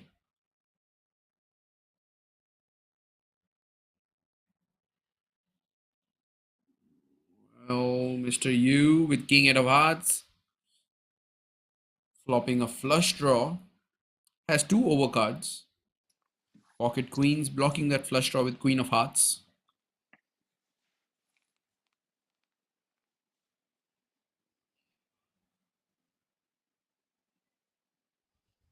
Richard, these kind of boards are very confusing for me if I am the pre-flop raiser. You know why? Because like these are like all small connected boards, and if I have hand like queens, I would want to bet big here. But now when I don't have the nut advantage, that just kind of like confuses me. That can I still bet big here? Because like he could have 6-7, he could have 5-4, he could have 5-3, 3-4, 3-5, ace deuce, which is what I don't have here. So do I really want to bet, like do I really want to bet big here with my pocket queens? Because really pocket queens, they need a lot of protection here, because it can be one card to a straight, there's a flush draw present, there's a straight draw present, so many combination of two pairs. So these are kind of bows that kind of confuse me. But turn is a nine of hearts. Mr. U getting his flush. Yeah, definitely a scary board, actually. Obviously, favoring the big blind quite significantly there. Hey, holding pocket queens, which sometimes could be good, but two hearts on the board, and your opponent calling your C bet, you can't be feeling great about life right now. And he really needs to ask himself, what does Mr. U can have? Like, what can Mr. U have when he calls a bet on the flop, right? Like, so many possibilities of him having a flush, so many possibilities of him having two pairs, straights, and we have seen that he has decided to go all in on the turn with pocket queens, queen of heart. Snap call. There we go. And just like that, Mr. Hay is going to see the bad news. Drawing dead. Mr. U, full double up time for him.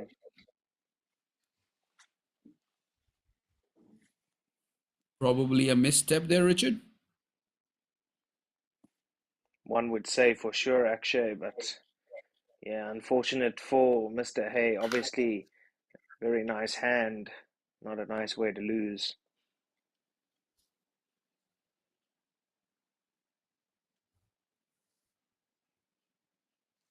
That's an insanely big pot, Richard. 180K, around 50 big blinds at this stage, almost knocking the door to the day two, and you lose a big pot. That is definitely going to hurt. Definitely does sting. You can be rest assured of that. Mr. Hay now very much crippled, left with a mere 5 big blinds. So definitely not an ideal situation for this gentleman. You We can see that 180K now. we could clearly see disappointment on his face, showing all his emotions, losing a big pot there.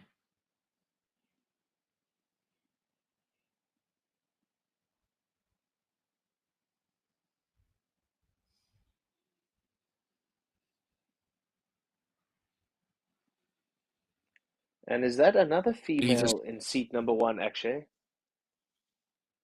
Well, I'm not really sure because seat one is like really covered up, and I'm not really sure. Like it could be, but I don't want to be wrong. It's like a very fine line that we are walking there,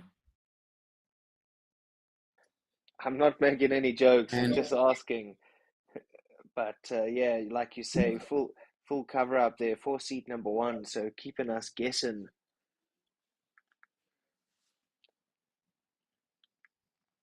Mr. Hay looks like now it though. crippled.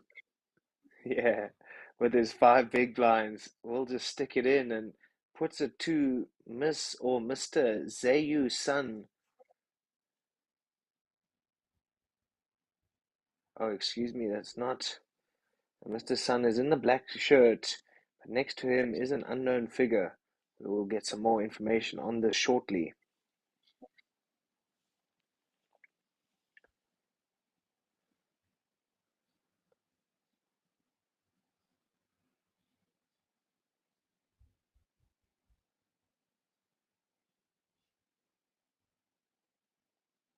One Chen Zhou looking down at two mystery cards right now.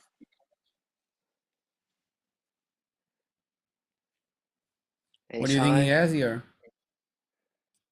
Maybe a hand like Jack 10 suited? Because with ace high, like you have four, you have to call like three big blinds. You just make the call. Probably a hand like Jack 10, you're like thinking, oh well, he's gonna show. I'm not sure what he did show to the table.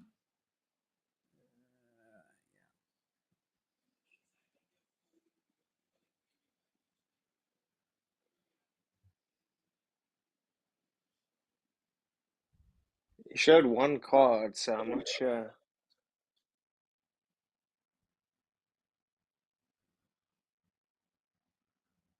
Yeah, now that he folded, one doesn't think it's ace high. So it must be like a connected hand of some sort.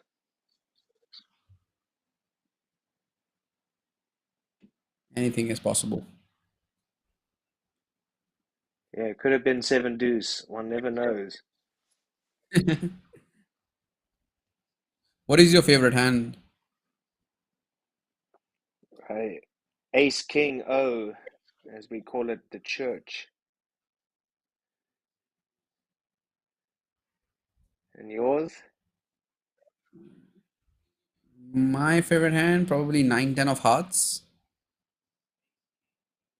Nice. 9-10 of hearts, yeah. Connected, and when you're playing deep, and you are like three betting, you're getting four betted, you need a hand to call. Well, 9-10 is a hand that can crack aces. So I like I like to have 9-10 versus aces. Absolutely.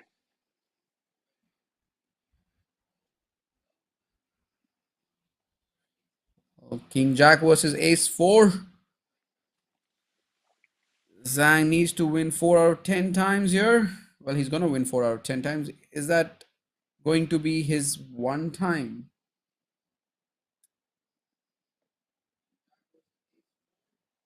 Well, no help on the flop.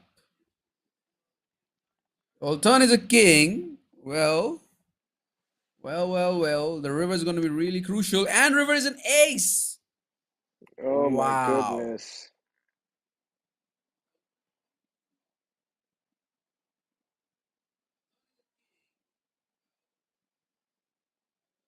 He just touched his lucky mascot, and the river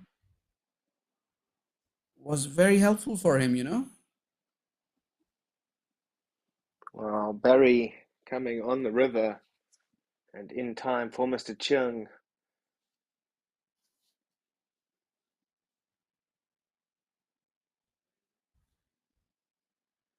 As he was just about to get off from his seat, the berry delivered. Just like that, Mr. Zhang finds himself at the bottom of the chip count along with Mr. Hay, both only holding a stack of 7 BBs. Mr. Chen 284k, you 178k. So those two leading things up at the top.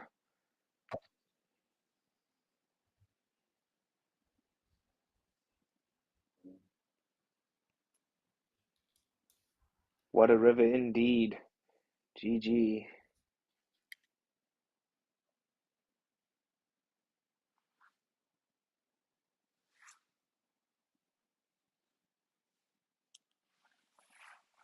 And if you are just joining us, folks, we are live on Twitch and YouTube. So go ahead, pick your poison, join us on one of them, smash the like button, smash subscribe, and join us for the next 10 days of this RDPT and KPC Red Dragon Poker Tour Festival live from Jeju.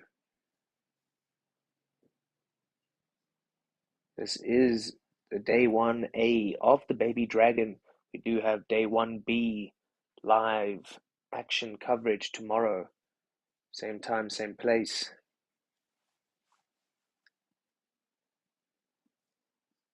These gentlemen and ladies will be playing down to the final field of 12 players, where they will bag and tag and come back for day 2 in 2 days' time.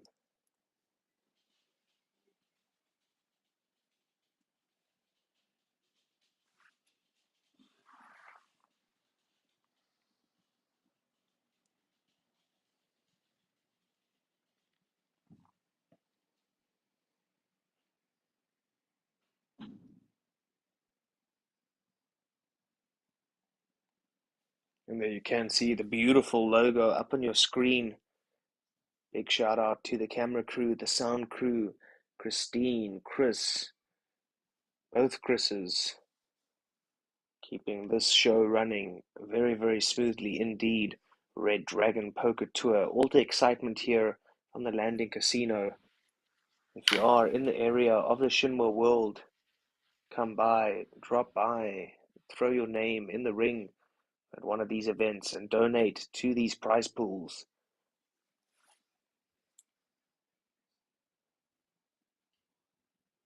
As we see Chung Park opening up the action with a6 of diamonds on the button.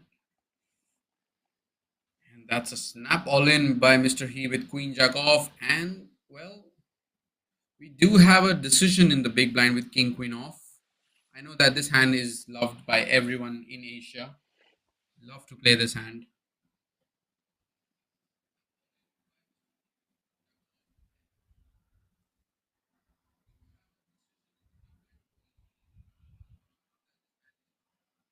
Well, the lady does decide to go all in. And it's going to be with Queen Jack versus King Queen. King Queen just needs to hold dodge a jack and a jack only.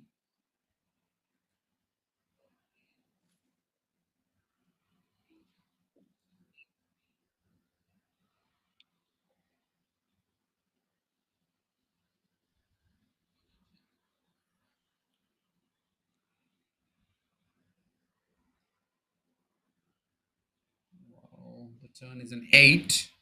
Only a 7 can help. And a jack can help. Oh my Definitely a jack can goodness. help.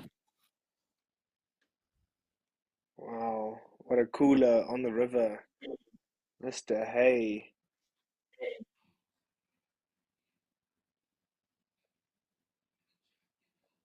Mr. Hay survives another day, able to find that jack on the river. Queen Jack good versus the King Queen O. Anything can happen, folks. Hay survives another day. Mr. Junji finding that jack on the river. Finding that double up. Now he should have a decent stack. Well, he was down to 21k. Now he should have at least 50. So now he has the chance, a fighting chance, to make it to day 2 of this event.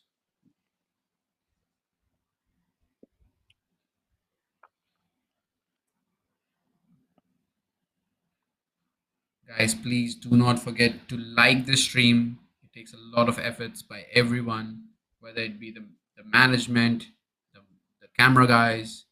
You know, it takes a lot of efforts from these guys to bring you live coverage from Jeju so that you can watch it for absolutely free. So do not forget to like that button. It would mean a lot for me. It would mean a lot for Richard, and it would mean a lot for the whole team working in the back end so that we can provide you this stream for free.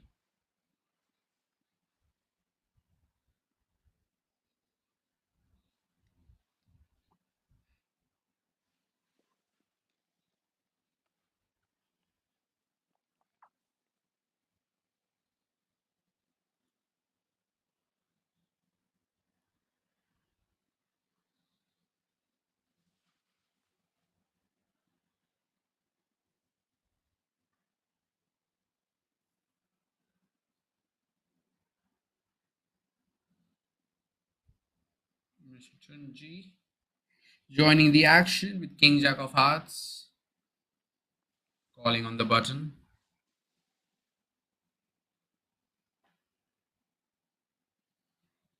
Yeah, and big stack Mr. U. Just using that stack to his advantage, but actually not so big stacked. So interesting opening there, the A60, maybe a little bit loose.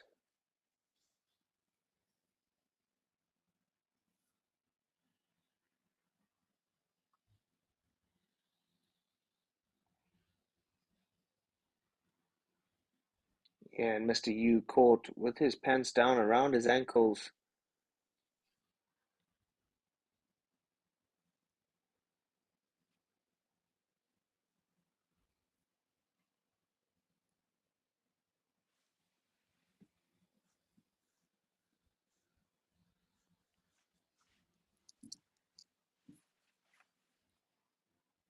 right now he's ahead. He has about 61% equity. 2 overcards, flush draw. All his outs are live.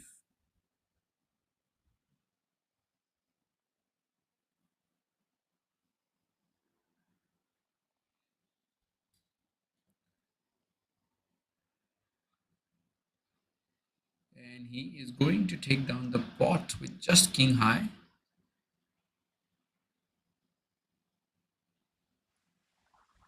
These are some stat for you guys, those stat nerds. This is the time that all these players have went to the showdown.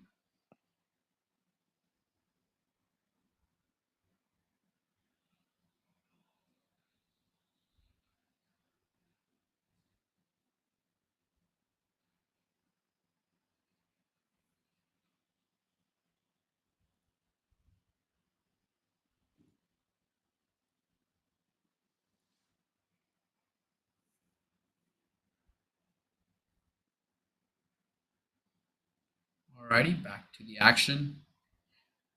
On to the next hand.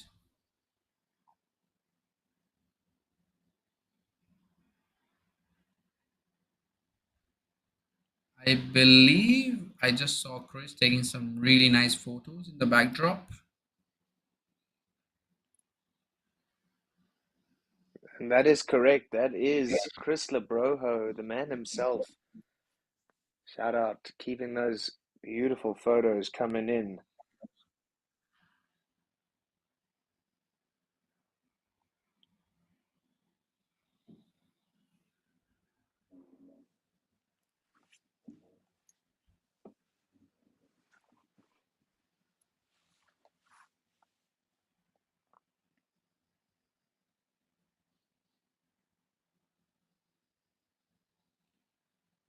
Miss Mank taking down the pot with ace queen, uncontested.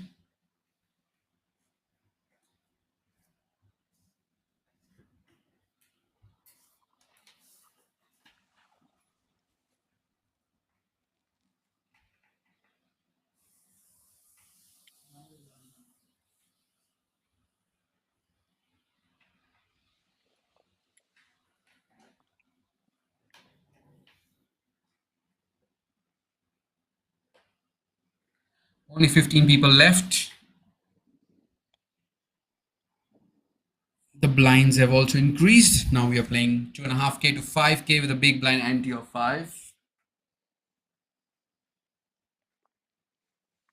I mean, this is you can put the most pressure on your opponent because everyone would want to make that day two so that they can come day after tomorrow and fight for that lovely trophy.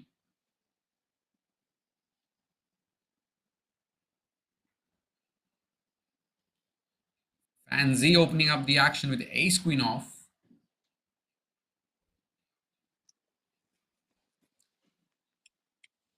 Mr. Zeuson calling and defending his big blind with king 3 off.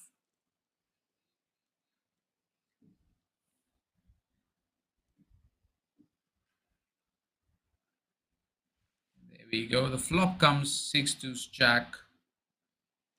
Not helping either of these guys, but the pre-flop raiser would take the initiative and bet and take down the spot.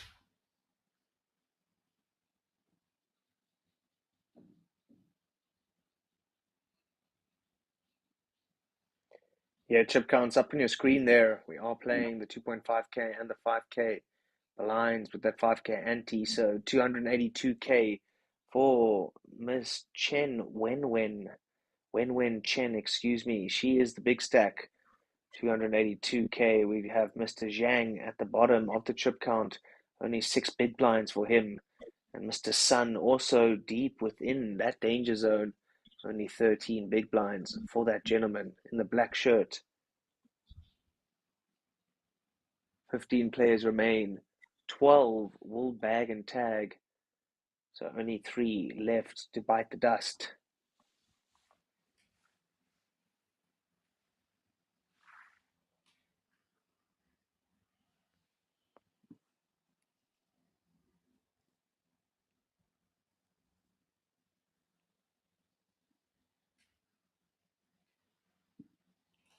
Chen with king jack off on the button. Well, that's a swift all in by the small blind. With queen jack suited, and the big blind has a decision here with a7 off. A lot of wide ranges here, Richard. Like the button is opening a lot, close to probably like 45%. And small blind would want to jam a lot versus that range. And now the real question is you going to make this call with the best hand? He has the best hand out of the three players, but he does not know that. Yeah, you surely just has to move out of the way here, Mr. Sun. 13 big blinds. Not shoving this in lightly is what he's saying. Queen Jack suited, probably at the bottom of his range.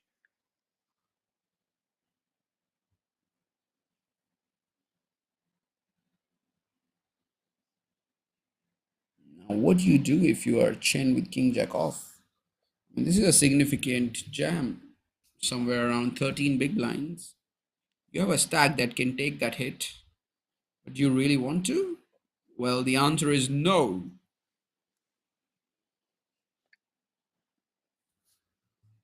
Yeah, easy fold. King Jack, oh, good enough for the open, but definitely not wanting to call that off with 13 bigs. Going to be facing an ace high very, very many times.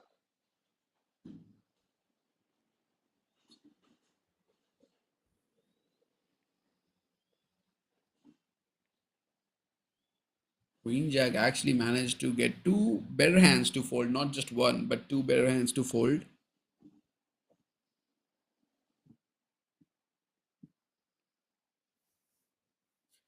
And each pot is significant here because there's already 12.5K chips in the pot.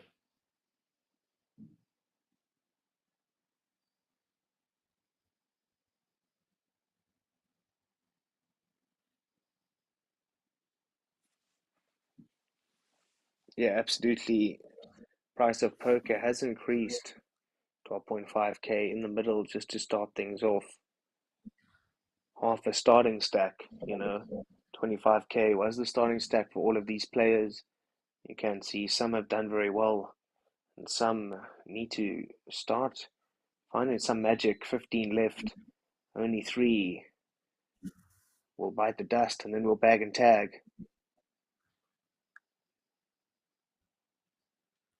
And Richard, this is what separates the professional from amateurs because they understand the situation much better than anyone, like any amateur would, and would love to, target the players who are scared and who really want to make to the day two.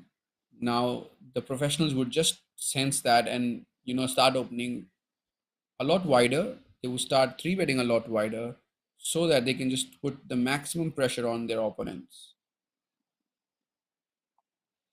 100% correct there, Akshay, and this is what does show us who has got it and who doesn't, who's been bluffing all along, and who is the real rake crusher.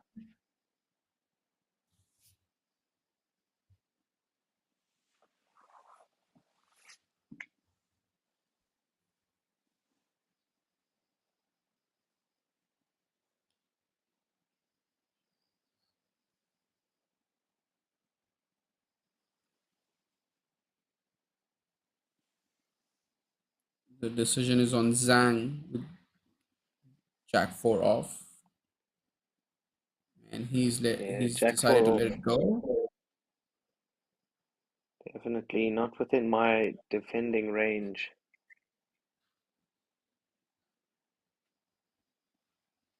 Four big blinds for Zhang.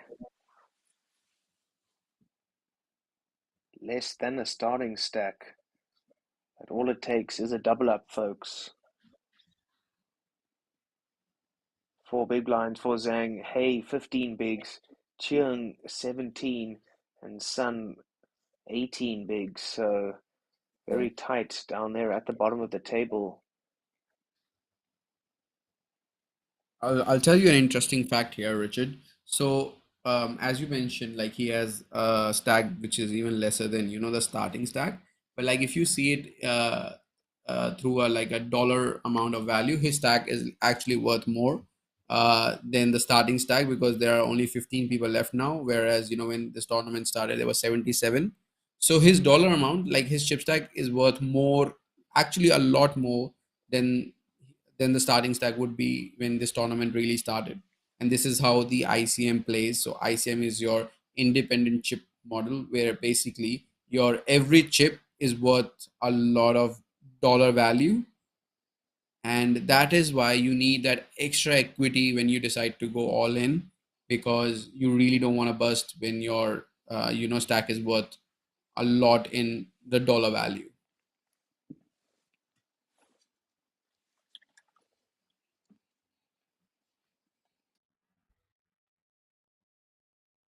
Like kind of tricky, kind of complicated situation. But what I'm really saying is, like, let's say if you enter the tournament and you get a double up, right? Your the increase in your stack, the increase in the number of chips that you receive is far less than what your stack is worth right now when there are 15 players left.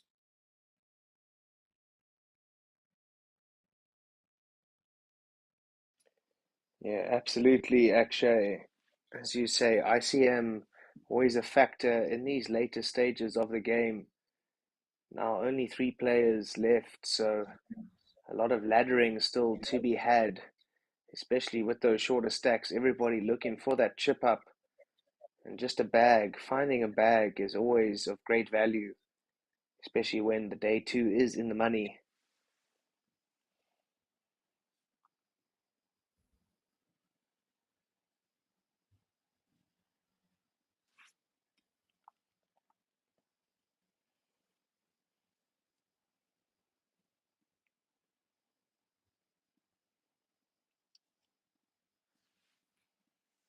And just to justify what I was saying prior, like when this tournament started, the chance of you winning would be, let's say, 1 divided by 77. But now, when there are 15 people left, it is actually 1 divided by 15. So you're increasing your probability to winning this tournament, hence increasing the value of your stack. Well, Zhang is all in with ace queen and gets a call by Mr. He, Jack 10 offsuit. Onto the flop we go. Well, the flop is Queen Jack 9, both the players hitting a pair. River is an ace of clubs, no help for Mr. He, and Zhang is going to get that much needed double up. He can finally take a deep breath, getting almost 10 big blinds now.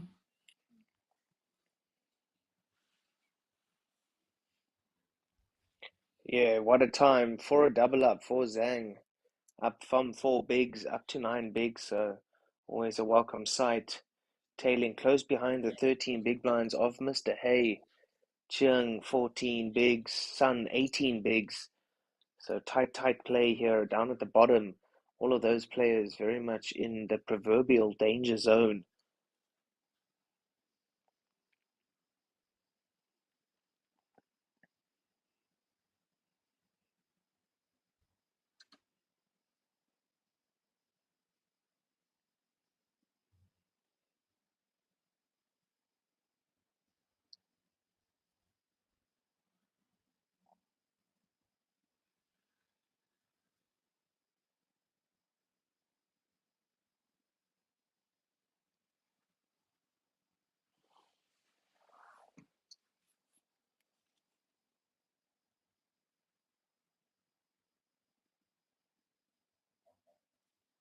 Mr. Park getting King Jack off on the button.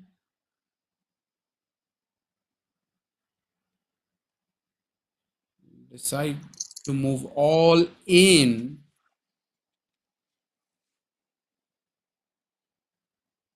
for 15 big blinds. Get a call by the small blind with ace 10 of diamond. This is a 60-40 situation, Interesting. Richard.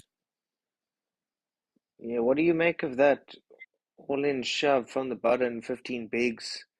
Chiang not caring. Oh, about ICM. ICM for poor people. And unfortunately for Chung, Barry Greenstein on the river for Mr. Hay. He will be left with 1.5 bigs now. Chung, Hay, full double up.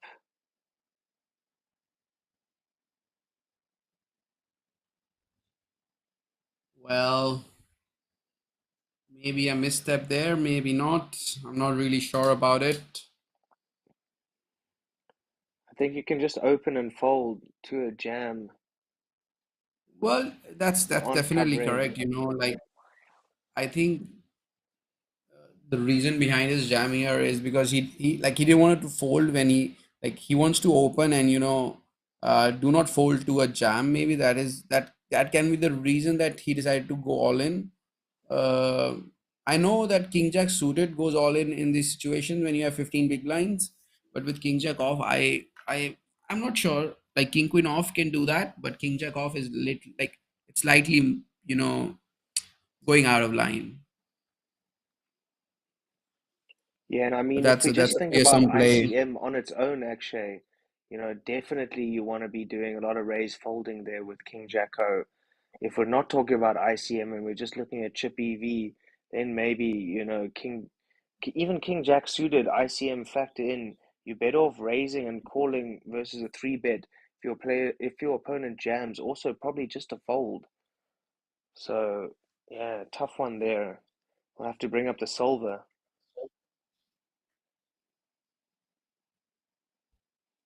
Yeah, not an easy spot to have there. Definitely Just not. getting But up just like that that, small final 14, for 200. actually, only two left. Who knows what's about to happen here? These players keeping us on our toes. That's for sure, partner. Now we'll find out if which player is playing for the ICM and which player is not, because you're literally two away from the money, but literally two away from making day two, having a shot for the championship. Yeah. And that's it, on the soft bubble, two away, three away, King Jack. Oh, definitely. I'm not loving the jam of 15 bigs there. You need to protect that stack. Like we said, even less than a starting stack, still more valuable than a starting stack at this stage, factoring in ICM. So, tough decision there, but GG, Mr. Cheung, you did keep us entertained with your penguin all day long.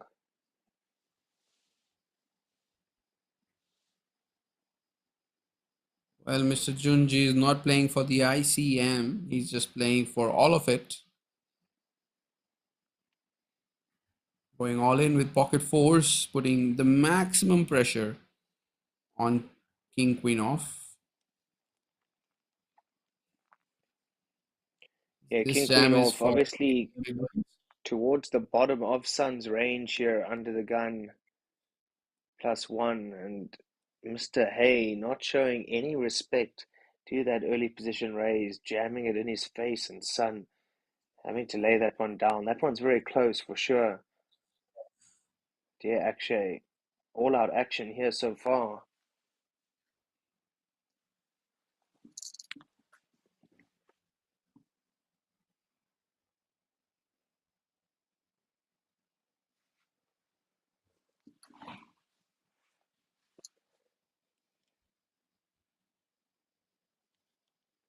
I mean, it is actually not too bad to jam pocket fours, because what you actually do is you make probably pocket fives, pocket sixes, and even sometimes pocket sevens fold. And then you're really folding those offsuit hands like king queen off, queen jack off, ace 10 off.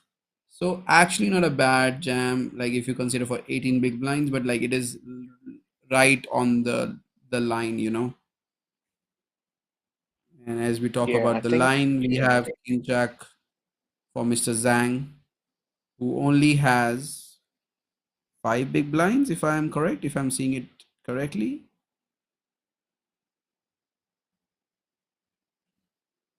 yeah, Mr. Zhang, short stack as always here at the feature. Let's hope he has some run good here with the King Jack O. Maybe just goes for it here, five bigs. Now or never, one would think. I mean, you have to But go then with this again, hand if you have five big blinds.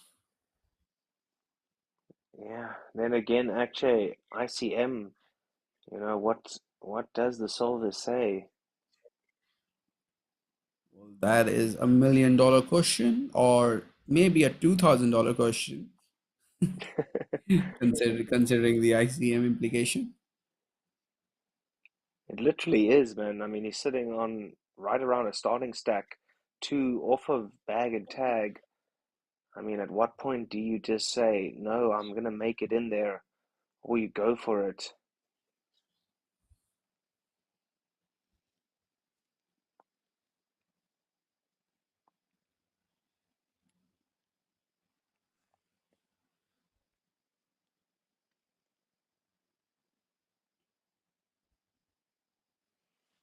There we go, All Zhang. in has been announced. Zhang reaching down, grabbing his stack, and moving it to the center of the table, all in.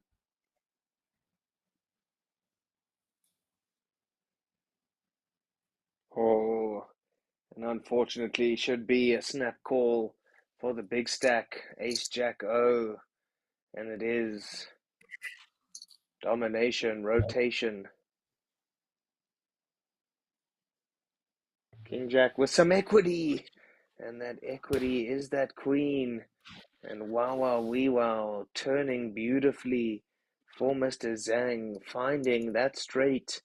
And just like that, full double up courtesy of the big stack at the table. And Zhang, the lucky man, escaping many, many dangerous deaths. Well, fortune does favor the brave, and the brave has been rewarded in this hand, Turning a joint with King Jack off, making a straight on the turn.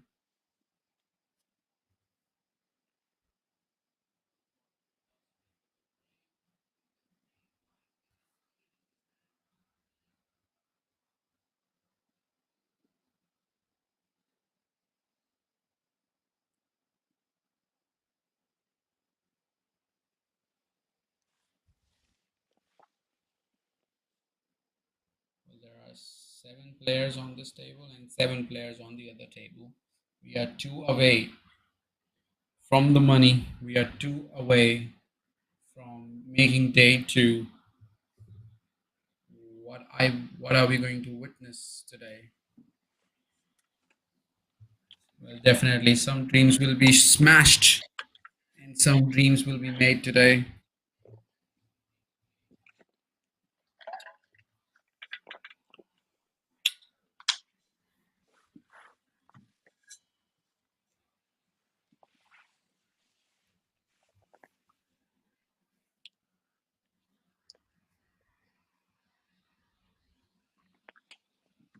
Ooh, Richard. 3 of spades being opened from cutoff by our lady on the feature table. Yeah, definitely a bit of an interesting decision, I will say. Playing a stack of what's that, 22 bigs?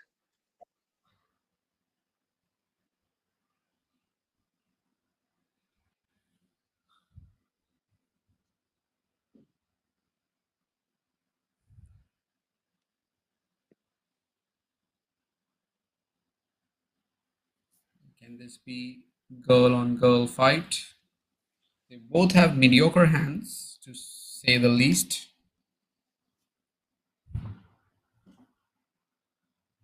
Well, we do have Oh. cowboys in the big blind.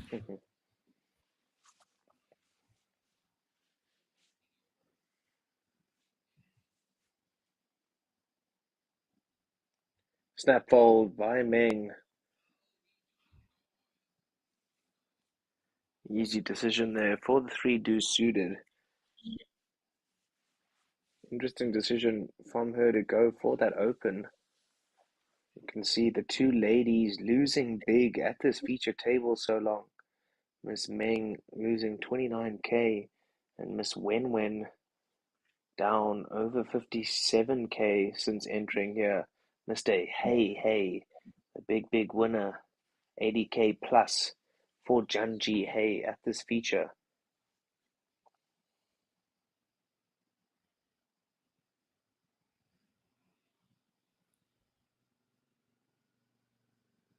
I think one of the reasons she decided to open up that hand is we haven't seen any fight back by the small blind and the big blind. So maybe she thought, she can go and steal those blinds with any hand. So when you like profile a player and you know that they are not defending optimally, you can actually increase your range so that, you increase your chances of stealing their blinds. I'm not saying that like you can stretch it out to three to suited, but I mean you can stretch it out a lot if you know that the players are not defending correctly or if they're not three betting you correctly. Absolutely. And now Mr. Zhang, bottom of his ace-O range, from under the gun. 10 bigs. Does he just jam it all in here? Is the question. And no, ICM.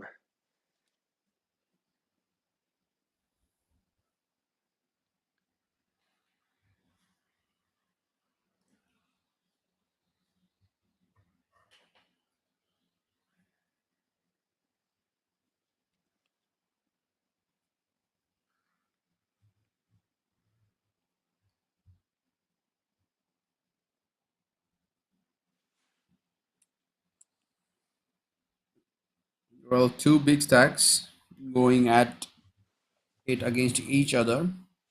Let's see if she decides to call or go for a three bet with pocket threes.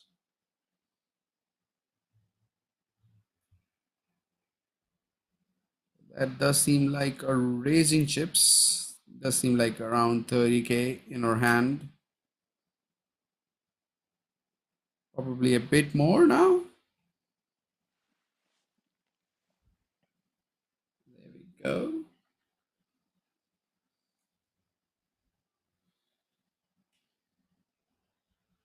Maybe 42. Well, 36 and a half is the size that Chen Wenwen has used here with pocket threes.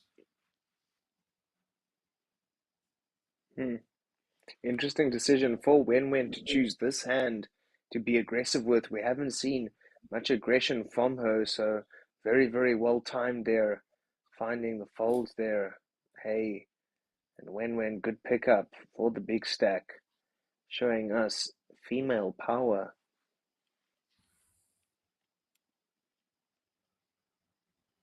Definitely.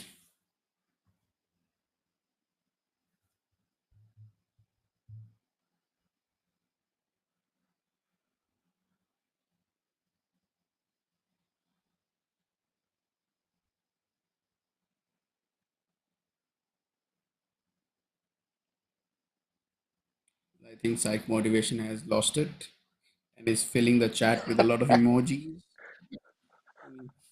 What is happening with him? Well, he did mention that he was on high caffeine, maybe too much caffeine for him.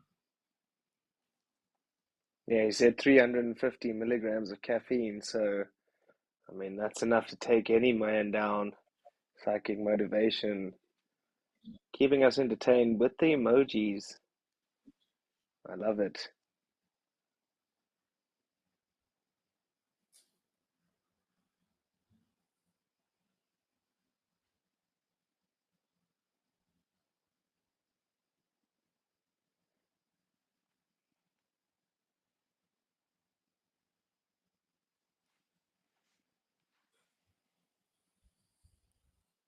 Well, look at those sneaky cameramen trying to take their shots.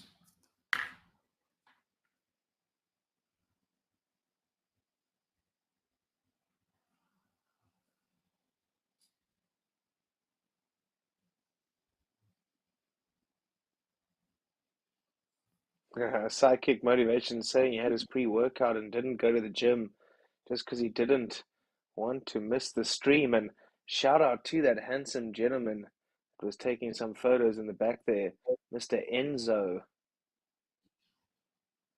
Nice to see you around these parts, sir.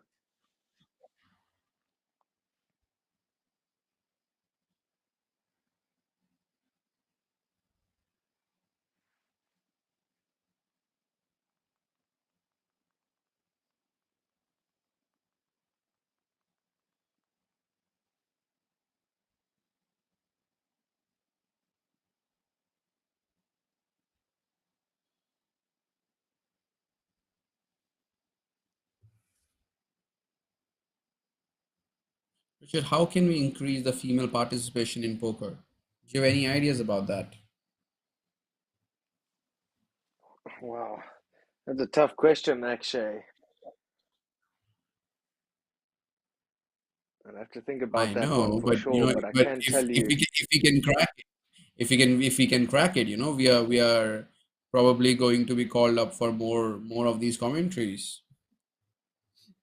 Yeah, absolutely. The Red Dragon Poker Tour, I can tell you, does attract both genders, male and female.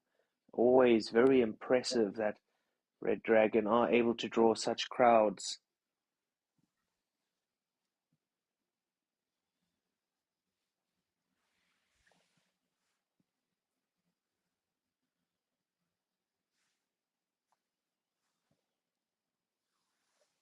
Well, a scary looking board if you are a pre-flop raiser, 5-3 deuce. That is the reason that Chen decided to check back with Queen Jack of diamonds. To the river we go, and there we have a queen on the river, giving Chen the best hand. Do I see a check? Well, indeed I do. No value bet on the river.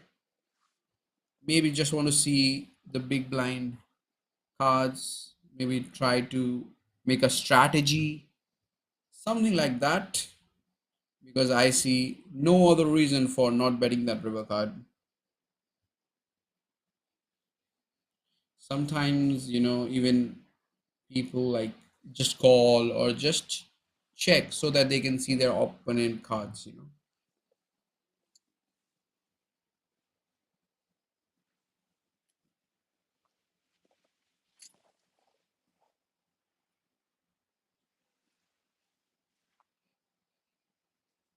Just two people left for the day two, for the money, for the glory, everything. Only two people before we can move to the day two of this lovely event.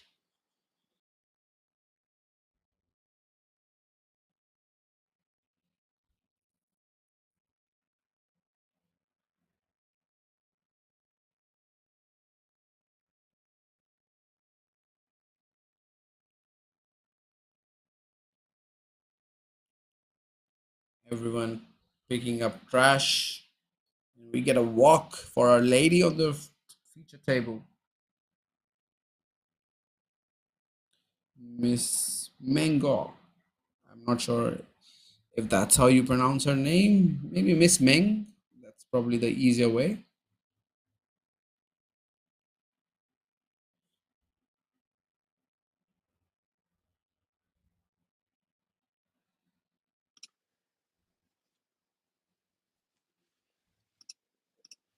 This is the very first event of the series. Baby Dragon is called.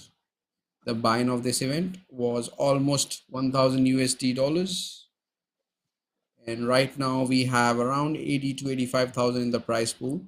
We're gonna play day one, flight 2 tomorrow, and the final day is day after tomorrow. This is brought to you by RGPT and KPC, a new partnership that has been developed by Red Dragon Poker Tour and Korean Poker Club.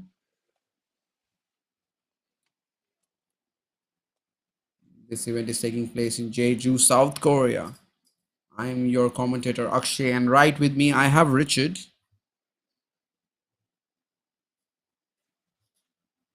Oh, And Mr. action time for Mr. Sun. Yep. Ace 10 suited. Jammo, Inno, and surely will be a snap call by Miss Wen Wen Chen. Big stack looking down at the Cowboys. Well, I don't think he's decided to jam. Probably used a 3-bet, even that of a very small size. But it is going to be interesting to see what he decides to do when Chen moves all in. Now the apologies. pressure is on Mr. Sun. Yeah. This is a Carry huge on, spot. actually. This is a huge pot, already 327k in the pot.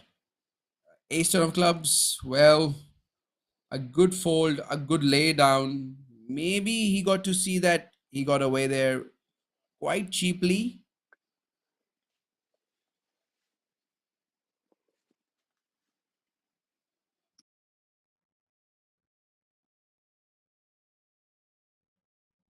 And these are the VPIPs for all the players on this feature table.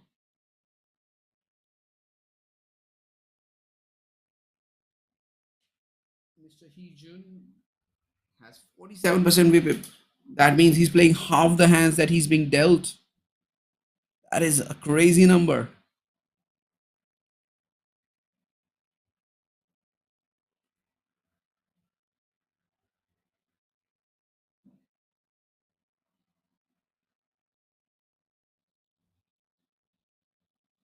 What do you make of that ace 10 of clubs deciding to 3-bet the early position open?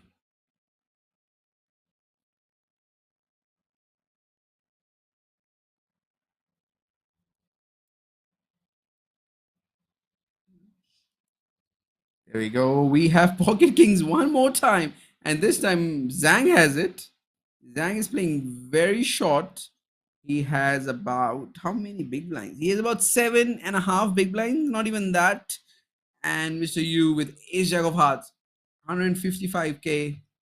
Well, I don't see any other way than these two going all in. And Zhang would have to dodge an ace to stay in the game. This is going all in, folks. I don't see any other way this hand being played by either of these players.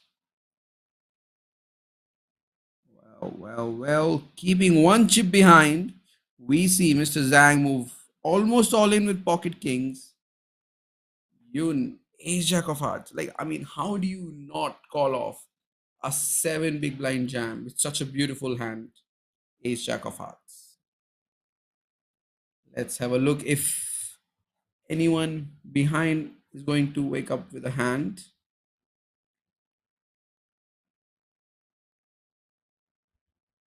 Well, certainly not, but you decides to call, and a crucial flop is going to be dealt. Zhang really hoping to dodge that ace.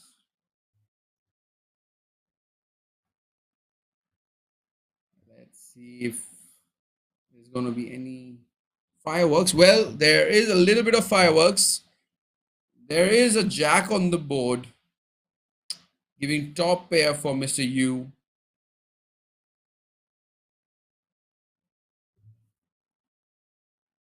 Zhang probably tanking so that he can make into the money if there are two bust out on the other table.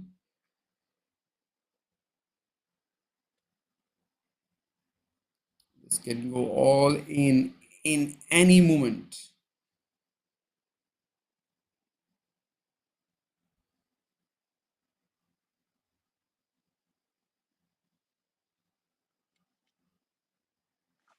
There we go.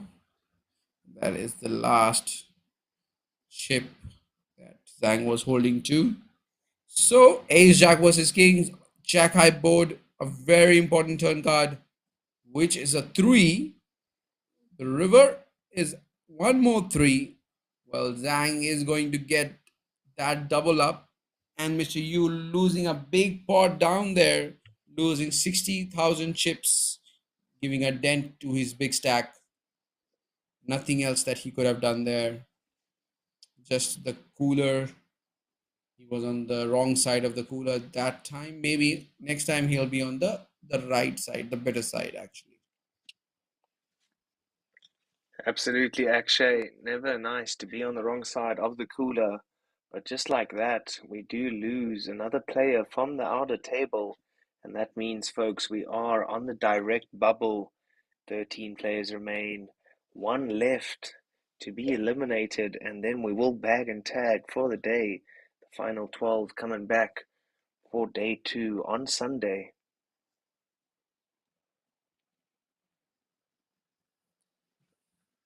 And I guess we are going to be playing hand for hand.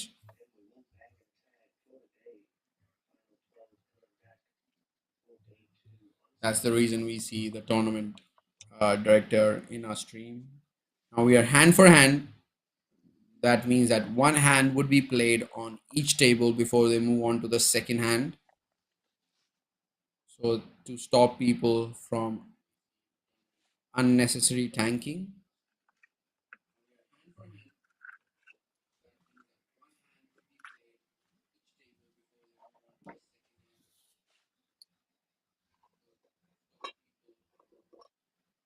Well, Chen has taken her hoodie off, like and now we can see her hairstyle as well, and probably say that our assumption was right.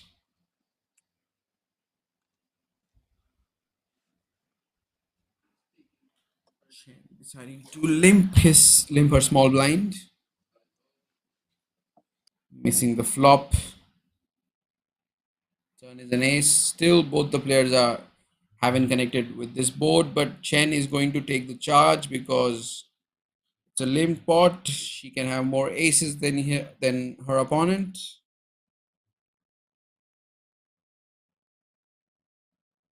There we go. The real aggression from the chip leader of the table, taking down the pot.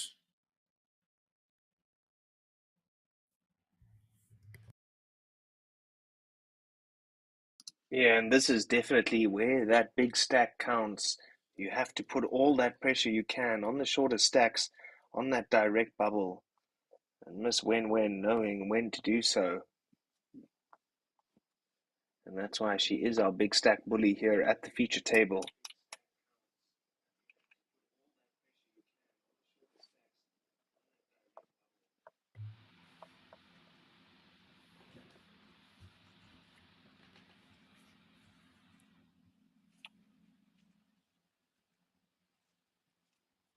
Fan finding a very openable hand, ace-3 of spades, playing just under 20 big blind.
That is the glimpse of the other table of this very same tournament. One off the money, one off the day two.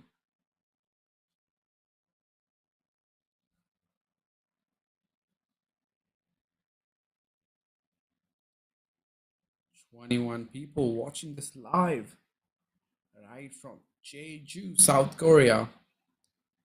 Well, we have Meng opening up the action with King 10 offsuit.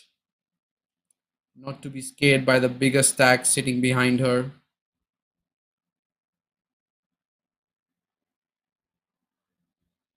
Mr. Sun with Ace-3 Yeah, offsuit. absolutely. Meng not scared of a battle, however, finding resistance here in the small blind. Mr. Yu looking down at a very beautiful holding. Ace Queen suited, 88k behind.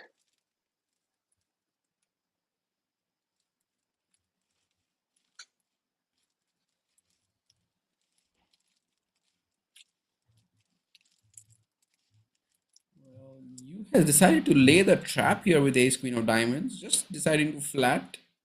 Considering there's a shorter stack in the big blind. It's like a perfect trap if he was trapping. And Zhang has a hand that can actually go all in, but he respects ICM and he's going to take this three-way. Well, onto the flop we go.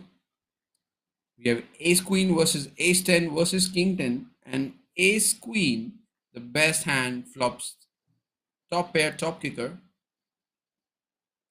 But that is not going to stop Meng from betting, and she's going to bet 15K in a pot of 42K, and you has decided to move all in with ace queen top, and Meng might have an easy decision here to fold, or is she thinking to chase her over pairs, like over cards? She has a king of spades.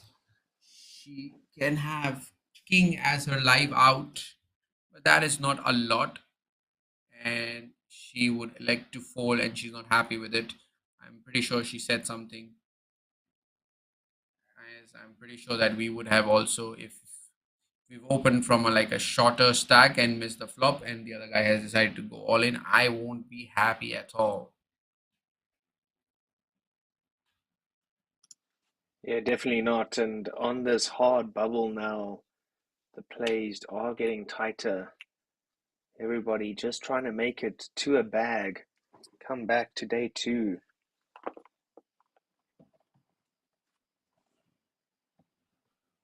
I mean, Richard, like, think about it. If she didn't decide to open that hand, we would have all in from the small blind and the big blinds because they had ace queen and ace 10, and that could have changed everything about this table.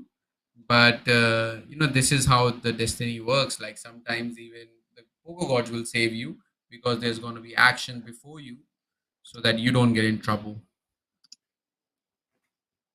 Absolutely well said. We definitely could have seen something else go down, but at the end of the day, good decision.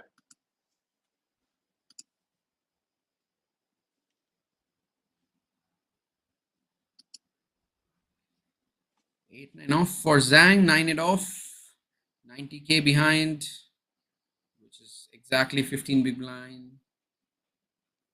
On the very soft bubble, not even soft bubble, like just stone bubble. All right, and Mr. He wakes up with pocket kings. I mean, this is like the third time I'm seeing pocket kings in like last 5 to 6 hands. What do you do here Yeah, if the you're Mr. Cowboys. He? Yeah, Cowboys being passed on the table, and Mr. He now. Interesting decision with the pocket kings. Can just flat if he is feeling sneaky.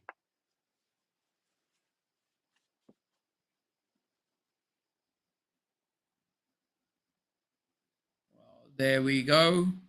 He has decided to go for an ISO, and there's a comment being made by Zhang, but Mr. He is happy to show his cards. Shows him pocket kings, and this is the pre-flop raises. Mr. He being the most aggressive player on this table, whereas Mr. Fan is like the least aggressive player on the table.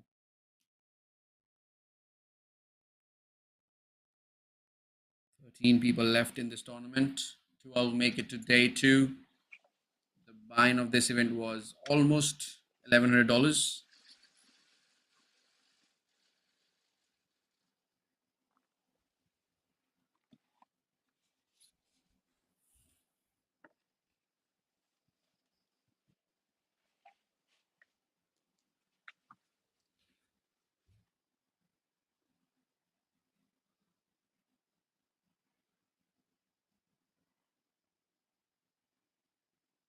Seven of clubs for Zhang.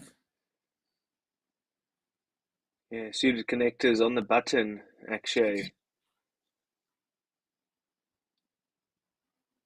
So at 14 big blinds. Just don't jam. Just open if you want to play this hand. Like, everything is correct. Like, even if you want to fold this hand, I won't have any problem with that. I mean, just don't go all in because, like, literally, you only get called by better hands. Alrighty, he elects to go for a limping option, which is I'm a really big fan of it. This is something new that has come up lately by the You're in the GTO charts, in the GTO drills, all these poker pros talking about limping, pimping. I'm not sure what else they say about it, but it is on, it is in. And I mean, 8-7 of clubs is actually a very good hand to limp on the button, play versus two players in position, control the size of the pot.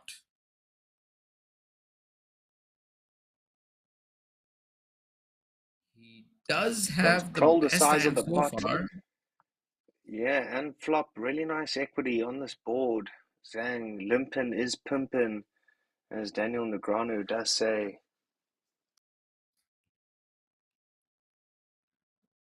Meng does have a gut shot, 2 overcards. 7 would be really, really bad for Zhang. Well, he does not get a 7. In fact, he gets a deuce of clubs. I think he should be really confident about his hand because, Meng should not have any of the ace X because otherwise she would have raised pre-flop or on the flop. So he should really be confident about his hand and should go for like a small bet here, somewhere about 18K maybe or 15. But he likes to check and gives a free river card, which is a jack of clubs. She has 10 high, Richard. Is she going to bluff at it? What do you think? I mean, she has to, right? I mean, she has to bluff to win, and she knows that. And that's a really big bet. Well, those green chips are worth 1,000 and the brown chip is 5,000, and this could easily be somewhere around 25,000. And what do you do if you're Zhang? I mean, you have an 8, right? You don't have a jack, you don't have an ace, right? She could have 2 pairs here, she could have ace, she could have a jack. I mean, what do you do? Right? This is 33K chips. Almost full pot is being placed by her. An amazing play by Meng, really using the power of big betting. And I like he's smiling. I can tell you, inside his body is not smiling. Like he's not smiling from inside. He's just smiling because he just did not know what to do now, right? I mean, this is the reason I love poker, right? You put your opponent into a maximum pressure cell, and literally, like even if he knows, kind of like he has a hand that he has to call off, but he can't call because of ICM. Tough decision. If he makes the call, Yeah. if he's good, he's gonna have around 100K chips. But if he's wrong, then he's gonna have 30K chips. Well, that is the fight, that is the battle that you have to face yourself. Nobody's going to come and help you. Richard, are you making this call? Never. Well, I mean, what probably. does our opponent donk out almost full pot with, apart from a better hand than yours? You're literally only beating a pure bluff here, losing to any Jack X, Ace X combo, and a almost full pot bet, all in, not all in, from Guo Meng. Definitely not a sign of weakness, I can tell you that much. There are only 2 hands I can think of that she can have, which is, 10-9 and 7-5. What else can she have? Like she can have 4-5 as well. The problem with 7-5 and 8-7, like if you have 8-7, you're blocking that 7-5. So that is one thing. But she can have 4-5, she can have 9-10, 7-5, and so she has 16 combos of all those hands. So that is 48 King queen. combos. Well, king queen, yeah, king queen can also call the flop. So that is a lot of combos there, right? For bluffing. And for value, you have all the ace X, but you don't have the superpower ace X, like let's say ace 10, ace 9 off plus, ace 7 suited plus. So you have weak ace x, so that would probably make you have a lot of two pairs: a6, ace8, ace deuce, ace jack. Well, not ace jack, sorry, but ace deuce, ace6, ace8. Then you can have better 8x also. Like you can have king 8, you can have queen 8. And if you know that your opponent does not have an ace, you can actually go for like this sort of betting on the river. Try to get value from the 8x, because a jack x is never raising you here. Jack x is always calling you, and there are not a lot of jack x that bet the flop, check the turn, and now has a decision. Well, Richard, we definitely see Zhang fold out the best hand. This has been the best hand that we've witnessed so far. What do you have to say about this? Yeah, beautifully played there by Menguo. Maximum pressure on Zhang and just knowing when to apply that pressure. Obviously, the jack on the river, a little bit of a scary card. However, if Zhang had thought about it a little bit better, I think he could have found that call. He is drinking a beer, so maybe just here for the gamble, but ICM definitely a factor at this stage. I love Meng's line, looking super strong with that donk on the river.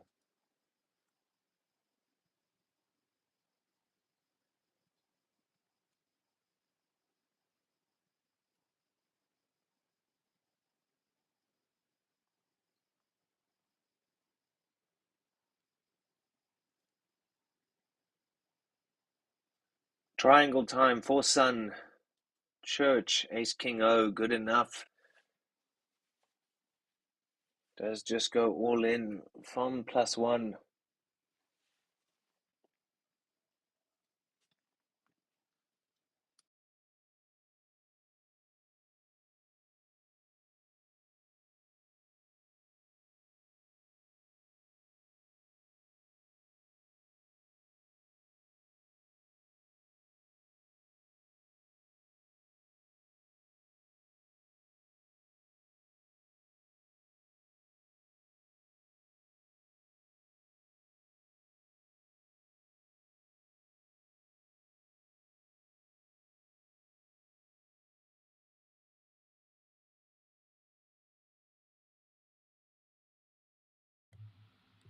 Just one away from the money, just one away from the day two.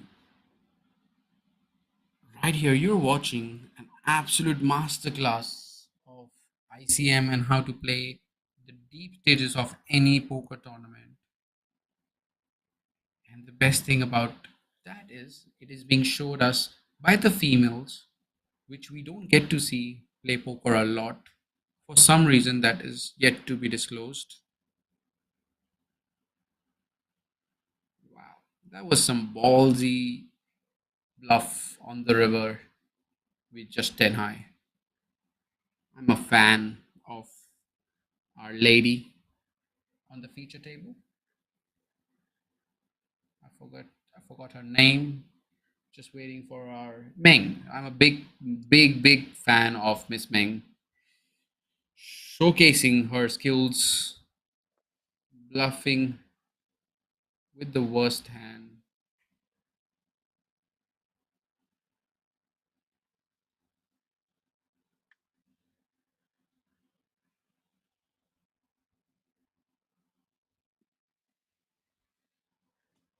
Really a tough decision for Zhang to call on the river.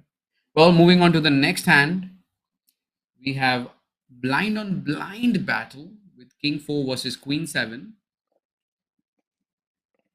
Both the players are missing on the flop, and let's see what fan decides to do. Generally, the person who bets on these boards takes down the pot.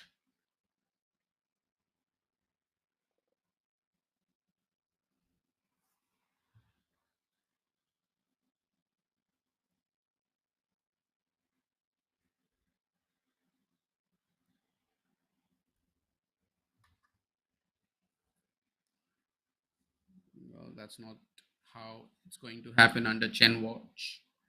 She decides to call with Queen High. No club, but actually turning a pair. Fan now only having two outs. King and a king only. Yes, my friend, game is getting intense. We are one away from the money, one away from making day two. So yeah, the pressure is at its peak. And we have Fan going at it again, not getting scared of a flush being completed, a straight being completed, and not afraid of Chen calling on the flop. He is bluffing with king high, no club in his hand, decides to bet, and Chen calling smoothly. Well, river is an 8. Is he going to 3 barrel here? He has a king high. He has to ask himself that he's never good here. He's been called on the flop. He's been called on the turn. What is he going to do on the river? Yeah, middle card pairing always better for the caller and not the aggressor. So definitely favoring Chen in this position. Fan having already bet 2 streets. Does he just continue repping that King Jack maybe what he's going for? And yeah, gives up there when that 8 does pair. Good card now for Chen to value bet if she does smell this.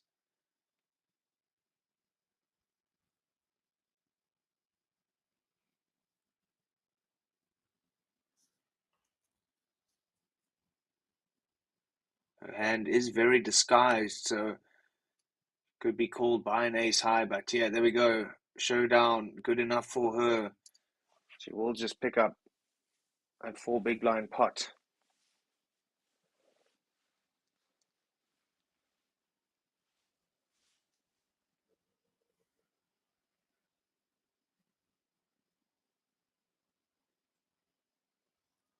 Excuse me, 9 big blind pot, 4 big blinds getting added to her stack. Of course, being in the big blind, she did post that ante.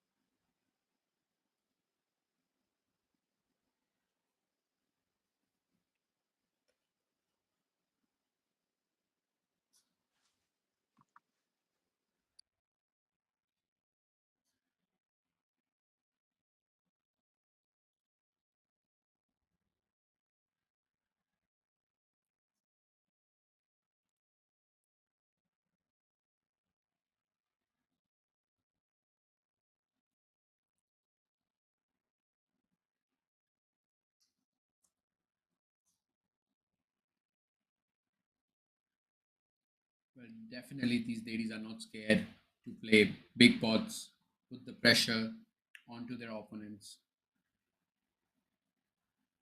and put them to the test.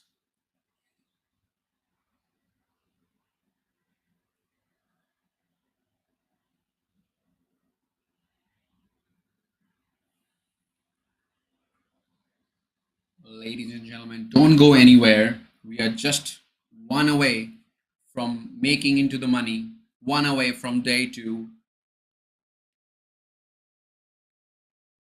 Hold your seatbelts, and we are gonna witness something special. Well, we do have an all in on the other table. We see one guy standing. I'm not like we are not really sure what the cards are, but we are gonna get a closer look. Well, we have Queen 9 of Spades versus Queen 10. Right now, Queen 10 is ahead. Only a 9 and a 9 is going to help. Well, it is not a 9. Queen 10 is going to take down that pot. Not really sure if this was a shorter stack or a or the bigger stack. I think it was a shorter stack because we are continuing, ladies and gentlemen. We are not going anywhere until and unless we find our final 12. Yeah, the Queen 10 all in and at risk there versus the pocket 9s, but able to find the Queen and stay alive and therefore leave us on that bubble right where we left off here at the feature table. Zhang Short stack in trouble.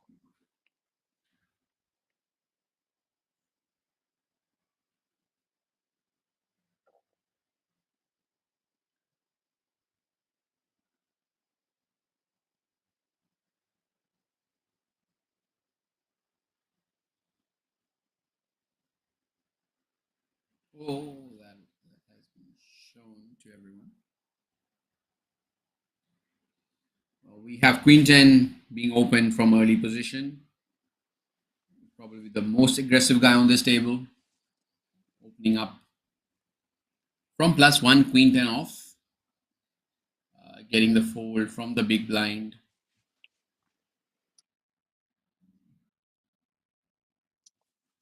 Playing fearless poker right here in Jeju, South Korea.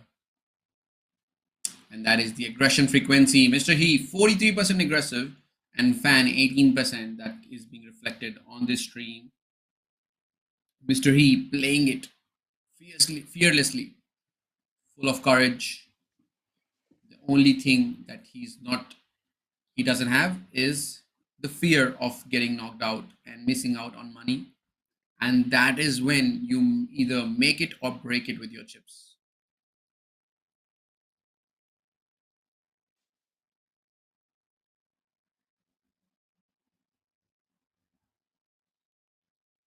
Well, he's smiling, he's enjoying, he's having a really good time. He's like, come on, I want to play more hands.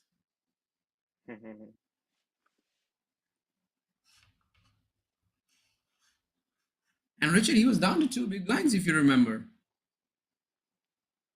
Yeah, exactly, Akshay, and that's why I'm sure he is smiling. It's because he has survived quite a long way.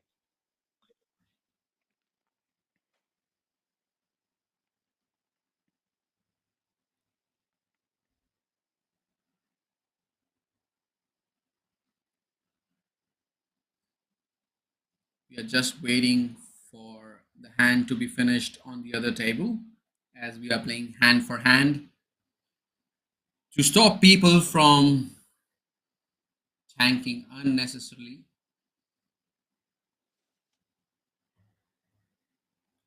And do we have an all in here, Richard? Does feel like it. We have an all in. Not really sure what is actually happening.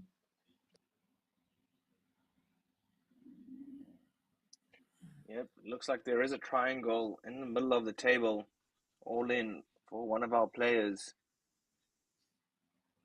And he's got Thor's hammer spinning on his cards.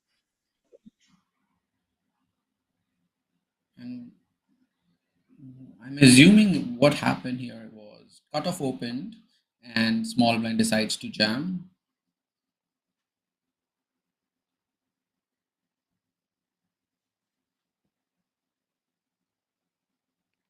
Alrighty. Time for the next hand. Man, come on, hurry up, or you're gonna get blinded out. Well, she's here. She ran very, very quickly. She's like, I'm not missing a hand. Alrighty. A big fan of Meng. Well, she didn't have any hand that she can play. Well, we have Fan pocket tens, the tightest guy on this table. Only 18% aggression shown so far by him. Well, that is going to change in this hand because he has pocket tens. He's playing around 15 big blinds.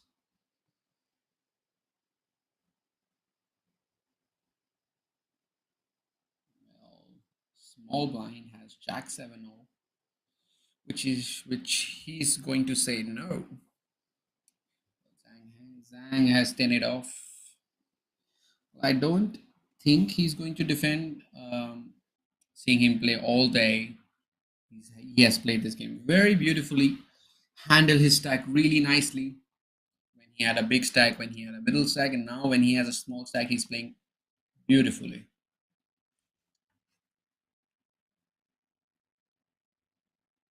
And that's the chip counts we have for you. Chen with 349k. Mr. He 150. You with 121.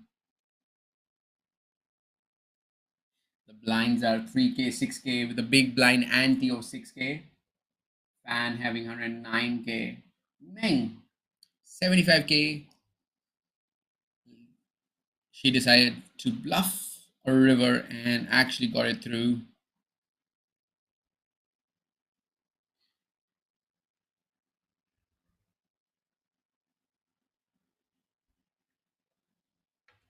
And we have another all in. We have Sun moving all in. Mr. Sun with king, queen off. Moving all in with cutoff. And Zhang has a7 of diamonds in the small blind with only 10 big blinds. Is he going to make this call? He's ahead. He doesn't know that. Is he going to make this call and decide his fate? Let's have a look. Oh, well, he decides to fold. And Mr. He, pocket sevens. We know that he's not folding. That's a snap call. ICM is for poor people, he says. I'm not sure, guys. Like, I'm not sure what he said. I don't understand Korean, but that is what I would have said. Right. Pocket sevens and king queen. Time for a flip.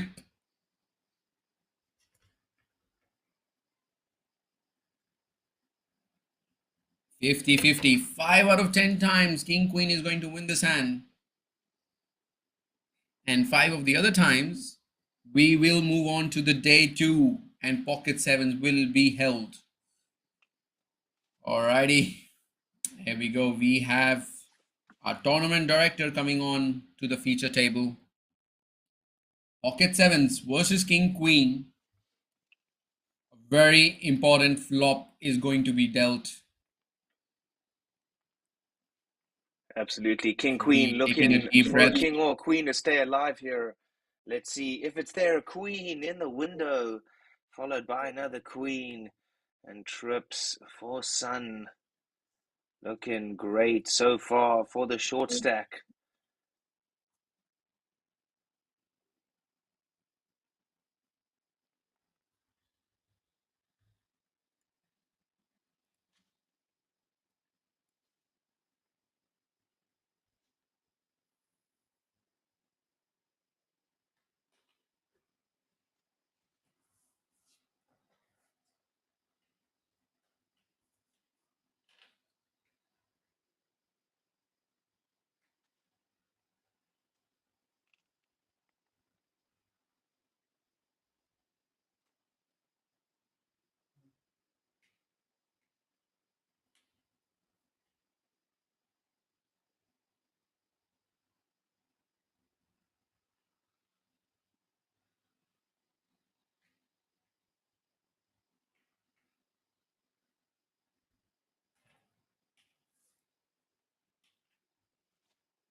Side motivation is waiting to go to the gym, but I think he can't go to the gym just right now. He has to wait.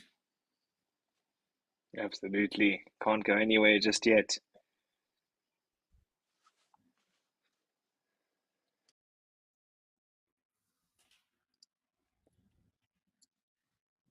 Chen with king 6 of hearts. With her chip stack, I would love to open this hand, put the pressure on to my opponents.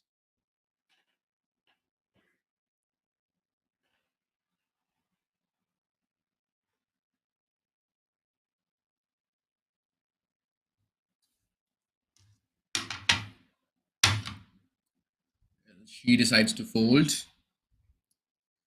Soon with ace and off, newly acquired chips. What is he going to do?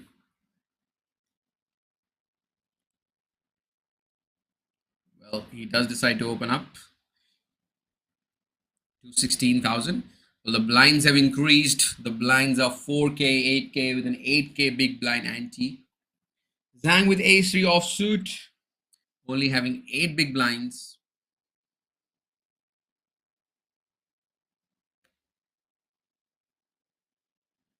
Decides to fold. Mr. He with ace 10 offsuit. Just about 10 big blinds. And he also decides to fold. Ming is like complaining, give me a hand. She wants to play. We want to see her play. Sun taking down the pot, accumulating even more chips, extending his lead versus the others. Well, do we have an all-in? Yes, we do have an all-in on the other table. It seems that pocket 10 is versus ace 10 or 9 of diamonds. Not really sure. It is an ace, definitely there. Well, there are 2 diamonds, and Willen does have 2 diamonds. Alrighty, on to the turn. It's a jack. So a diamond or an ace. Well, we don't have a diamond, we don't have an ace, and pocket 10s will get a double up. We'll get a double up, and these are big stack, guys. Like, these are not small stacks. What do I see? That's 60, 70, 80, out 150k, probably more. That was the biggest flip of this tournament so far. I think there were around 300k worth of pot that was involved in the last hand on the other table.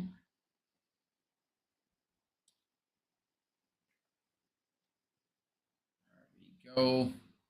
Ming and Zhang both trying to make it to the day 2 with the smaller stacks, because right now it is not about winning, it is about making to the money, doubling your investment, and play for the glory day after tomorrow. Well, Chen picking up 9s, and we are definitely going to see her open up. Pocket 9s from under the gun with a big stack.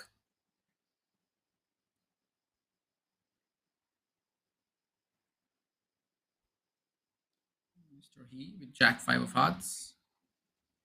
Well, Meng picks up pocket jacks. This is going to be Hey, very interesting. what a great time. Great time to find those pocket jacks as the short stack here. The feature Ming with a little bit of run good. Let's see if she can hold. If Wen does go ahead and make this call. Well, Chen does realize that Meng is not going to be light here, because we are actually on the stone bubble, and she would be really, really strong if she has decided to go all in. But you know, she can go all in with ace queen, ace king, which Chen is ahead. And Chen is asking what is happening on the other table. I'm not sure if you're allowed to do that, but we are gonna let it pass. Alrighty. I really hope Meng gets a double up. Would love to watch her on the day 2.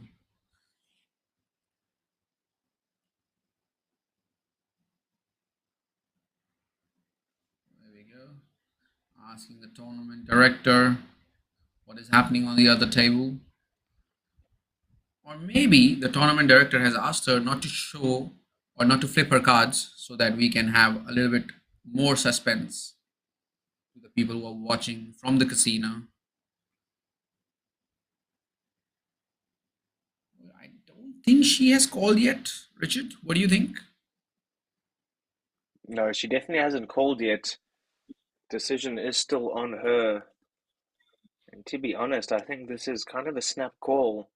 Even though you don't like it, you've got to go for it here.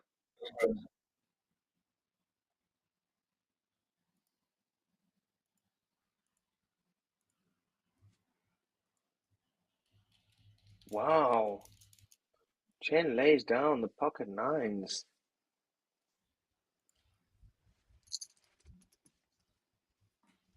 What do you have to say about that? Yeah, certainly interesting. She does have a big stack, so one would think that she has to kind of make the call there. Whoa, all in on the other table. We have ace 10 versus king 9, king 8, king 8. King 8 of diamonds versus ace 10 of. Oh, 10 in the window. Ace 10. Finding some safety. Needs to dodge a king. Whoa! How's about another 10? Trips for all in. The king 8 drawing dead at this stage. Full double up for the shorty.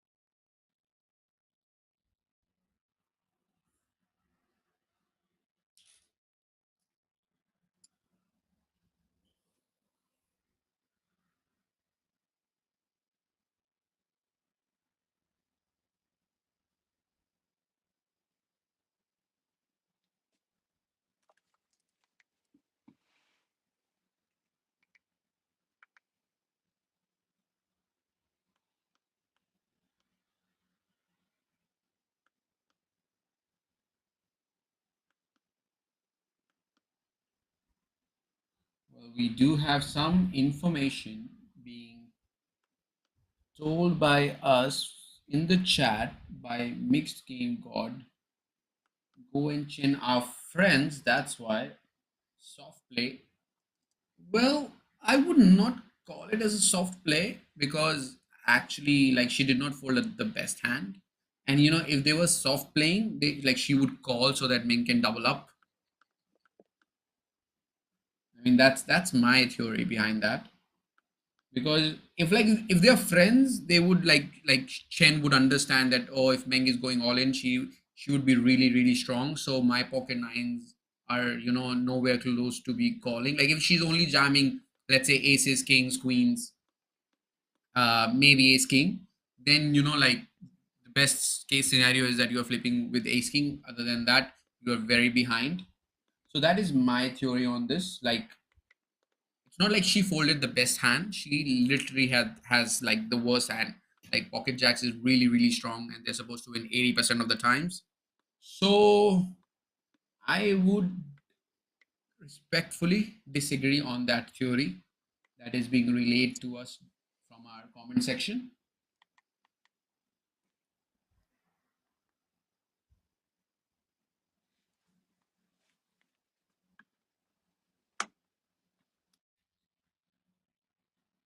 But it is good to see a comment after a long while and not from psychic motivation. Keep them coming. We love them. I think psychic motivation is either at the gym or has had a heart attack from all of that caffeine. Or he's just waiting for his turn to come and he would just comment right now.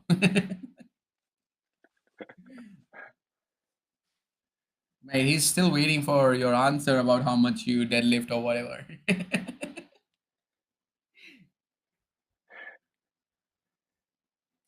See? Talk of the devil and he arrives. Well, we do have Meng going Absolutely. all in with ace king. Well, yeah.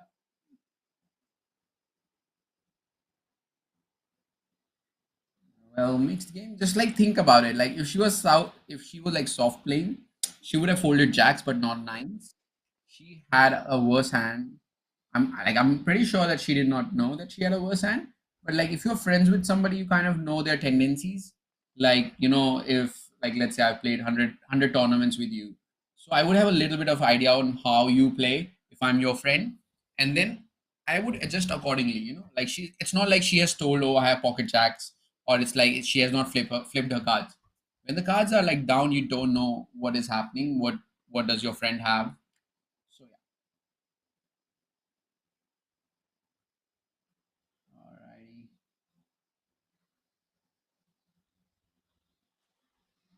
Well, thank you, Psychic Motivation. It was a pleasure to have you. You have kept us quite entertained.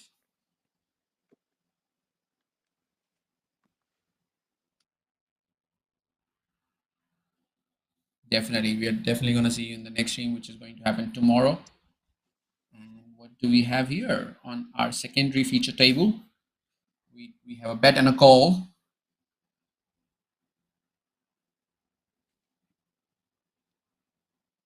There we go. 2 pair is better than top pair.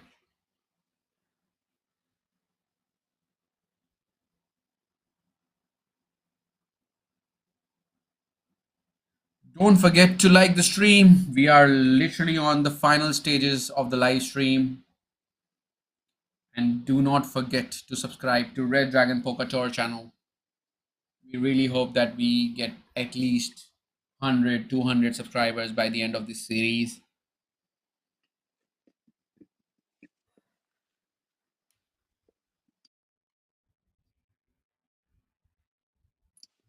Absolutely. Streaming live on Twitch and YouTube, bringing you all of this REPT and KPC action here from the beautiful Shinwa world. Tomorrow we do start at the same time, around about 3:30 local time. The streaming will kick off with day 1B of the KPC Baby Dragon. We will play down to the final 12 players again, and then those 12 players will bag and tag and join these 12 players coming back for the day 2 on Sunday, where we will play down to an eventual champion.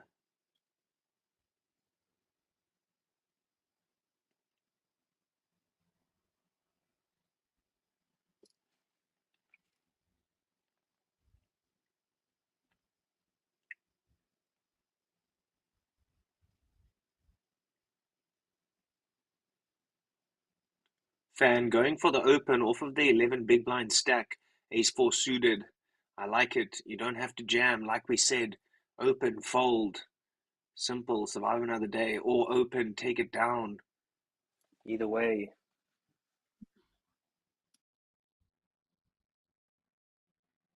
Well, I've been really impressed by how Fan has managed to play his short stack all throughout the stream.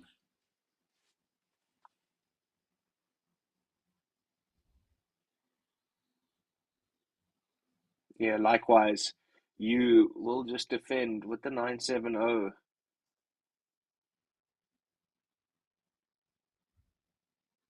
10-4 deuce. 2 diamonds on this flop.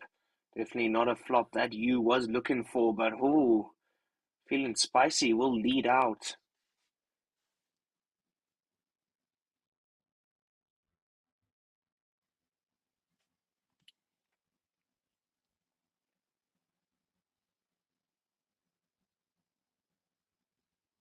I mean, what do you do here with second pair?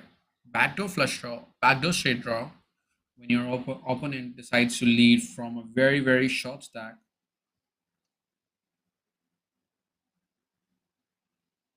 I think the only way to play this hand is to call, play in position.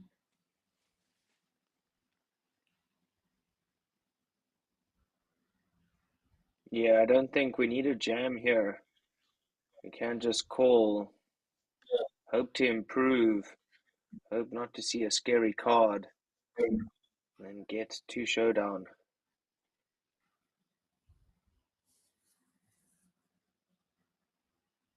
Well, Yeah, sure, laying down.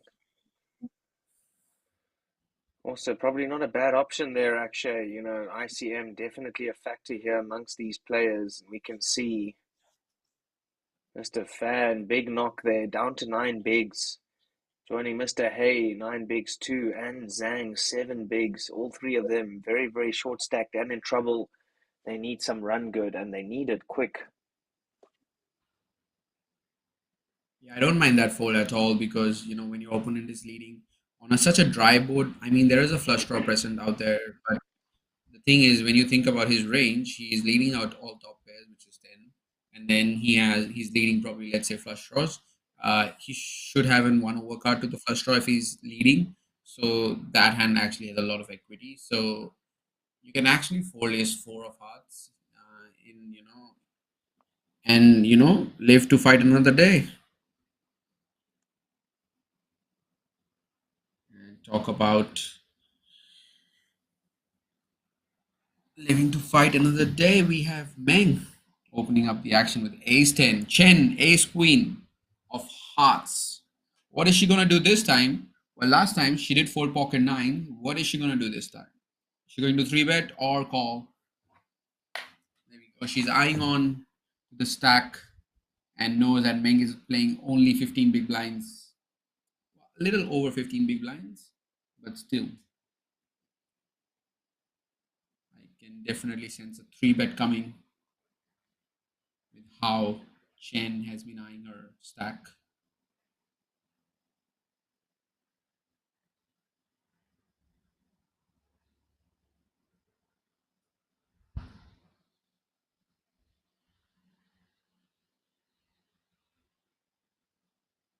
What is Chen going to do?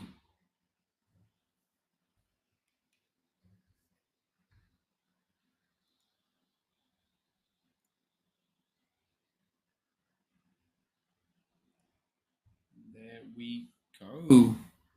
She has decided to 3-bet with ace queen of hearts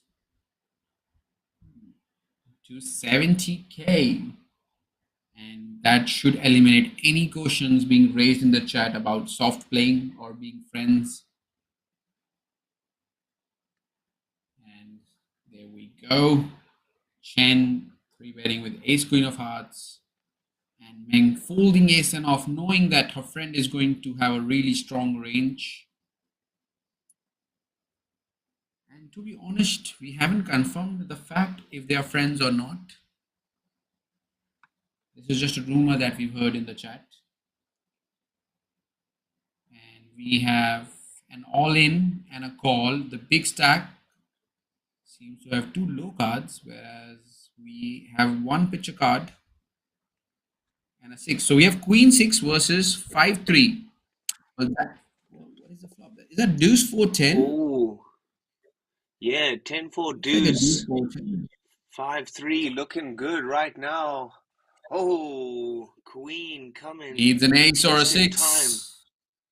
Yeah, needs to dodge an ace or a 6 is correct, Akshay. Maybe he also has a spade draw. Maybe, I'm not sure. Oh, that is a goodness. 6. And just like that, Akshay, we are down to the final 12 players. That is it for today, folks. It is bag and tag time. GG to the bubble boy. Thank you for coming. Thank you for playing. But congratulations to the other 12 finalists who make it through to day 2, coming back on Sunday. It's been an absolute wild ride here, Akshay. Well, definitely. Now, what is going to happen is that these players are going to bag and tag it, and we are going to see you all tomorrow.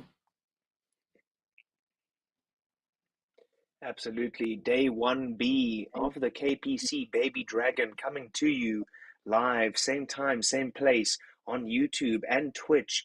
RDPT is the place to be, along with KPC. Shout out to Chris Lebroho, Christine So behind the scenes, as well as my partner Akshay Kapoor. Thank you very much for joining us, folks. It's been a pleasure. Sleep well. Peace out. See ya. Bye-bye, everyone.